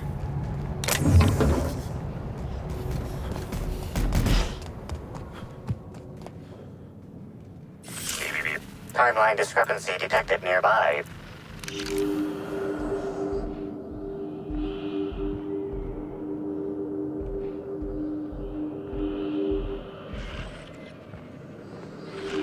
A cursory fingerprint analysis shows this display case was recently opened or closed. That gun on the bottom looks special. Has it been customized? Confirmed. The grip has been modified for a specific wielder, most likely the rifle's owner. Additionally, the plasma rifle sights appear to have been realigned to better accommodate a shooter with slight myopia in one eye. We can analyze the fingerprints further. The fingerprints belong to Cedric Kincannon. Oh, right. Obviously. He should probably hit this display case more often, we muse, and we can conclude the examination. Oh, admiring my rifle. Had it custom fitted by a woman on Monarch. Why, if it isn't the inspector, I was hoping you'd swing by. Here for my alibi, I assume.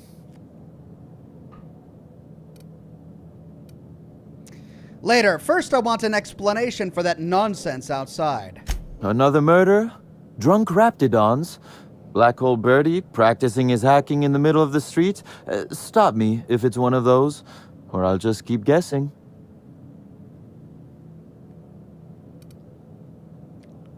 What was that about drunk Raptidons? There was an incident. You should have seen Eileen. Besides being an absolute gem of an assistant, she's a terror with a fountain pen. Raptidons aside, what was your incident, Inspector? I had a run-in with some slug agents. Sounds as though you've already sorted it out yourself. Why don't you humor me and explain it? In short, Slug has not sent anyone to rough you up, Inspector. That would be acting against our own self-interest. Now ask yourself this. Why would anyone give thugs slug gear and send them after you?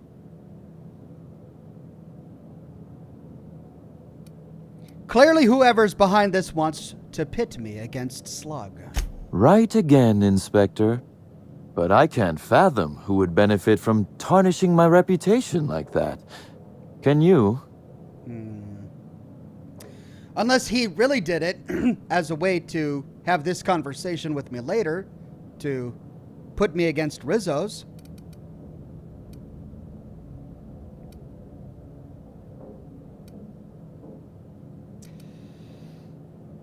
I asked the questions here, and I didn't ask for a suspect.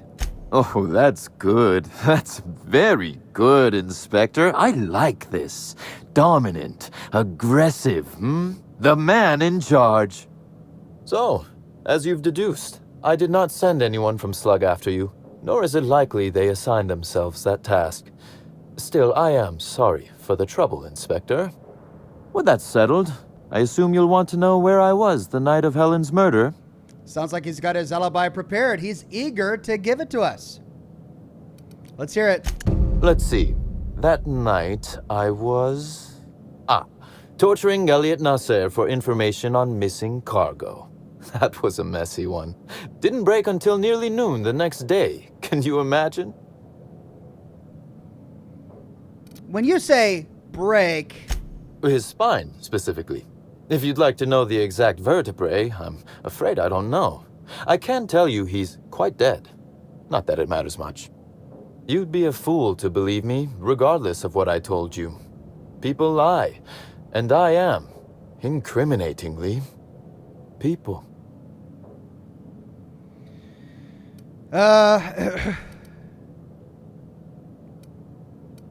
So your alibi is that you were busy murdering someone else? Which, as I said, you should not trust.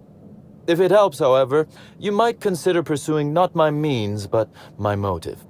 Why in the name of the architect would I kill Halcyon Helen? She was making me a fortune.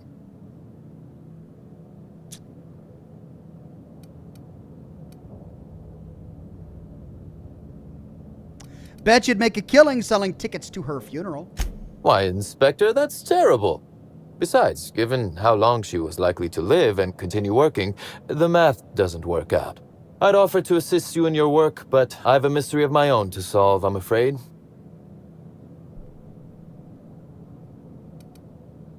I take it this guy you tortured wasn't the source of your missing cargo, then? Oh, Elliot stole from me, all right. Alas, you're right in that his was a singular isolated incident, and as such, does not resolve a concerning broader trend. Items are disappearing from Slug's storage and processing warehouse. The thefts began a week before Helen's unfortunate death, and there have been more instances since. Before you ask, I know the difference between cargo going missing and cargo going missing. This is the latter. What's the connection to Helen's murder? I'm not sure. I'm only confident there is one. That the thefts began mere days before Helen's untimely demise is an extraordinary coincidence. I'm not a man who believes in happenstance, Inspector. I do not trust it.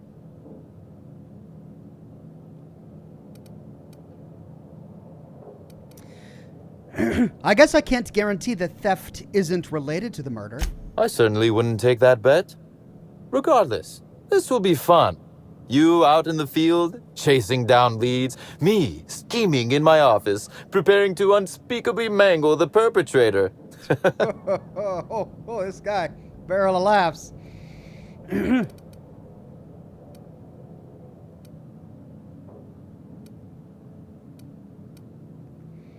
I like to commit my own horrific bodily harm, thanks.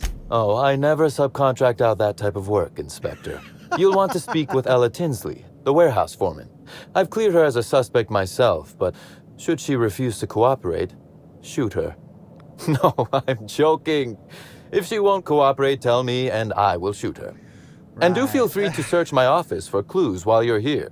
Don't hold back on my account. Before I get started... Was there something else you wanted to discuss?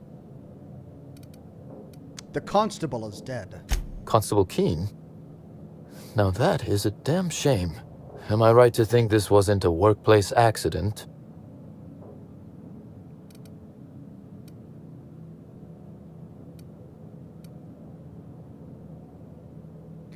Given she was the Spaceport's sole Rizzo's employee, you'd better hope not. We worked for different companies. That doesn't mean I wanted her dead. I played no role in the good constable's death.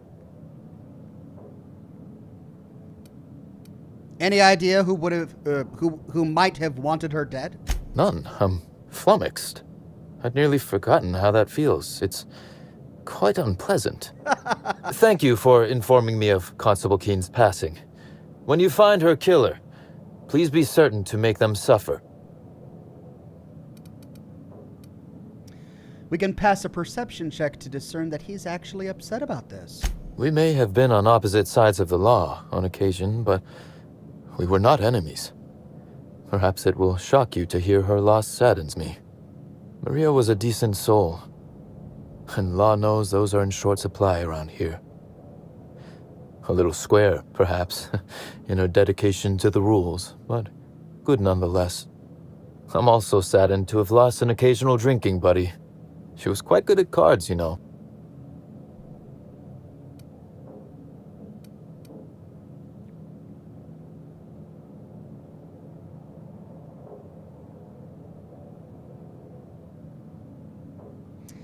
You were drinking buddies. I'd have loved to have seen that. She was fond of a 0G, though I cannot begin to imagine why. But let's discuss something else. Do you have other matters requiring my attention? Why does Ludovico hate you so much anyway? The original incident? Well, I made him an offer he should have refused.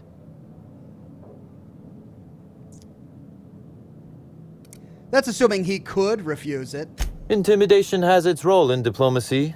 Still, his choice to work with Sublight was indeed a choice. Our combative relationship stems from paperwork, mundanely enough. Rizzo's contracted Sublight to construct the Eridanos atmospheric complex. Had Lou wanted Rizzo's to retain full control of Eridanos, he shouldn't have skimmed the revised contract I sent him. Lou's an administrator, for law's sake.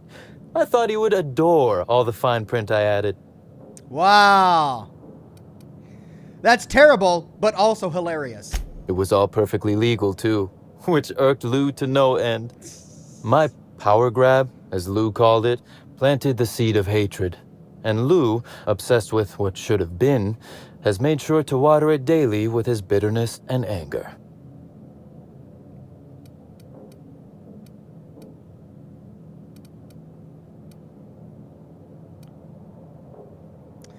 You did steal what was rightfully his. Do you think power belongs to those who submit the proper paperwork requesting it? Slug's control of Eridanos is a crucial step in my long-term plans for Sublight. The board needs to see irrefutable proof we are a respectable, legitimate business.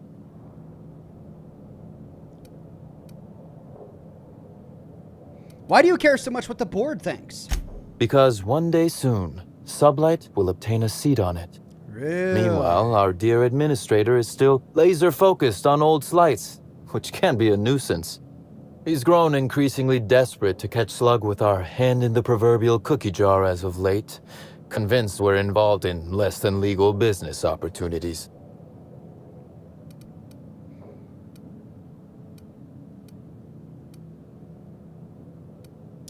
But you admitted to me earlier that you tortured a man for information.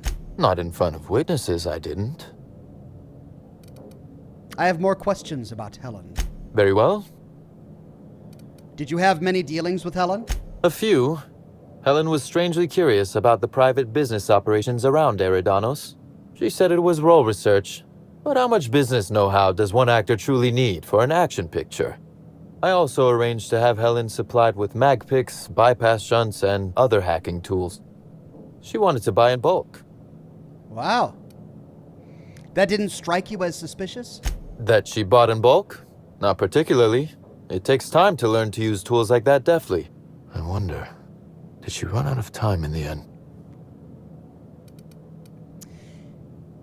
If you didn't kill her, any idea on who would want her dead?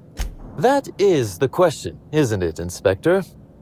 Tell me, do you really believe Helen's death was a mere crime of passion? Or one of petty career jealousy? Clearly, you don't. This murder is bigger than Miss Helen's personal life. Bigger than her latest moving picture.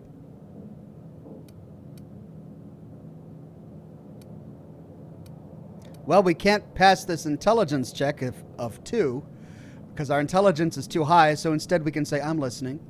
Her actions in the time leading up to her death do not align with those of an actor on Eridanos solely to promote Spectrum Brown. Stay sharp, Inspector. Now is not the time to lose focus. Because whoever did kill Helen is not going to come forward so easily. You know more than you're telling me. I might. I just might. Your point, Inspector?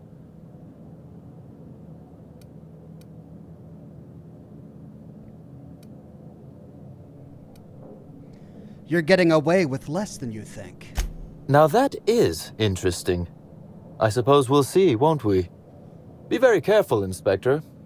I'd very much like to see you still around for the grand finale, whenever it comes, whatever shape it takes. That's all. One moment, if you please, Inspector. I've answered your questions. I believe it's my turn to ask you a question now. What, or who, made you decide to investigate me?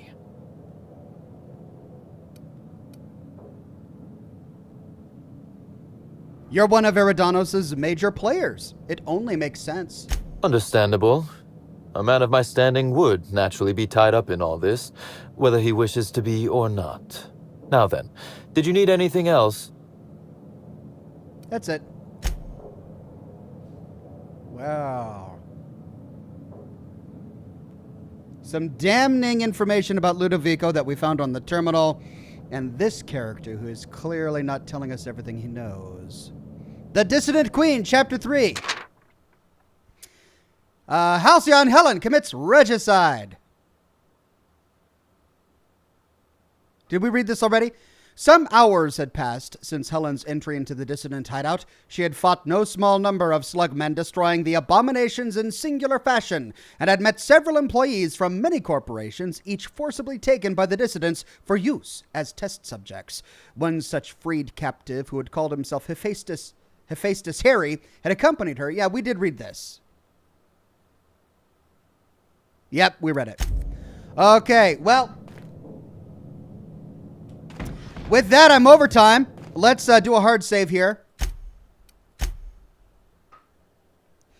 And I'll pick up with more Murder on Eridanos in my next live stream, which will likely be Wednesday. Again, I can't tell you what time of the day that's going to be due to my chaotic schedule, which sadly has no foreseeable end date at the moment. But I'll let you know on Twitter. If you want to know when I'm going to go live next, follow me at Twitter at Oxhorn. I put all of my updates on there so that everyone can be kept abreast and no one's in the dark. Thanks for joining me. If you're on the West Coast like me, get some sleep. I'm going to get some sleep. If you're not, well, have a wonderful rest of the day. Have a happy Tuesday, and I'll see you Wednesday sometime for a continuation of The Outer Worlds, Murder on Eridanos. Have a good one. Bye-bye, folks.